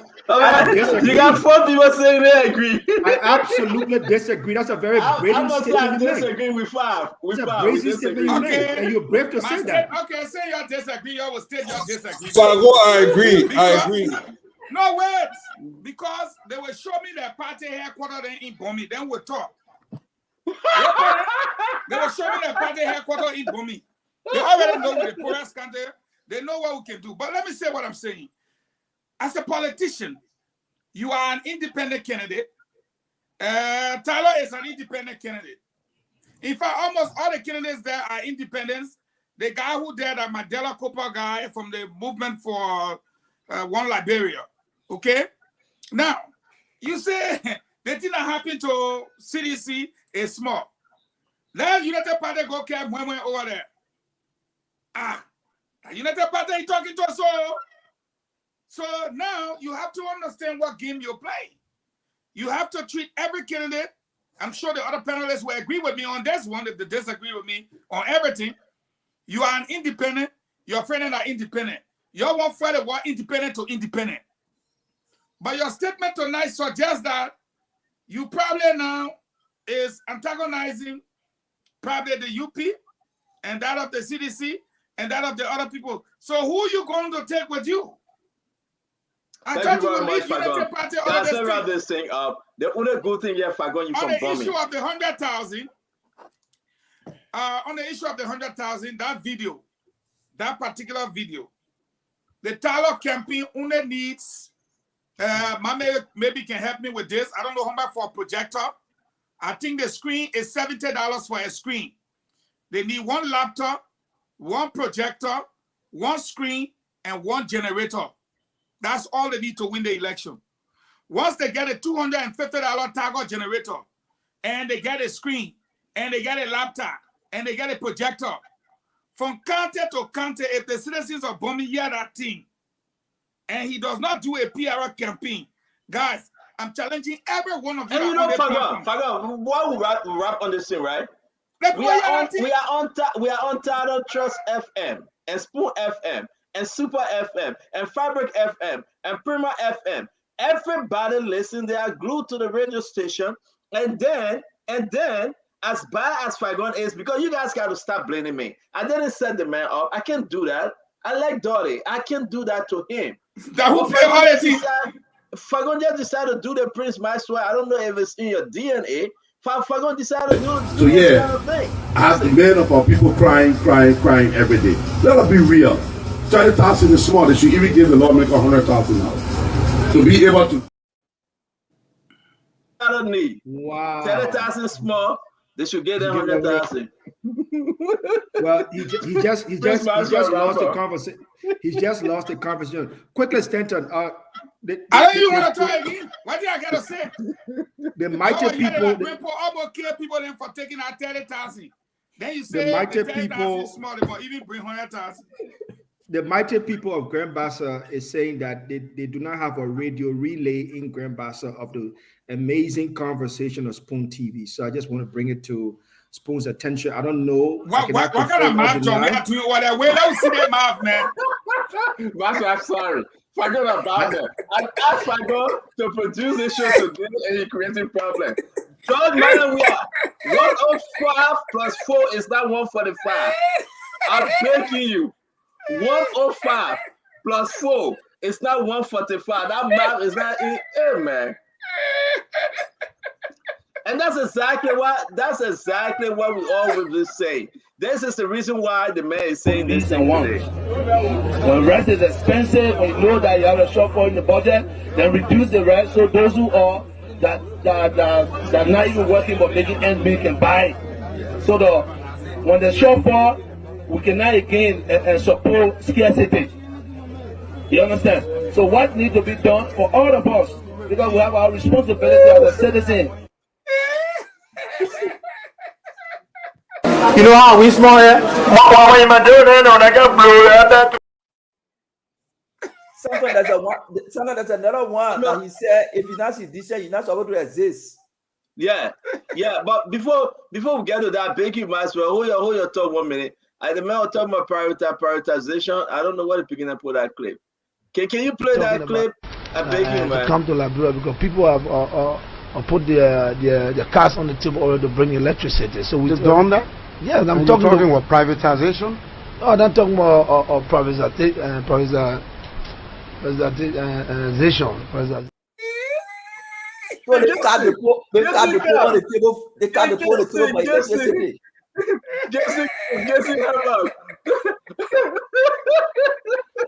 oh man, John, we have a close book. John, we have a close radio station now. And you continue anything, man. You don't do this here. Before Maxwell come in, that's why we should talk about what Abraham Williams put out today. Abraham Williams said, according to his paper he put out today, we don't know about it. The Activa insurance company wrote the court and said to the court, hey, we withdrawing the bond. You have submitted a bond well accepted by the court of the Republic of Liberia. Then you go and write something to the effect that the money, just 2 days after that, the money not reached, so you withdrawing your bond.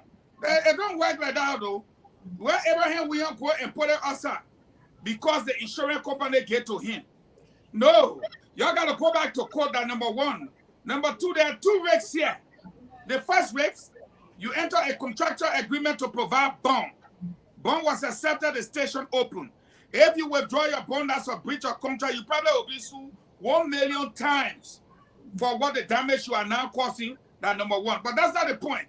The point here is, if you say that you don't have the premium, then that means honor oath you provided false information to the court.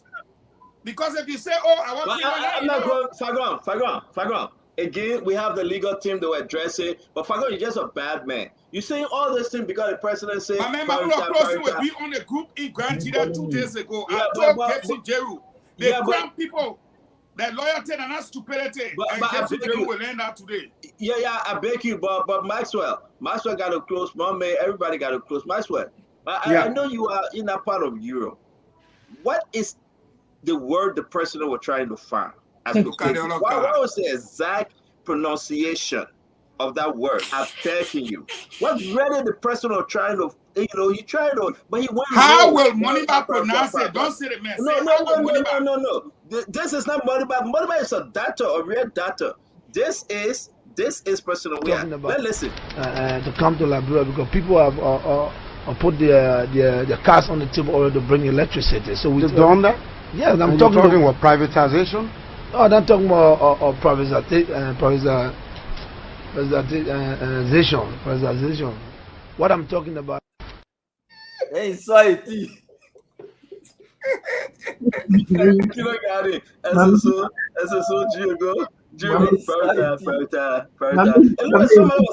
ahead, Master. Talk to us. Do your closing, brother. It's Stanton, I like when you bring the pepper and salt to the program. And I would say this is the reason why Spoon TV will remain the leading network as much as possible, because the Liberian people understand when you get into your mood and you confront the president democratically, they understand that. When the president was trying to pronounce that word, he was trying to pronounce it. I cannot pronounce because he cannot pronounce it. That goes to show the level of failure in his government when it comes to education. It is unfortunate that we have, the word is very simple. It's a very simple word. Privatization. That's the word. The point here I'm trying to make to you is there is a line of direct effect that the president doesn't care about education. That WAEC examination system is failing. That if we go back and roll back the tape, he's mispronouncing a word that was just simply easy to pronounce. If we don't pay attention to education, children, young people in Liberia will come out of universities and school the same way. And that's the reason why Dr. Moneyback is very concerned. That's the reason why Dr. Moniba is in the race. And yes, Tento, it is scary. It is. The second thing today I want to talk about before I close in going for just 2-3 things I want to talk about. During the time we were speaking to the former speaker, a statement was made by the president on the video that you played. He said, and I quote, "I don't care your no. I don't care your no." What he meant was, I don't care about your no. I will say this to the seditionists and everybody else in Liberia. That is an undemocratic statement for a president to make to the voters of Liberia in this critical time, because it is the president's mandate to care, even if he dislikes it. Even if he dislikes it, it is his mandate to care, because on the day he took the oath of office, he promised to serve and care and protect the Liberian people. By telling the Liberian people, I don't care. Maybe he thought he was talking to a small group of people in front of him, but he was speaking to the entire Liberia. And unfortunately, his cabinet ministers were not there to correct him. Nor are they there to retract the statement he made to Liberian people. This is the reason why Dr. Moniba went to Grand Bassa today to meet one of his candidates who is now running in the race in district number 2. Thompson Dassor, to meet Thompson Dassor and to support Thompson Dassor in Grand Bassa, because we understand what is at stake. We understand what the road Liberia has taken. Just a few years ago, Mom and myself are in university, in AME University. The reason why we took our education seriously, it was because we had a president who was emphasizing the seriousness of education, and we had individuals among ourselves who were competing with to be serious about the education that we're getting out of the AME universities. This is important, and that is the reason why this is a generational fight, because we've seen that the older generation has given up their place when it comes to Liberia. We see that they no longer care about where the youth is trying to go. And we want to bring back that sanity and that understanding that it is important we find our path towards education, towards healthcare, towards economic benefit for the ordinary people, towards housing, towards employment, towards national security, where illegal guns and drugs do not come into our country. That is the reason why Dr. Moniba is in this race. And that's the reason why he's one of the best candidates in this race, because he understands the pains of the mothers and fathers of ordinary Liberian children. He understands the hunger they face and the poverty. So Stanton, this is a national crisis we have. And I appreciate giving by this station for us to talk about it. Yes, Fargo and myself may disagree on critical issues, but I do agree with him when he talked about the issue of the concession. I do agree with. Thank you, Maxwell. But Maxwell, I want to interrupt you and thank you very much. While we bring in Fadika, Mame, and our brother Gibson, I would say this to you seriously: it's a serious problem in our country about education, and I believe most opposition leaders, they will elevate education in Liberia. Dr. Clarence Mulba, Jose Yimabwaika, Jawan Gonglo, Mr. Cummings, they will make it a priority to be in that classroom and read books to the student. They will visit the kindergarten. They will allow them to repeat the SSO. They will allow them to give a sentence. They will interact with the student. My question is, when last have any one of you guys seen George Ware in the classroom reading books to the student? It doesn't mean that we want him to go read books, but the interaction elevates the student's spirit, encourages them that they will grow up and say, yes, I want to be a leader tomorrow. This is what American President Obama, the famous one, George Bush, when he was in the classroom and he heard about 9/11. I mean, this is very important. But if we play these clips and the person's stuttering, parita, come on, man. Like you said, the president said, if you're not Wiyashin al-Hussein, if you're not a sedition, you does not exist. Can you imagine a leader that will represent all of the people talking about Wiyashin and sedition? This is a disgrace to our nation. The president 105 plus 4, he says 145. But let's talk, Hussein.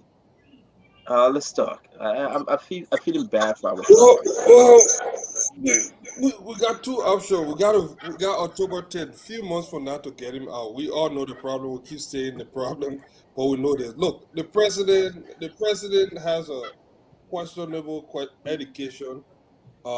We all know the story. It's an open secret how he went from bachelor to master. But this man is not someone that is big on academics. So you can see from the cabinet, they all come from the Sakamo tree. They got young men that were on the street shouting Muya, and they are in the corridor of power now. So no wonder why the government is performing as it is. But I still got to break that news. We have been informed that the board and commissioner for somebody, there's feedback coming from somewhere. Yeah, not Dr. Richardson. Who brought it on with it? Now, which way you're not putting again? But man, if people say Joel, when you're on the lotion, on the cooking bowl, on the plates, on the shampoo, Dr. Richardson. I'm not saying Mr. Cummings on the flyer, but anyway, let's go ahead. Sorry, Dr. Richardson. I mean, I think the people gotta see my film. So the board commissioners, NEC, the National Election Commission, is doing something with the recruitment procedure, which call for an online application for Liberians in a subsequent vetting process. That has not been done. What the CDC is doing is that they are recruiting sedition to occupy key positions such as presiding officers, identification officer, and ballot paper issuer, and queue controller. So most of the political institution needs to watch out on this. We've been talking about voter fraud, that they were trying to rig the election, but this is they start by rigging the process. And these guys are doing everything. So at least something that all of you guys can something.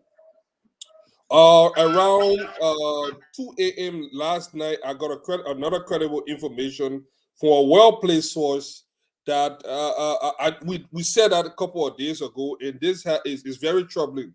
Madam Salif again is trying to put her foot on the scale. And you know, when we say something, we vet our information before we even bring it on this platform. Apparently, in the last couple of days, sometime last week, we got the information, and this has been continuing. President Weah has been frequenting the former president residence in Sinclair, and apparently there is this plan. We keep hearing our folks within the ANC talking about this silent majority, those undecided voters, even though that number have rarely been captured in any of the election, but they somehow, and the reason why I give the story credence and I even start to probe more into it is that here's a serious political institution that has just been very relaxed in on the campaign trail. We barely hear anything about them. But here is the scheme. The scheme here is for them to set up the election in a way that Mr. Cummings will come second to President Weah. And don't play with this information.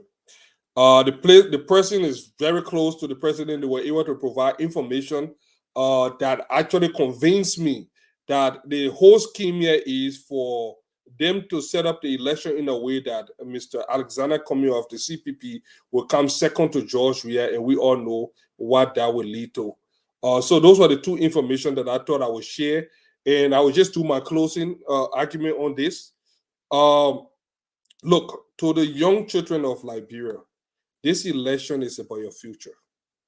Do not vote for rice. Do not vote for $10. Do not vote for something. If this man didn't do it to you, do it for you for the last 5 years, chances are he will not do it. I was in that position a couple of years ago, and I know how difficult it can be to see the light at the end of the tunnel when you're in that position.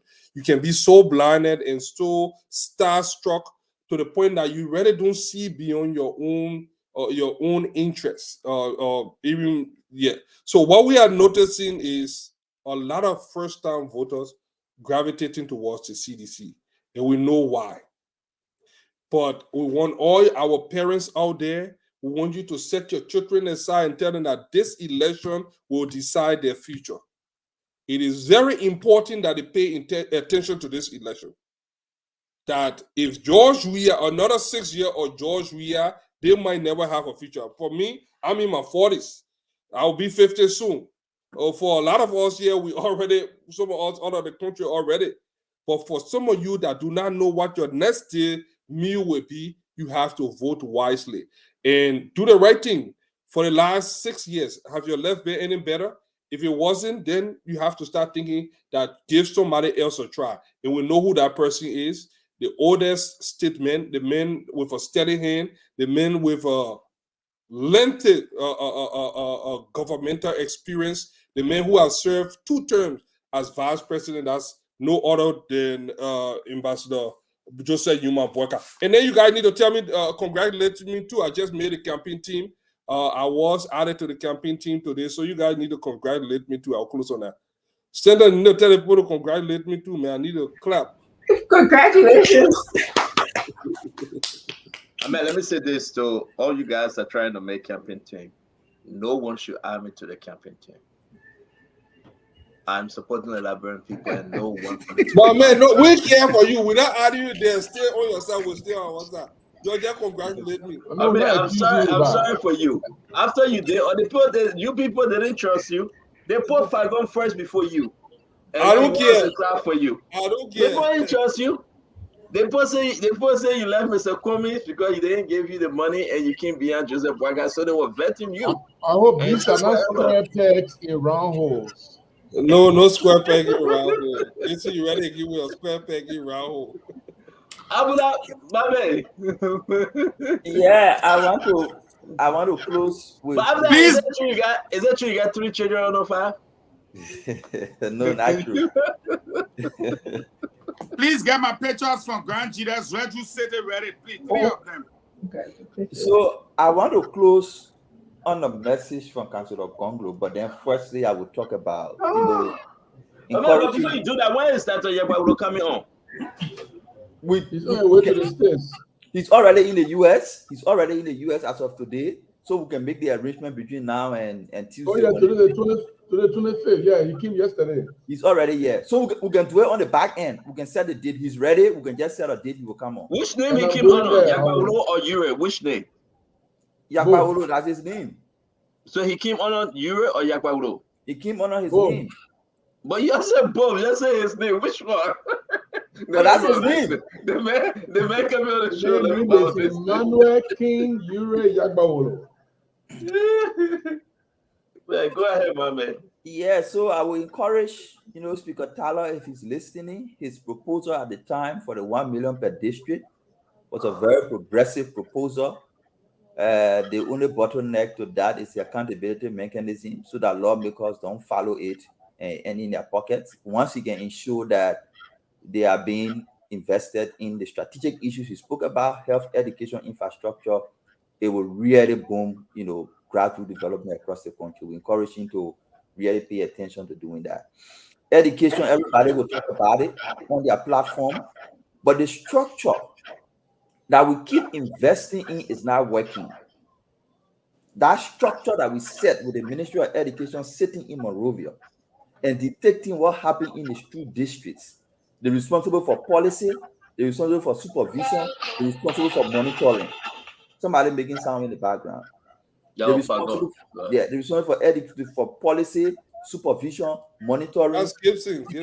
So the Ministry of Education is overburdened by the responsibility to provide education across the country. Everybody talk about education, you talk about investing in that same structure. It will not work. We have studied the structure. Gonglo is saying to address the education problem, we will decentralize the implementation of education. The Ministry of Education will focus primarily on policy and supervision. At the district level, they will receive their budget. They will be responsible for operations and implementation of policies.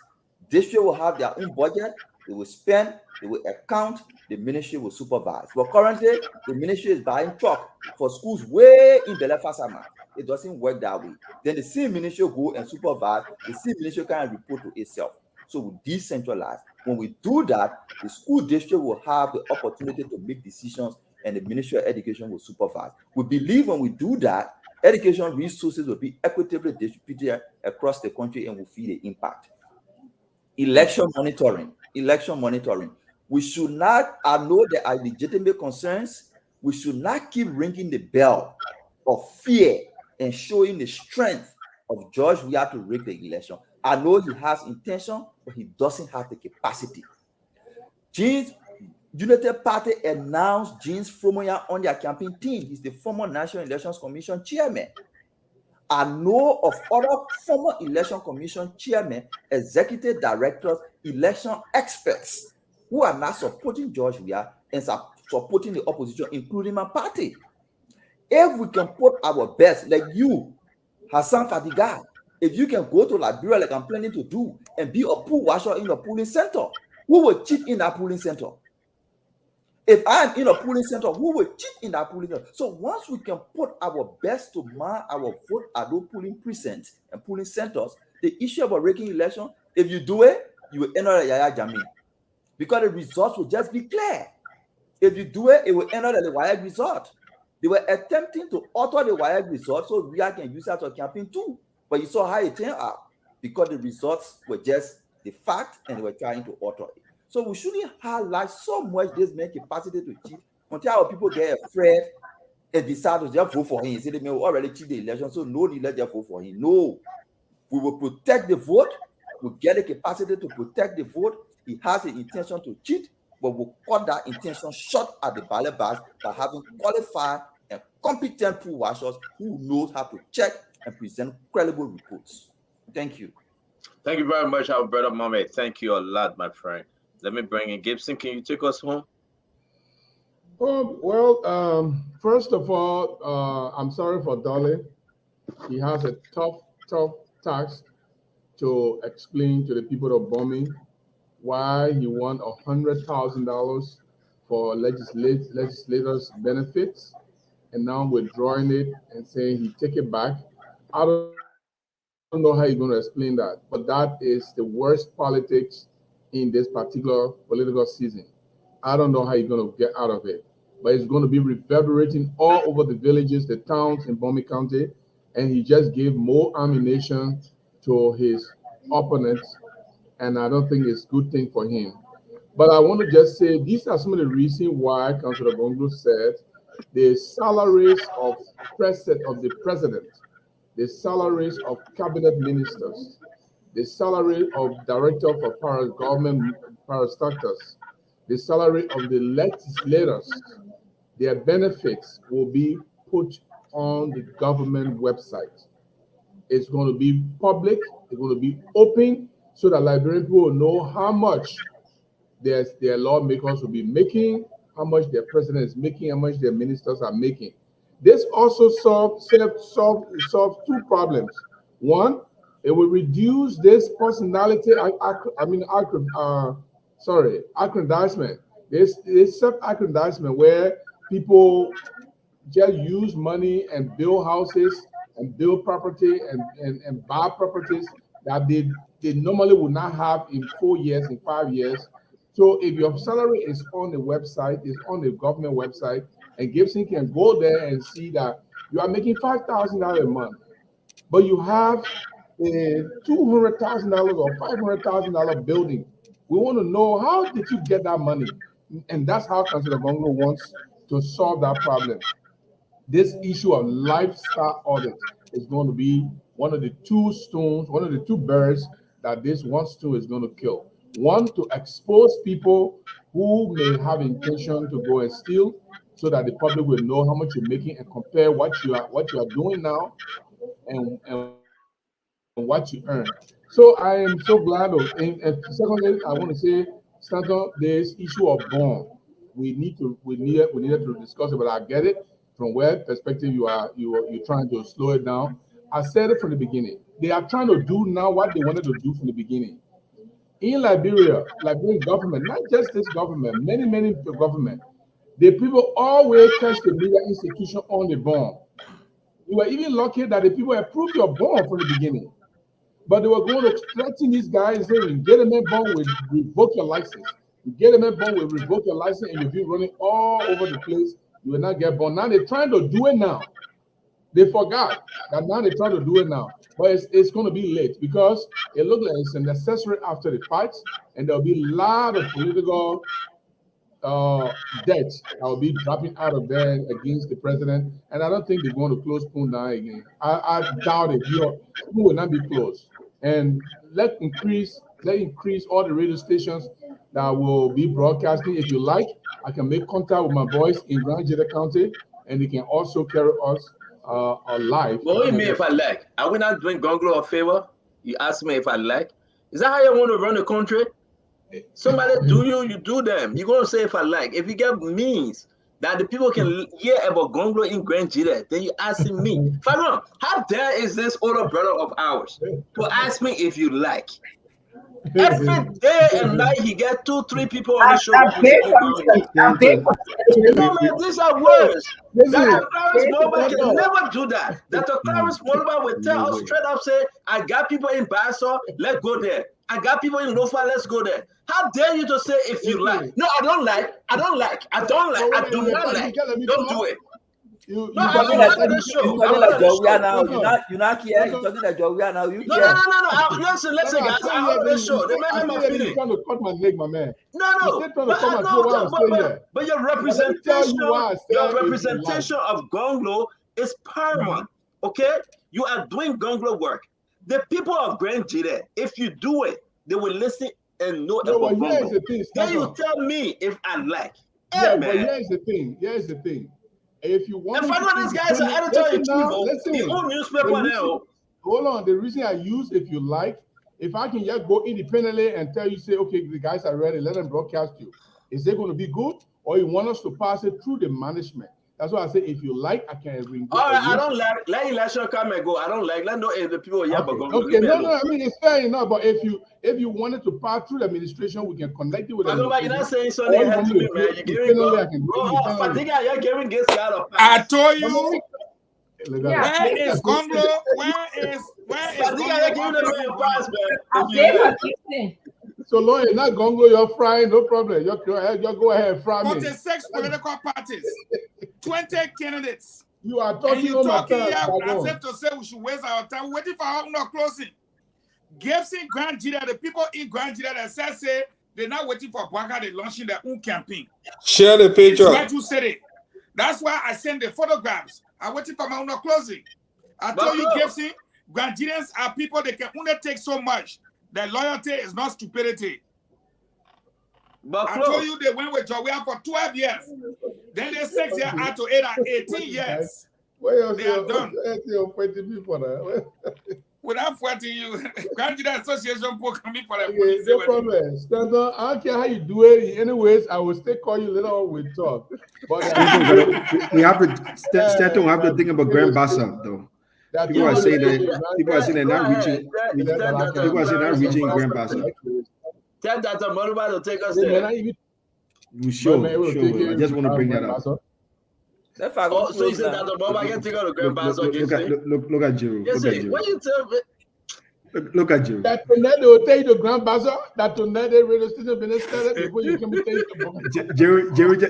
Jiro just like garbage politics. You get to go in the garbage and take politics. I respect you. That tonight like Grand Bassa. Jiro, I believe you, man. I believe you. Princess, you want to hold your leg, man. Don't mind him. I'll complete. Let me go so I can Leah. It will be short. Go ahead, Mama. Yeah. So But I think one of your glasses break because only one will see on the side. No, it's in there. And it is on. Yeah. I don't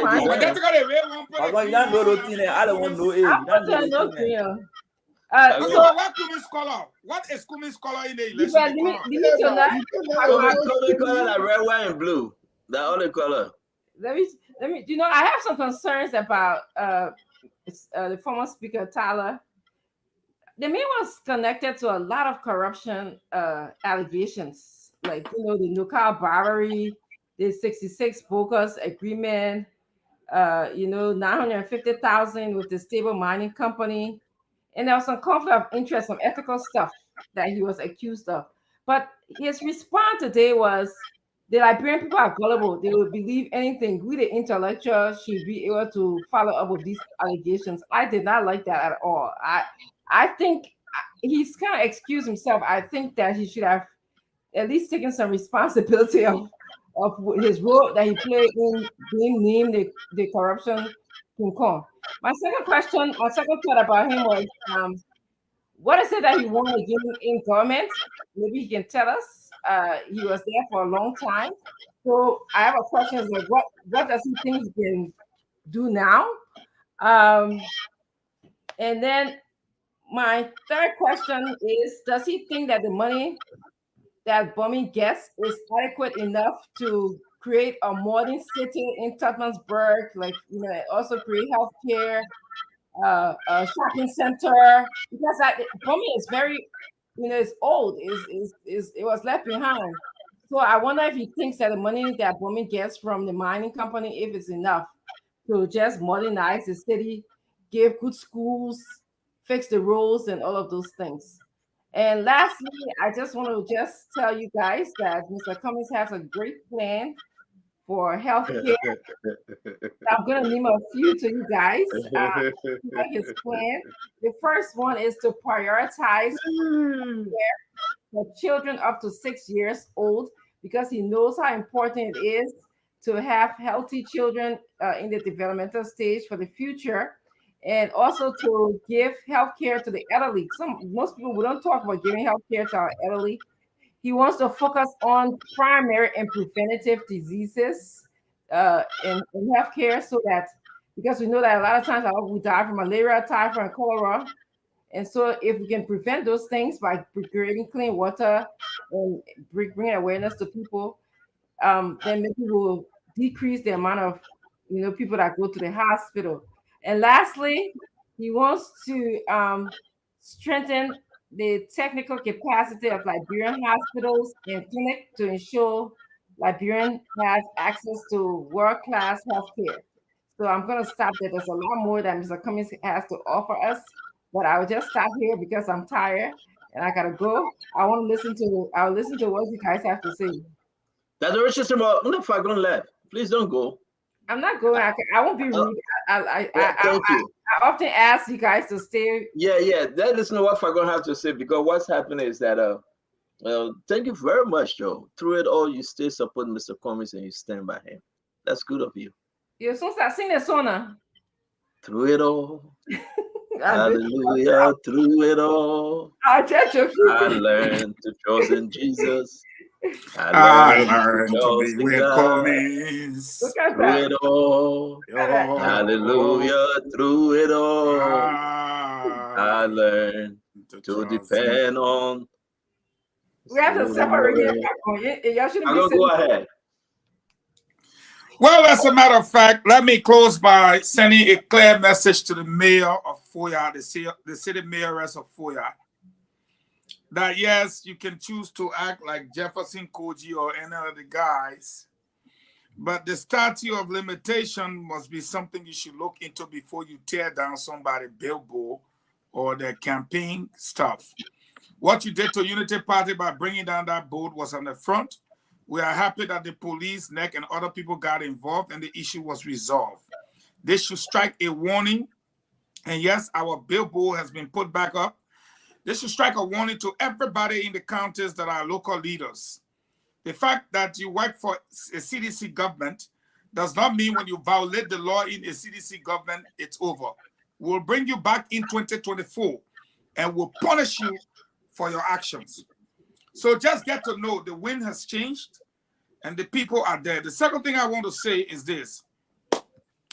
To my friend and brother Soko Dolly, you pick on the Unity Party aimlessly and uselessly tonight. I say uselessly because it was not useful to you.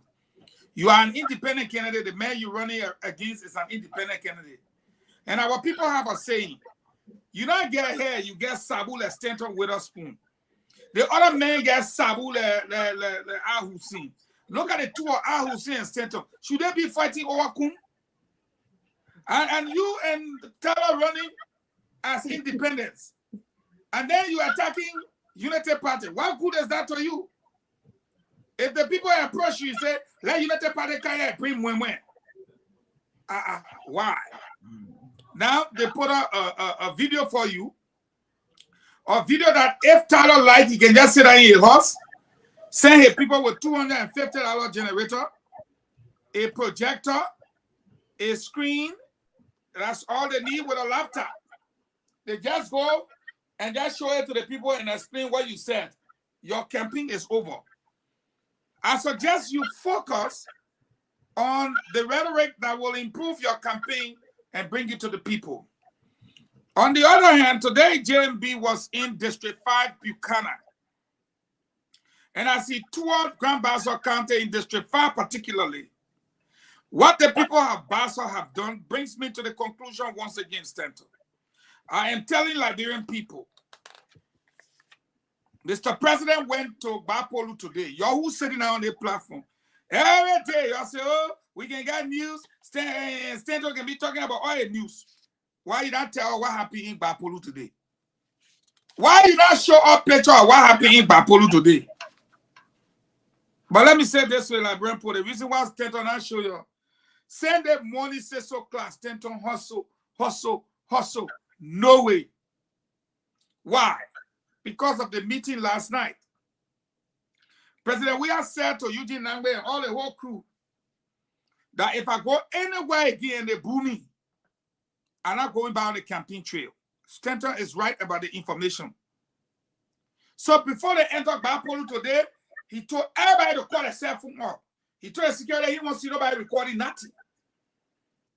So they had one Freedom TV that were there the day before and said they're running. Hey. The same escort crowd that Tanchi Banto talk about. So again, all the situations y'all know that get all the big buff in the world, why they can't tell you what happened in Bapolu today. They know. And as I said before, if you look at Bapolu, and you look at Bomi, and you look at Lofa, and you look at Nimba, and you consider the 5 counties, then of course, we're going to look at Montserrado, that is Magidi, Grand Bassa, to make a determination whether we are stands a chance. These elections are over. But I will close by saying to Gibson Jeru in particular, I warned you before that in 2005, Crown people from Grand Jida County went for President Weah. In 2011, Crown people from Grand Jida went for President Weah. In 2017, Crown people from Grand Jida went for President Weah. They are the most loyal tribe, but they are not stupid. So for people to hang with you for 18 years, the people of Grand Jida and you treat them like trash, was loyal to George Weah. And after 18 years, George Weah cannot put his finger on anything and say, Grand Jida people, for your 18 years to me, here is something I present to you in your county. He not get it.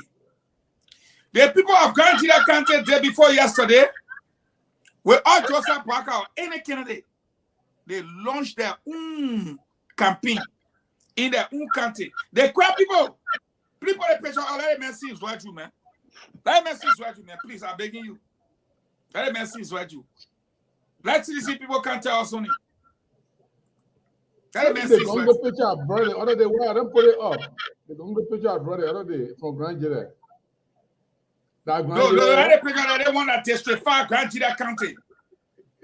They want that district 5 Grand Jira County. This is not district 5 Grand Jira County. Fagon. Yeah. Now who that lady standing by Yombly? My brother, you're not going to use my model to I your was pepe. thinking, yeah. When you want to talk about fine women, you No. can go ahead and talk about No. I thought I'd rescue Auntie. Remember, don't do that thing, but I'm a Christian, but. Hey, Who's there? Who's the one that way? Feature Black rescue?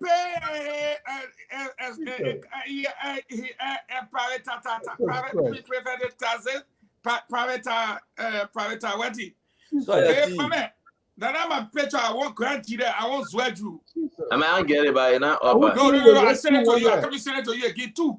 Don't do I'm saying, that. I'm about to tell you about. I tell you, I gotta go back. No, don't do that. You see, that's the problem with me and you. That's the problem you can have with me. Put my grandchildren picture up. You are I get it back. I gotta go. My head. I send it. Tell one right into your inbox. Look at it. Up to your leg. You got it over there. This is Grand Jira County. This is Grand Jira Stanton, and not fun. This is Grand Jira.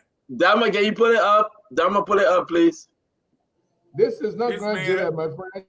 This is Akaris Great District number 8 campaign schedule.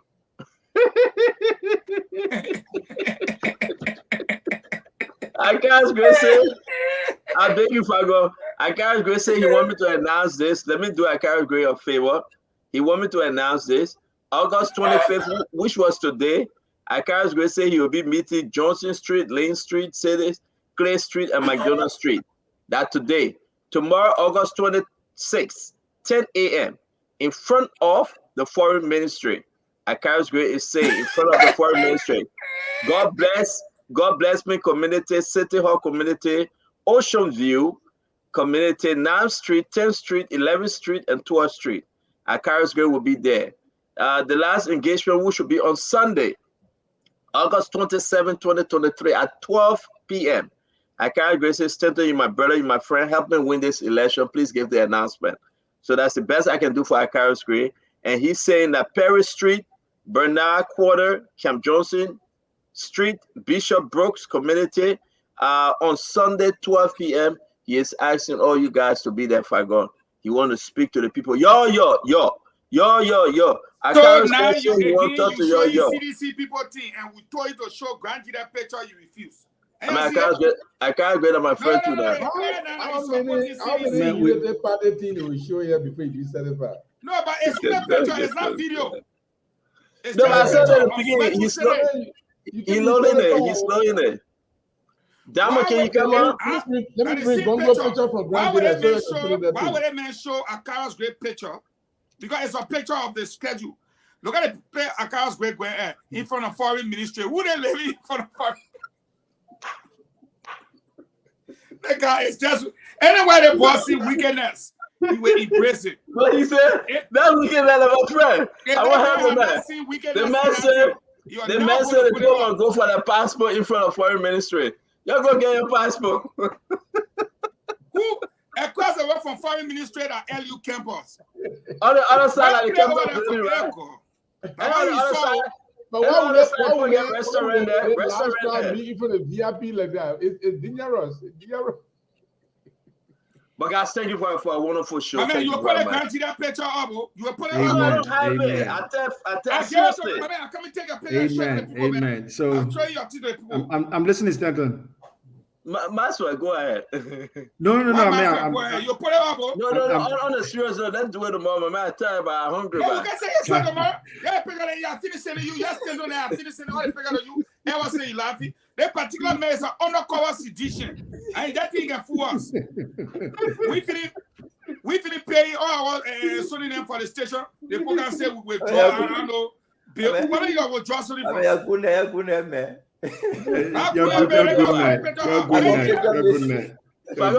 come back again, put it up. That's the best. You being paying me, but I'm putting a picture of it. You being not paying us. But you put accounts there, all right? I can't pay. My man, I feel it with you, man. Don't call me, sir. Don't call me for anything again. Don't call me for anything. I'll see you. They make campaign for the When poor. you coming? When you coming, my man? I'll be in Minnesota on the 1st. I got time for the stand on, man. We'll go around, forget about the show.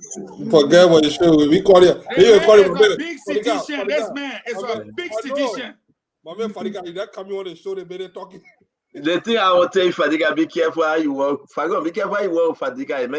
The man, he's not dealing with any Liberian guests. All he getting are non-Liberian. They tell you the truth, the man attempted all my life in Minnesota. You know what they did? The man opened the whole Jeep, something the open top Jeep then. Then he wore tech jacket with a sweater on it. And on a thin t-shirt, the man just opened the whole thing. After 15 minutes into the drive, I said, "Begin stupid, eh? Like me, you won't care." We have to pour heater on in the Jeep. But everywhere we went, strange people are just speaking to the man. Strange American people. They don't deal with Liberian. They might deal with the Ivorians, all the French-speaking country. He doesn't deal with Liberians. And I mean, but you know what they can do? Yeah, bro, they can wear different clothes then.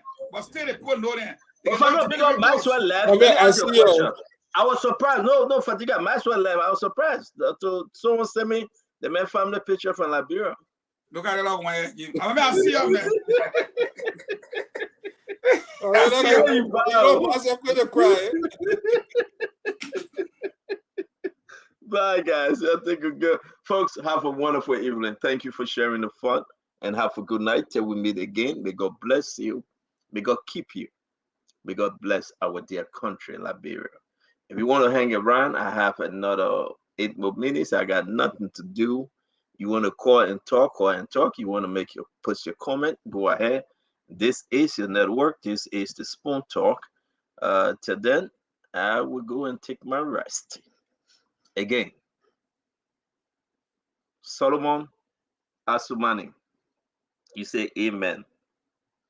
Favor Mo, great show, guys. Thank you. Nathan Bernard, Kwatu, we say thank you. Edmond City, Kumari Kengo, Gabriel Jayanan. Look at it, again, just coming on laughing. Amos Derek, Damo, you just laughing. Are you frozen? Eric Api Labos, Francis Boyman, Mabud Nia. Look at somebody decided to call. Hello. Yeah, I waited for Damo to come over. What are you saying? Yeah, I'm calling from Houston, Texas. It's John Wade. Yeah, wait, what's up? Yeah, I see the video of the pastor for that school that was Damo went and did that recording. Yeah. And the man did not get a dime from these people. So the promise saying that somebody was calling him to give him $1,000. And then they told him to go somewhere for the $1,000. When they got ready, they kept telling him to go this place, to go that place. And it was that he had set did the recording and sent it to me. I sent it to your WhatsApp on this number. Okay. It's just a lot, man. It's a lot going on. You know, and I'm where I am. I'm so tired, but I hope he can get in touch with Damo, that they can discuss the issue and the way forward. Okay. Thank you very much for joining us. Thank you for everything that you're doing for our country. That's it. I know you're voting for George Manawia, correct? God forbid. You said God forbid. God can forbid. All right. Now where? They say by fire, by force, the message you vote for him. Yeah. All right, but thank you very much, Eric Waterspoon. Eric, thank you for joining us. Aaron Butler, Sandro Emerson. Damo on the show before I leave, man. Thank you, CEO Edward Tamba. Thank you very much. We get Nelson. Nelson is in the house. Yeah, my begin Nelson is here. Thank God Nelson is there. Let God be with you, CEO. God be with you also, Solomon. God be with you also. Nelson, are you with us? Yes, sir. I'm here. Yeah. You on the test shift? Yeah, I'm on test shift tonight. I know all your men are waiting. All your men are waiting. Nelson, it's good to have you. It's good to see you. You know, I'm tired. Look, people can let me go. They're calling. Hello? Hello? Yes. What's up? I I'm not, man. What's going on? I'm here. My man, lower your music. Lower your music, man. Stefan, I Yeah. kind of like surprised. Something surprising me, and I'm thinking through. What's that? All the people that gave us CDC government, Yeah. and the same people today that are pushing Joseph for that government. Yeah. All the people that gave us, and every one of them come, and they come to us and they tell us that, oh, the government is useless. So you encourage us to vote for a useless government. Now you bring in another. So what made them one better than the one that you gave us? So who you want? So who you want the people to vote for?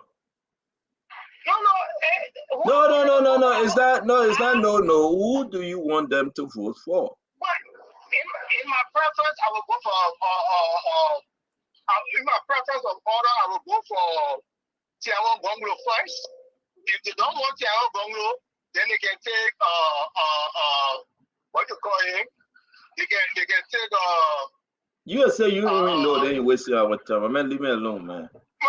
The people asking you who you want us. They asking you who you want us to vote for. Then you stuttering. Tiago Bonglo is the first choice. First choice of preference, Tiago Bonglo. All right. Okay. Hold on 1 minute. Ladies and gentlemen, Eugene Fagon is calling me. He says I shouldn't call him, but he called me. Fagon, what say you? Yes. There's a reason why I'm calling. Yeah. There's a reason why. Can you hear me? Yes. There's a reason why I called you because of what the gentleman said is important. Yeah. You know, what that gentleman sound like is saying Eugene Fagone sold us a government, and actually that government was good enough to kill Matthew Innes. The government was good enough to hurt Precious Cooper. The government was good enough to give the 11 million. The government was good enough for the $30 million stimulus package. Wow. Because all the wickedness are happening, he's trying to tell us, even though they brought the government, but that's something we love.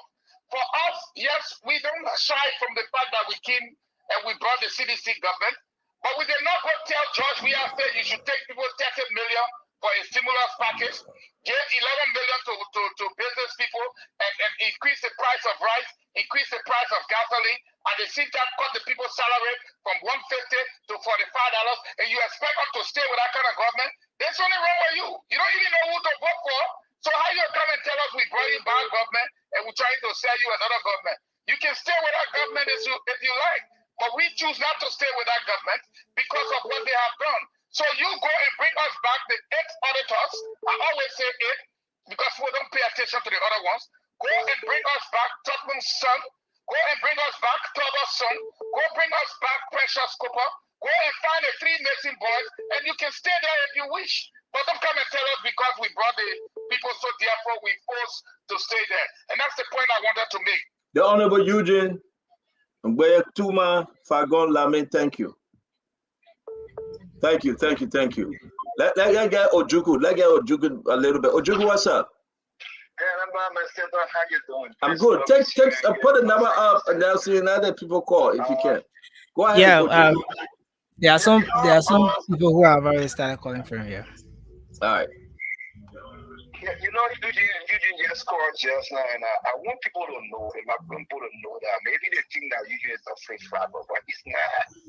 In every developed country, in every renowned or civilized or political group, if you and myself have the same ideology, and I feel that you go against the idea, I can break away from you. Eugene is a hero. Like in America called whistleblower, Eugene is a hero.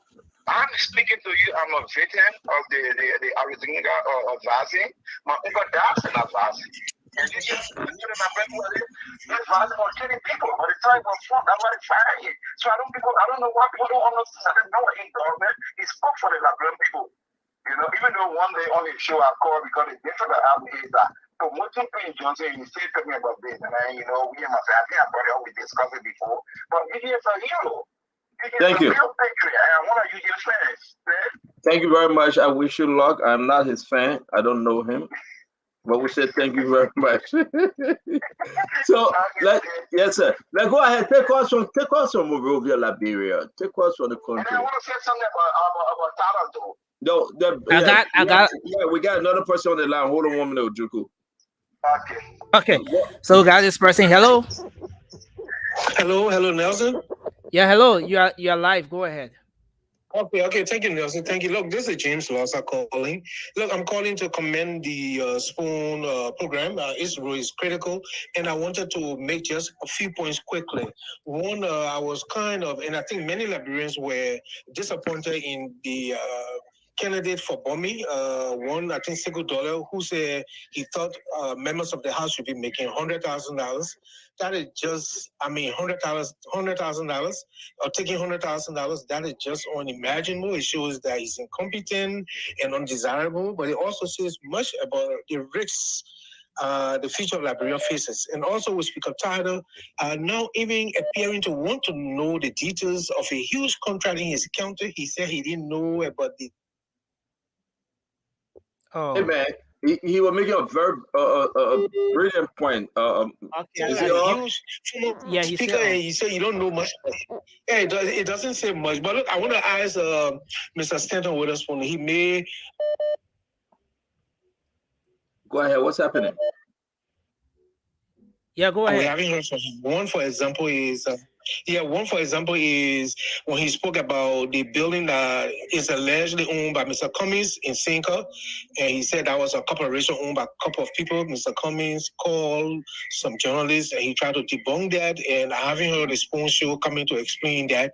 And the one about the director of the SSS that was said to have, abandoned the government, and a few days later, that seemed not to have been true. But Spoon hasn't spoken to that, or if so, I haven't heard it. Can he clarify that? And the last point is, does Stanton know anything about whether the security to Jefferson Koji allegedly involved in the murder of Gloria Mususka's daughter? Is it true that that person has been lost, or he disappeared, or he's eliminated? What can he say? Can he inform the Liberian people? Thank you. Thank you. You know what? He's right though. Seriously speaking, I was thinking about Vali Tata. Seriously, Nelson. We were having a conversation today somewhere in myself. I said, but where is Vali Tata? But again, we cannot put our finger as to where is Vali Tata. So to that quarter, there is nothing confirmed, and we do not know the location. We will know, of course, because we have people looking into it. So where is Vali Tata? I cannot tell you right now. Let's talk about the EPS director. You are talking about Chokon. Chokon just came up because he asked him to. All right, Chokon is not active no more. Chokon traveled to America. He returned to the country, and they forced him. He was under duress to come up and make a statement, because Chokon is not with President George Manawia anymore. He cannot be seen around the president. I challenge him. He cannot go on his official duty as EPS director. Trust me, what I'm telling you. But again, he have to be very careful. Let's talk about Chokon, the EPS, and let's talk about Cummings. Indeed, we remain with our position. It's a corporate building. Cummings can say, well, I own it. So we will ask Mr. Cummings, show us the document. When you build your property, you buy the land, the deed, everything, it will show us that, yes, indeed, he owned the building. All right? When Cummings, I can look at the White House today in Washington, D.C. and say, I own the White House. But I have to come and prove something. So that is owned by a group. Actually, it's a corporate group called CIBO. All right? I'm not in a position to go through it, but because you know why, I'm done talking about Mr. Cummings and why he owns, why he doesn't own, and the way forward for his political campaign. If you want me to talk about Mr. Cummings seriously, for 2029, by God's grace, I will discuss Mr. Cummings. Whether I will support him then or not, I will discuss him. But right now, I'm tired. I just choose not to talk about Mr. Cummings like that. All right? So I hope that's very important. You want to take another call? I like that call, of course. Yeah. We have another one here. Hello. Just hold on. Good evening, Waterspoon. How are you? I'm all right, my dear friend. How you doing? I'm doing fine, Waterspoon. Good morning. Sorry for missing. Good evening. This is Frank Sharif, Regional Youth Coordinator for the Liberia People Democratic Party and the Coalition Democratic Change Western Region. Thank you, sir. Make your point. Yeah, you want to make a point? Just go ahead quickly. Go straight to the point. Waterspoon, my disenchantment comes with our former political leader saying that President George Manawia still when it comes to administrative issue that have to do with you dressing the devil and coming out to say that the devil is stronger in the devil. Okay. I remember 2016 when the Liberia People Democratic Party, LPP, signed a memorandum of understanding with the Caucus for Democratic Change MPP to make the coalition at former Senator Richard Devine House F.E. Shocker, which was signed upon and agreed with the former political leader of the LPDP, former Speaker Jennifer Stalo. Which of course he donated $586,000 LPDP contribution to such agreement. So coming up today to tell the Liberians that President Weah feel we are not heading to prosperity. Deception is very serious in left. Thank you. Thank you. Thank you Hold very much. Hold him there now. Hold him there. Don't hang up okay. on him. He's not done yet. Are you still there? He left the line. Yeah. I wonder, he's from the other side. Well, what are you to give him chance? But again, whatever the case may be, I hope you understand that your belief is your belief, and the other person belief is their belief. The situation here is that a lot of people feel that President Weah have lied to them. President Weah is inept. He's not a political leader. People shouldn't vote for him. And, I remain firm, very, very strong on that President Weah is a disappointment for the nation. President Weah chose not to reshuffle his government. President Weah agreed with everything Senator said, all the money Senator stole, he agreed with it. Senator is very vindictive. He chose to attack the President Weah, and the Liberian people are suffering. Education, welfare flat. Okay? They lie to the Liberian people. When you talk about education, how many students right now, you say, yes, they went to school today, they ate something. They have an after-school program. They're receiving education, a worldwide education on an international level, none. Okay? It's very embarrassing that people will leave Liberia and they can perform well. Most students, teachers are not getting paid. It's very embarrassing. Maybe I don't know who you are. People are going to bed hungry tonight. President Weah is an embarrassment for the leadership, the highest office. We wish well of President Weah. We are not asking anything bad to happen to him, but I'm asking Liberians, do not vote for the president, because the president fail you. The president make Liberians to suffer. ArcelorMittal will get millions of dollars, Western Cluster. President Weah and his people will eat the money. They will chop it. You can agree with what you want to agree with. And let me agree with what I agree with. You say your own, let me say my own. No insult, but that's what I do believe. President Weah is not a good leader.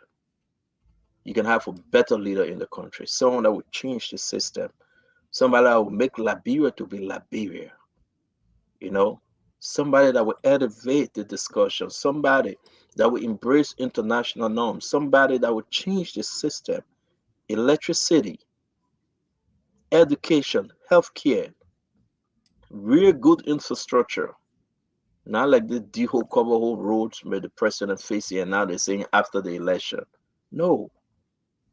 So for me, I think the president have come to a place that he should step aside and allow other people to take over. He's not a good leader. People love him because of soccer, but this is not soccer game.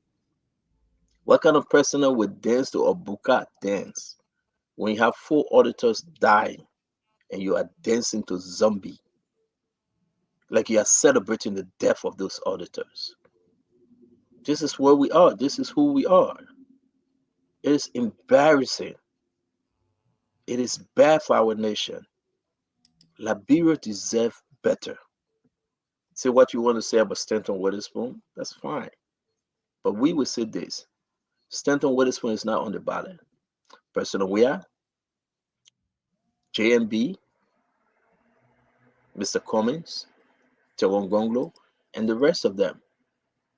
But if the Liberians decide again to give President Weah 6 more years, it will be the worst time in the history of Africa, in the history of Liberia, that Liberia will be in the slum. And therefore we that were born in Liberia, the young men and women should speak and speak now and say no to President Weah. If you want to take him, it's up to you. We'll still live. We'll still go through it. I always say Madam Sadi had 12 years. People still survive. Though people still survive. Till people survive. People will survive George Manneh Weah. So if you think he's one of the best presidents, vote for him without any hesitation. If you think your family is good, vote for George Weah. If you think your family can go to the hospital and receive the best medical care, vote for George Weah. If you think your children eating and going to bed and your family is doing extremely well, you care less about the other people, vote for George Weah. If you think you can get in a keke and a motorbike and that's the best thing to drive you to school, that's the best thing to drive you to work, that's the best thing to take you to the market on a motorbike, vote for President George Manneh Weah. If you think your current LDC come like a Christmas light every 4 hours or every other day, vote for President George Manneh Weah. If you think the highway from EAW Junction to the airport to Firestone, Buchanan is good for you to drive on, vote for President Weah. If you think things are better in the country, your husband or your wife or those that are working, taking pay on time, vote for President Weah. If that's what you think. It won't take anything from on us. Trust me. We are all right. God will bless us. If you think your left is better, you're going to bed hungry right now. You look at your sons and your daughter and you say, yes, my left is better. Vote for President Weah. I will have no problem. You will still be my brother. You will still be my sister. We'll still be friends. If you think this is what you want, go for it. If you think Semetua is the best finance minister in the world, that he's doing everything possible and the country is on a good track, vote for President Weah. You go ahead. You know our feelings. But if you think the contrary, then make a decision.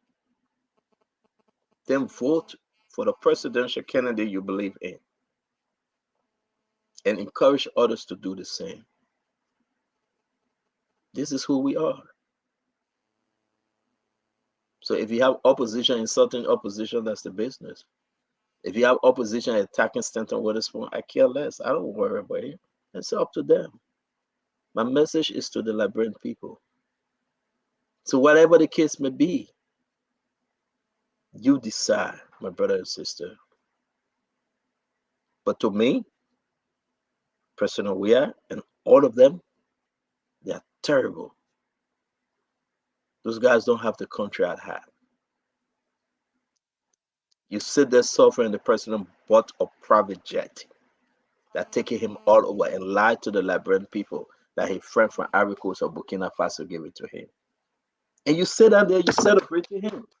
He took your money and bought a private jet. You celebrating the president. And his brother-in-law getting diamond and gold in millions, getting it all over the country every day. But you sit down there, you celebrating the president. And you say the president is a good president. What the children in Europe, in America, all of the country enjoying. But you sit down there begging somebody for $5. That's the left you want to live? Carry it on. So it is enough. You'll be your own person. The 6 year will come and go, and you will be where you are. So let's take a few more calls. Oh, it's after 9. You need to have your show, man. Let me leave you alone and go back to what I was doing. Thank you very much, guys. Nelson, listen, for me, I'm here. They can say what they want to say, do what they want to do. Liberia is in my heart, in my blood, in my soul, and Liberia deserves better. Okay? I will go up there, drink my coffee, and I will be fine watching my Netflix. And those I can worry, let it worry. Those that, thank God for my mom. She's all right. She ate today. She's doing good. And, my wife and family, thank God for them. My siblings, nephew, nieces, they're fine.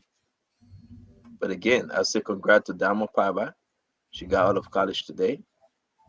Congratulations to her and wish her well.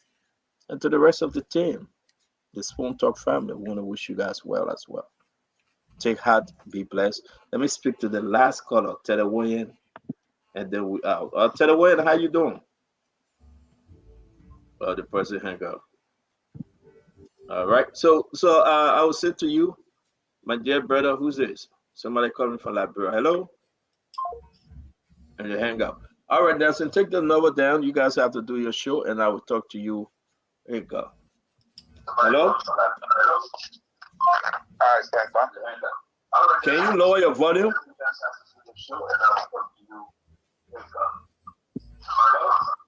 All right, Nelson, have a good night, bro. Okay, sir. You too. Bye-bye. Yeah. Folks, we want to say thank you for following the program Spoon Talk tonight. Thanks for making your contributions in the comment section. Thanks for calling. Sorry if you didn't make it through the lines. You can join us tomorrow for another edition of the program. Until then, have a good night. Coming up shortly will be the late night politics on Spoon. That's just a couple of minutes from now. So keep listening to the Spoon Network, because this is where you get authentic information. I'm Nelson Collet. Have a good night. We'll be back shortly. Yes, sir. A special one from the CEO, Stan Tunnel with the Spoon. And your boy, Friday the Southern Band. Charges on the beat. To the Spoon to get your information. To the Spoon to be part of our discussion. Spoon, Spoon, Spoon Television. Spoon, Spoon, Spoon Radio Station. Spoon gonna tell you what is happening in Liberia. Spoon gonna tell you what is happening in Monrovia. Spoon gonna tell you what is happening in Africa. Just to spoon you know. If the children